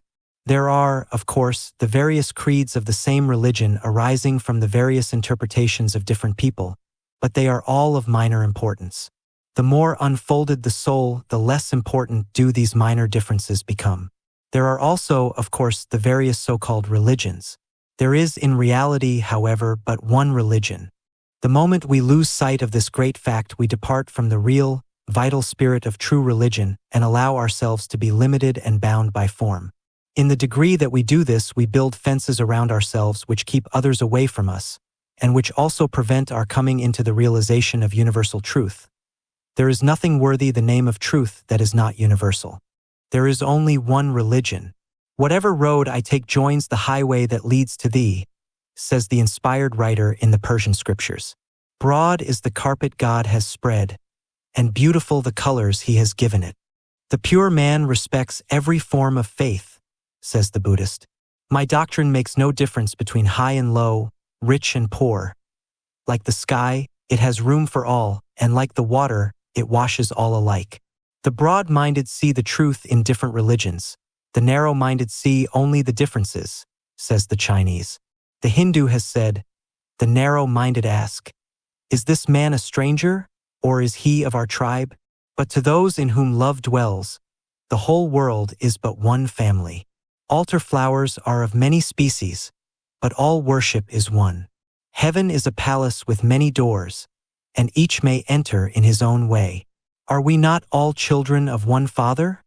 Says the Christian. God has made of one blood all nations, to dwell on the face of the earth. It was a latter-day seer who said, "That which was profitable to the soul of man the Father revealed to the ancients. That which is profitable to the soul of man today revealeth he this day." It was Tennyson who said, "I dreamed that stone by stone I reared a sacred fane, a temple, neither pagoda, mosque, nor church, but loftier, simpler, always open-doored to every breath from heaven, and truth and peace and love and justice came and dwelt therein."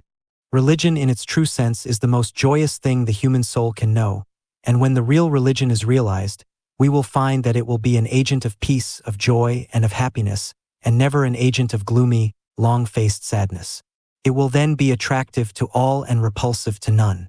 Let our churches grasp these great truths. Let them give their time and attention to bringing people into a knowledge of their true selves, into a knowledge of their relations, of their oneness with the infinite God, and such joy will be the result, and such crowds will flock to them, that their very walls will seem almost to burst, and such songs of joy will continually pour forth as will make all people in love with the religion that makes for everyday life, and hence the religion that is true and vital. Adequacy for life, adequacy for everyday life here and now, must be the test of all true religion. If it does not bear this test, then it simply is not religion. We need an everyday, this world religion. All time spent in connection with any other is worse than wasted. The eternal life that we are now living will be well lived if we take good care of each little period of time as it presents itself day after day. If we fail in doing this, we fail in everything. Entering now into the realization of the highest riches. I hear the question, what can be said in a concrete way in regard to the method of coming into this realization? The facts underlying it are, indeed, most beautiful and true, but how can we actualize in ourselves the realization that carries with it such wonderful results? The method is not difficult if we do not of ourselves make it difficult. The principal word to be used is the word, open. Simply to open your mind and heart to this divine inflow which is waiting only for the opening of the gate, that it may enter. It is like opening the gate of the trough which conducts the water from the reservoir above into the field below. The water, by virtue of its very nature, will rush in and irrigate the field if the gate is but opened. As to the realization of our oneness with this infinite life and power, after seeing, as I think we have clearly seen by this time, the relations it bears to us and we to it, the chief thing to be said is simply, realize your oneness with it. The open mind and heart whereby one is brought into the receptive attitude is the first thing necessary. Then the earnest, sincere desire. It may be an aid at first to take yourself for a few moments each day into the quiet, into the silence, where you will not be agitated by the disturbances that enter in through the avenues of the physical senses. There in the quiet alone with God, put yourself into the receptive attitude. Calmly, quietly, and expectantly desire that this realization break in upon and take possession of your soul. As it breaks in upon and takes possession of the soul, it will manifest itself to your mind, and from this you will feel its manifestations in every part of your body. Then in the degree that you open yourself to it, you will feel a quiet, peaceful, illuminating power that will harmonize body, soul, and mind, and that will then harmonize these with all the world. You are now on the mountain top, and the voice of God is speaking to you. Then, as you descend, carry this realization with you.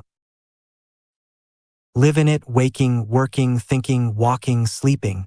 In this way, although you may not be continually on the mountain top, you will nevertheless be continually living in the realization of all the beauty and inspiration and power you have felt there. Moreover, the time will come when in the busy office or on the noisy street you can enter into the silence by simply drawing the mantle of your own thoughts about you and realizing that there and everywhere the spirit of infinite life, love, wisdom, peace, power, and plenty is guiding, keeping, protecting, leading you.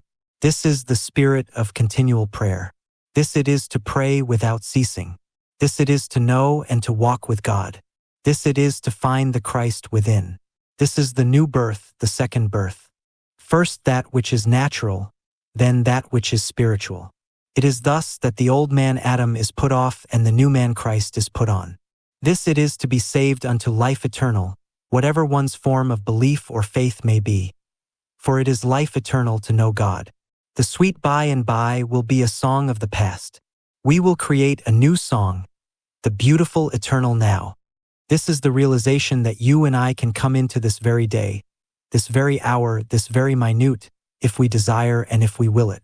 And if now we merely set our faces in the right direction, it is then but a matter of time until we come into the full splendors of this complete realization. To set one's face in the direction of the mountain and then simply to journey on, whether rapidly or more slowly, will bring him to it. But unless one set his face in the right direction and make the start, he will not reach it.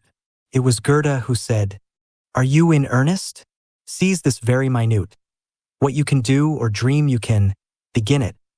Boldness has genius, power, and magic in it. Only engage and then the mind grows heated. Begin and then the work will be completed."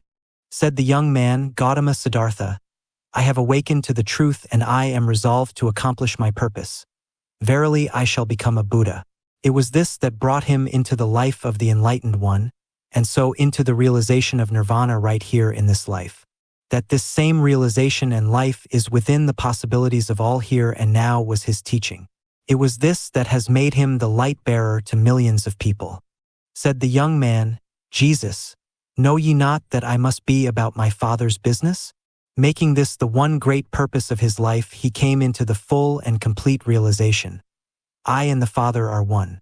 He thus came into the full realization of the kingdom of heaven right here in this life. That all could come into this same realization and life here and now was his teaching. It was this that has made him the light bearer to millions of people. And so far as practical things are concerned, we may hunt the wide universe through and we shall find that there is no injunction more practical than, seek ye first the kingdom of God and his righteousness, and all other things shall be added unto you. And in the light of what has gone before, I think there is no one who is open to truth and honest with himself who will fail to grasp the underlying reason and see the great laws upon which it is based. Personally, I know lives that have so fully entered into the kingdom through the realization of their oneness with the infinite life and through the opening of themselves so fully to its divine guidance, that they are most wonderful concrete examples of the reality of this great and all-important truth. They are people whose lives are in this way guided not only in a general way, but literally in every detail. They simply live in the realization of their oneness with this infinite power, continually in harmony with it, and so continually in the realization of the kingdom of heaven. An abundance of all things is theirs. They are never at a loss for anything. The supply seems always equal to the demand. They never seem at a loss in regard to what to do or how to do it. Their lives are careless lives. They are lives free from care because they are continually conscious of the fact that the higher powers are doing the guiding, and they are relieved of the responsibility. To enter into detail in connection with some of these lives, and particularly with 2 or 3 that come to my mind at this moment, would reveal facts that no doubt to some would seem almost incredible if not miraculous. But let us remember that what is possible for one life to realize is possible for all. This is indeed the natural and the normal life, that which will be the everyday life of everyone who comes into and who lives in this higher realization and so in harmony with the higher laws. This is simply getting into the current of that divine sequence running throughout the universe. And when once in it, life then ceases to be a plodding and moves along day after day, much as the tides flow, much as the planets move in their courses, much as the seasons come and go. All the frictions, all the uncertainties, all the ills, the sufferings, the fears, the forebodings, the perplexities of life come to us because we are out of harmony with the divine order of things. They will continue to come as long as we so live. Rowing against the tide is hard and uncertain. To go with the tide and thus to take advantage of the working of a great natural force is safe and easy. To come into the conscious, vital realization of our oneness with the infinite life and power is to come into the current of this divine sequence. Coming thus into harmony with the infinite brings us in turn into harmony with all about us, into harmony with the life of the heavens, into harmony with all the universe. And above all, it brings us into harmony with ourselves, so that body, soul, and mind become perfectly harmonized. And when this is so, life becomes full and complete. The sense life then no longer masters and enslaves us. The physical is subordinated to and ruled by the mental. This in turn is subordinated to and continually illumined by the spiritual. Life is then no longer the poor, one-sided thing it is in so many cases, but the threefold, the all-round life with all its beauties and ever-increasing joys and powers is entered upon. Thus it is that we are brought to realize that the middle path is the great solution of life. Neither asceticism on the one hand nor license and perverted use on the other. Everything is for use, but all must be wisely used in order to be fully enjoyed. As we live in these higher realizations, the senses are not ignored but are ever more fully perfected. As the body becomes less gross and heavy, finer in its texture and form, all the senses become finer, so that powers we do not now realize as belonging to us gradually develop. Thus we come, in a perfectly natural and normal way, into the superconscious realms whereby we make it possible for the higher laws and truths to be revealed to us. As we enter into these realms, we are then not among those who give their time in speculating as to whether this one or that one had the insight and the powers attributed to him, but we are able to know for ourselves. Neither are we among those who attempt to lead the people upon the hearsay of someone else, but we know whereof we speak, and only thus can we speak with authority. There are many things that we cannot know until by living the life we bring ourselves into that state where it is possible for them to be revealed to us. If any man will do his will, he shall know of the doctrine. It was Plotinus who said, "The mind that wishes to behold God must itself become God." As we thus make it possible for these higher laws and truths to be revealed to us, we will in turn become enlightened ones, channels through which they may be revealed to others. When one is fully alive to the possibilities that come with this higher awakening, as he goes here and there, as he mingles with his fellow men, he imparts to all an inspiration that kindles in them a feeling of power kindred to his own. We are all continually giving out influences similar to those that are playing in our own lives. We do this in the same way that each flower emits its own peculiar odor. The rose breathes out its fragrance upon the air, and all who come near it are refreshed and inspired by this emanation from the soul of the rose. A poisonous weed sends out its obnoxious odor. It is neither refreshing nor inspiring in its effects, and if one remain near it long, he may be so unpleasantly affected as to be made even ill by it.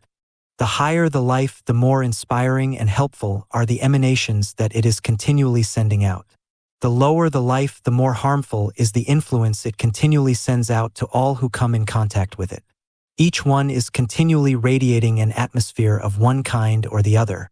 We are told by the mariners who sail on the Indian seas that many times they are able to tell their approach to certain islands long before they can see them by the sweet fragrance of the sandalwood that is wafted far out upon the deep.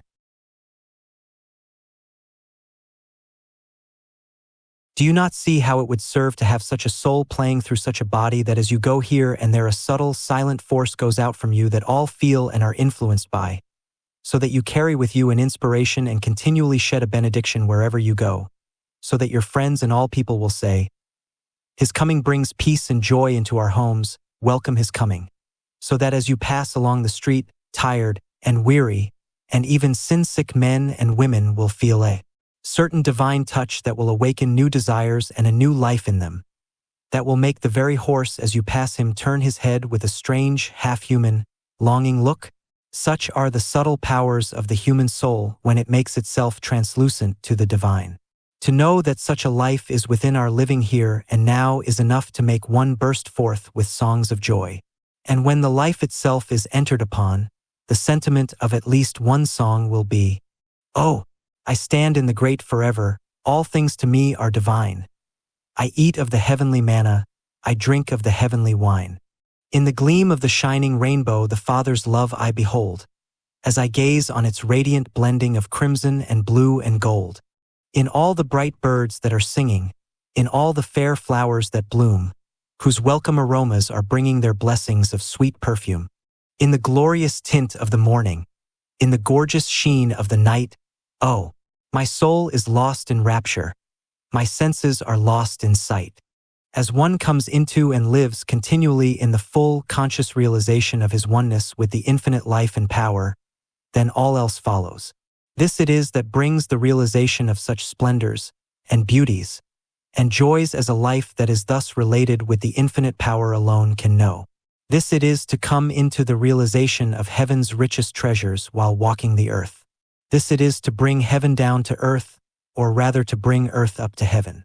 This it is to exchange weakness and impotence for strength, sorrows and sighings for joy, fears and forebodings for faith, longings for realizations. This it is to come into fullness of peace, power, and plenty. This it is to be in tune with the infinite.